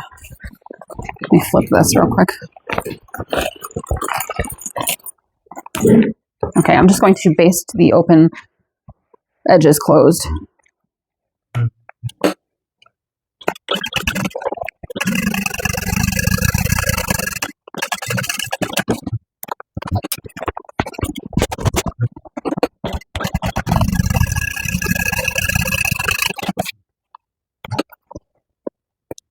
All right, we're going to mark the centers along the top, bottom, and sides of the gusset.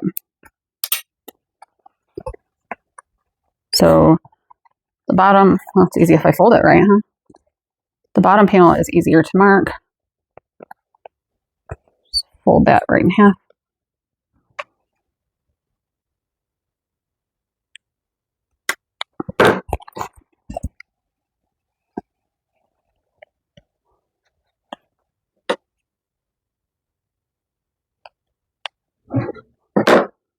The top should be the same. I can match up any of these points. So right here, I'm matching up the top of the side panels. And I actually did already mark the centers along the zipper panel. So just make sure it's still the center after everything's sewn together. It looks pretty good. And then to mark the centers on the side, you'll bring the top center and the bottom center together. Okay. And mark the side center, which is right beneath the side seam. So I'm actually just going to snip into it. It should be just beneath the elastic, about 1/8 of an inch.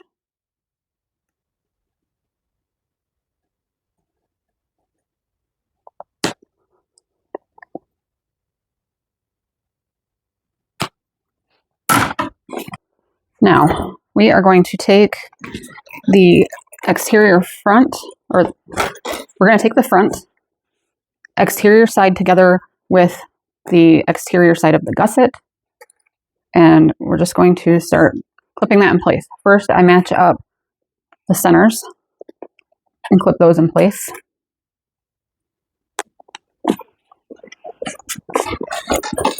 Fold the handle back out of the way.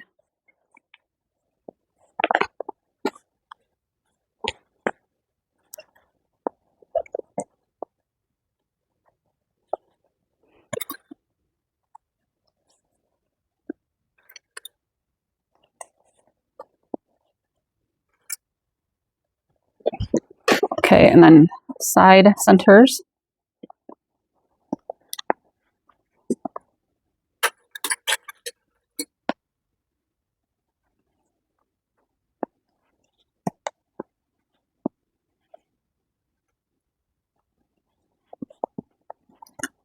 And then once all 4 centers are matched up, you'll just ease around the curves.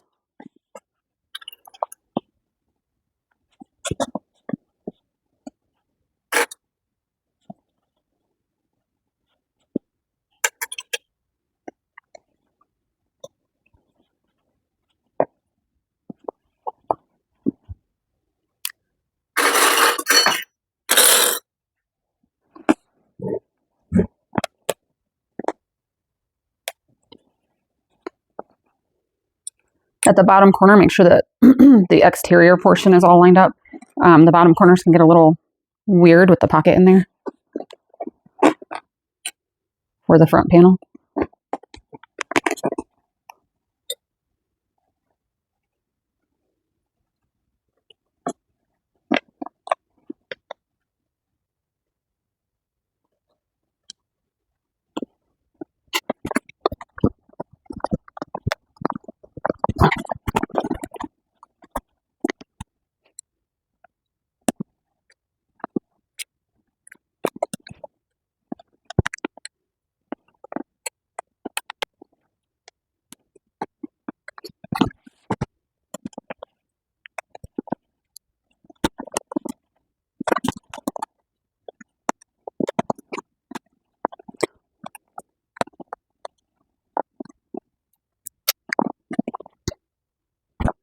All right, so we're just going to start somewhere, and we're going to sew this together using a 3/8 inch seam allowance.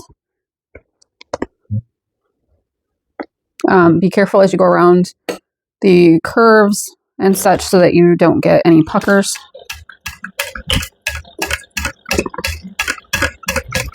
And I find it easiest to sew with the lining side of the main panel facing up toward the presser foot.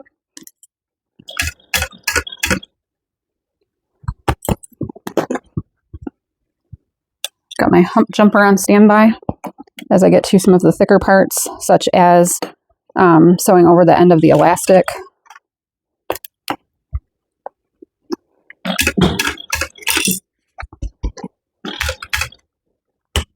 And that is a part that I'm going to also backstitch over.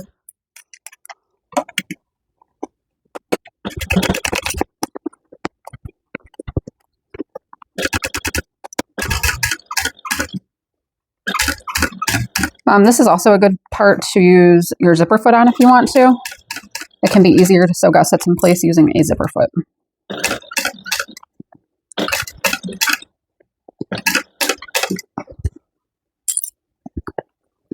But definitely keep all interfacing out of the seam allowance if you're using a domestic machine or any machine that struggles with thickness.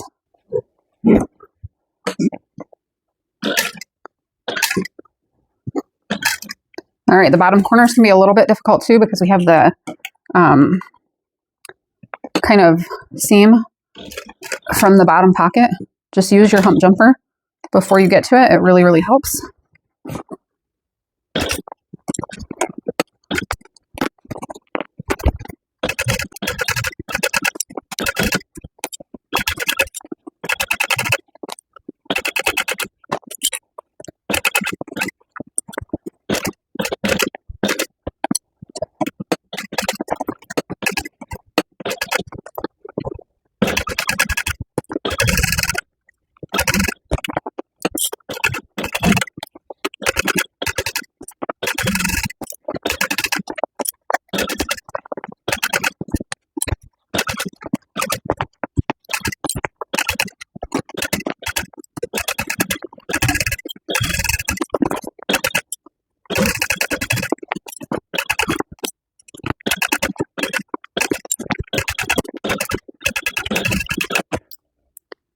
All right, once that is all sewn all the way around, I'm going to look at my seam inside to make sure that I sewed past my basting stitches on all the parts and that I have no weird puckering that you can see.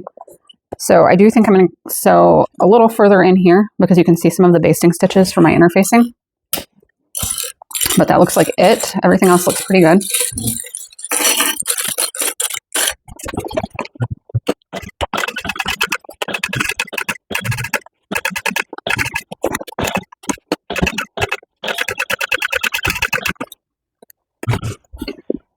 All right, that's better. And also, you can sew both the front panel and back panel on, and then apply the binding, or you can sew. I'm going to bind the side first.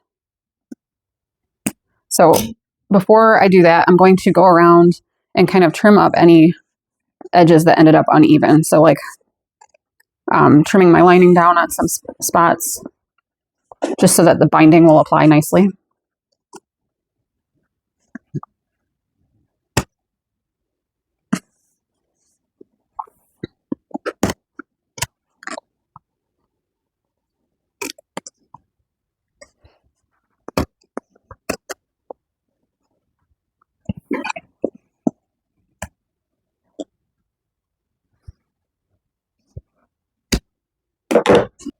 All right, we're going to go ahead and use this rainbow stripe binding.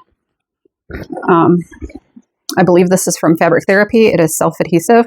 So I just go ahead and wrap it around and then cut. And how I like to do my binding, I'm going to start at the bottom and match the binding up with the seam. The edge of the binding is matched to the seam.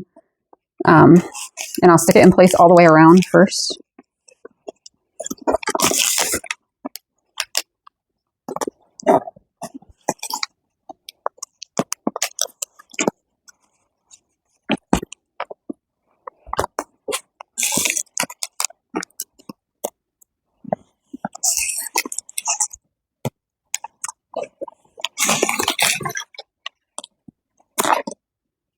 And I will end up putting clips on the binding as well once I fold it over. I find that the adhesive holds it in place, but for it to be, I'm assuming the reason, it's not super sticky, and I think it's so that you can sew through it without it gumming up the needle. So I do use clips as well, but the self-adhesiveness does help to hold it in place. So then when I get to the beginning, I just overlap the edges like that. All right, and then I fold over the raw edge, and as I go around, I'll just clip it in place as I go around and fold it. So it's easier to fold over on the straight edges first. And I do try to like pull it tight so that it's pushed down on the thickness of the seam.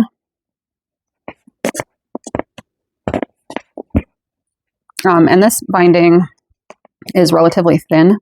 I do suggest you use a binding that is thinner and not going to add additional bulk to something that's already quite bulky if you have your interfacing in the seam allowance. If you kept all of the interfacing out of the seam allowances, the bulk is greatly reduced.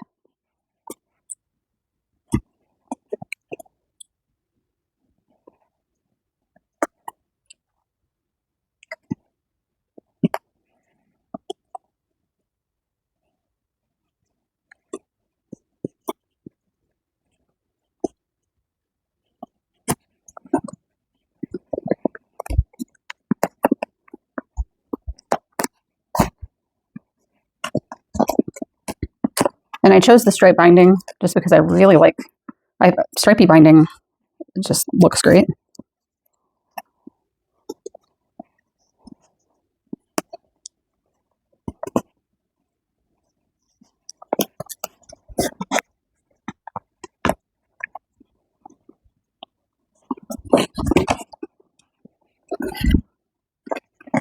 That's not folding over how I want it to.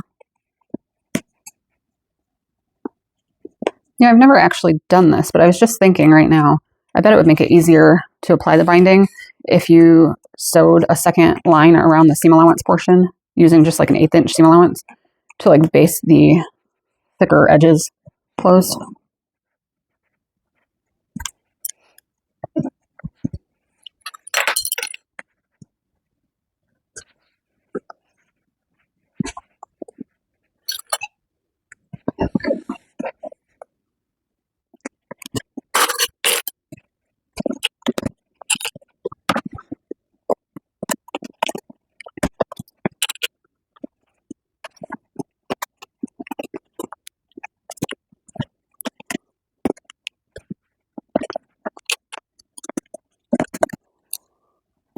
All right, and binding is amazing to attach on a cylinder arm machine, but for the sake of the video, I'm just going to continue on my Juki.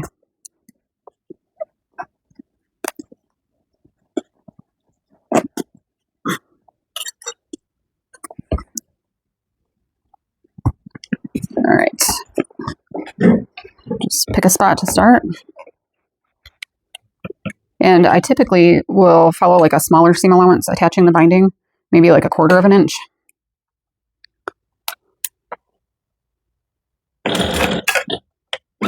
My main goal is just to make sure the raw edges are enclosed. And ultimately, the binding is not that visible once you turn the bag anyway.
All right, and this still looks great on the inside.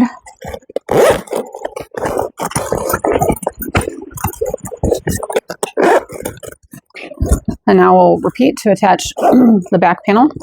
I'm going to unzip my zipper now. I'll thank myself for that later. So we want to tuck all of these straps and webbing down inside of the gusset. We're going to first match up the centers at the top and bottom, just like we did with the front.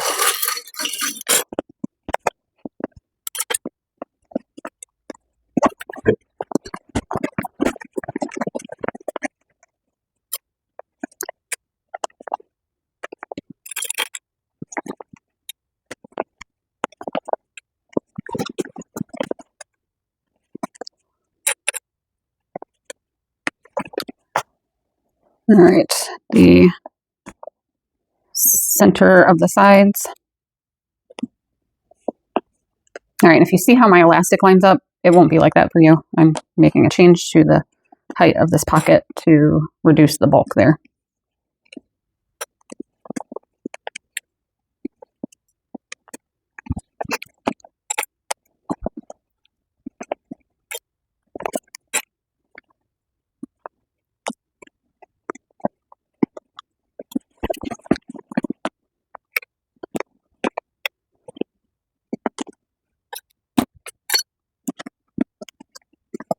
I'm also going to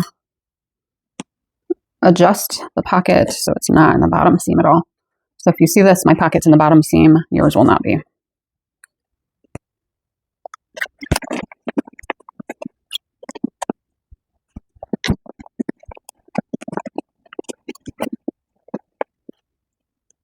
Okay, so now we're going to repeat this and sew this together using a 3/8 inch seam allowance.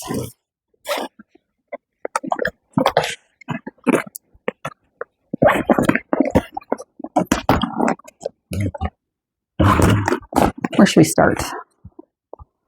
I feel like there's not a good starting point.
Okay, so again, I'm going to go around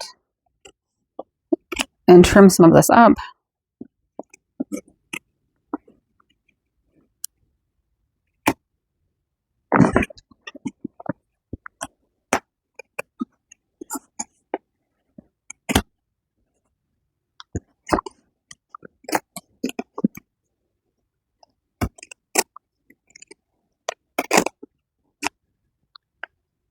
All right, let's try my theory this time before putting the binding on, which I'm guessing I'm not the first person to have this thought, so somebody else probably already does this.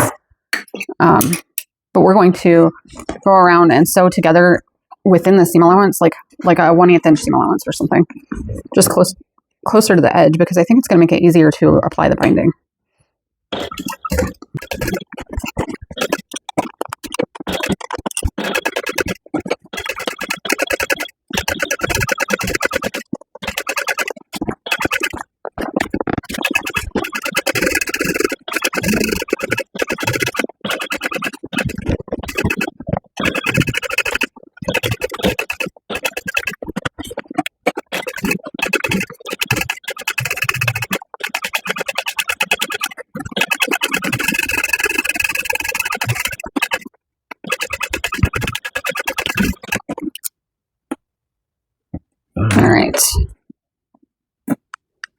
Now we're going to apply the binding.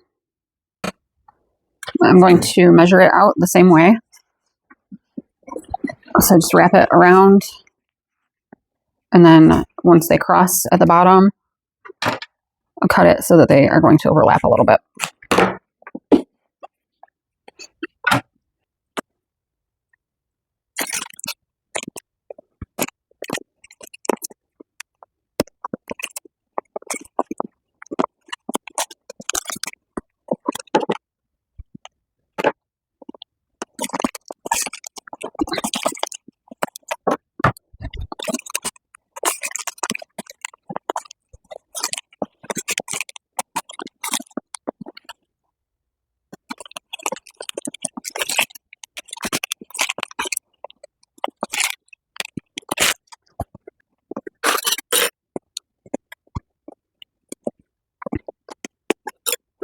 Much easier to fold the binding over having sewn around the edge that second time within the seam allowance.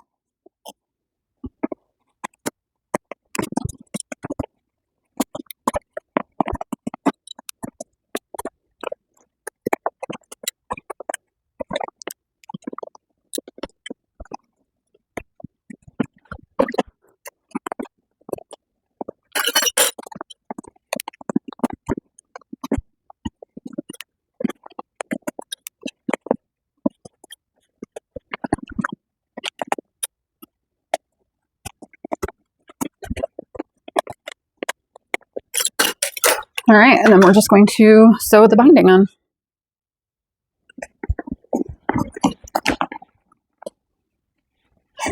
Let's start down here. I find it easier to get started when I can slide my hand into the bag.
Okay, once the binding is all attached, we're just going to carefully turn the bag right side out.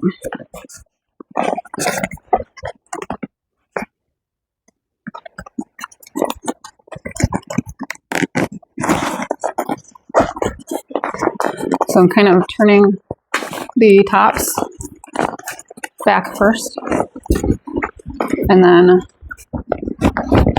kind of grab the bottom corner and push.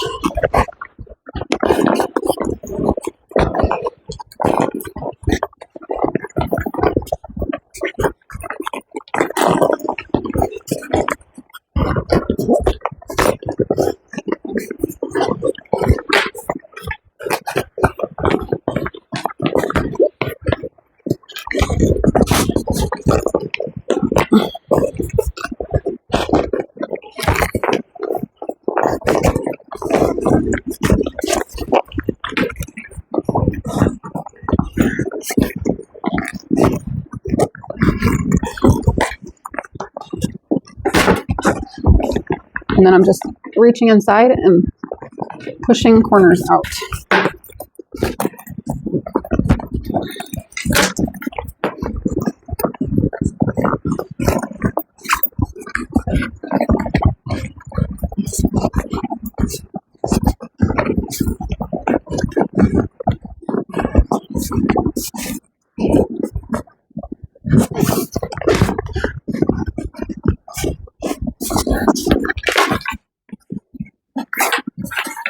All right, poke that front pocket back out properly. I'll unzip that and stick my hand inside the pocket.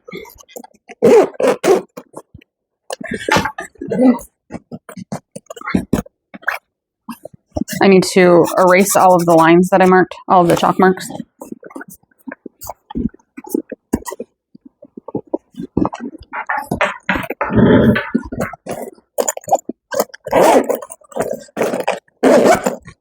All right, and that's it. The bag is done.